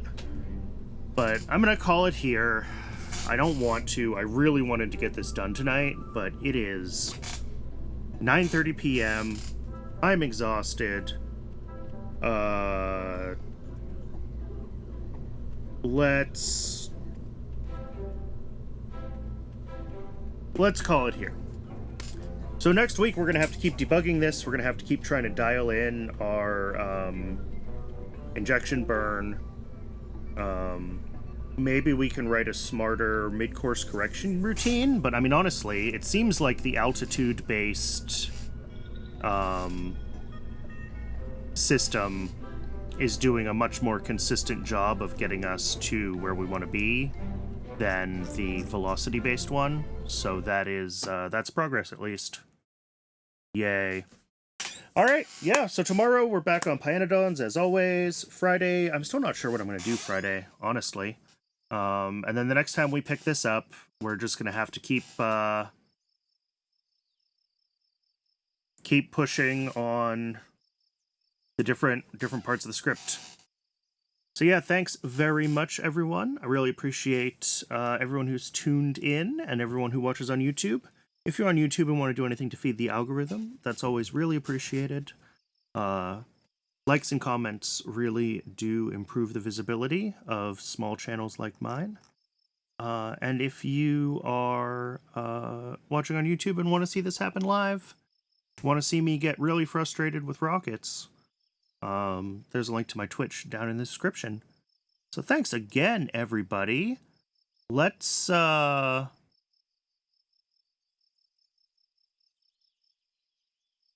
see if oh, Kellen's playing some Factorio. Let's go raid a Kellen.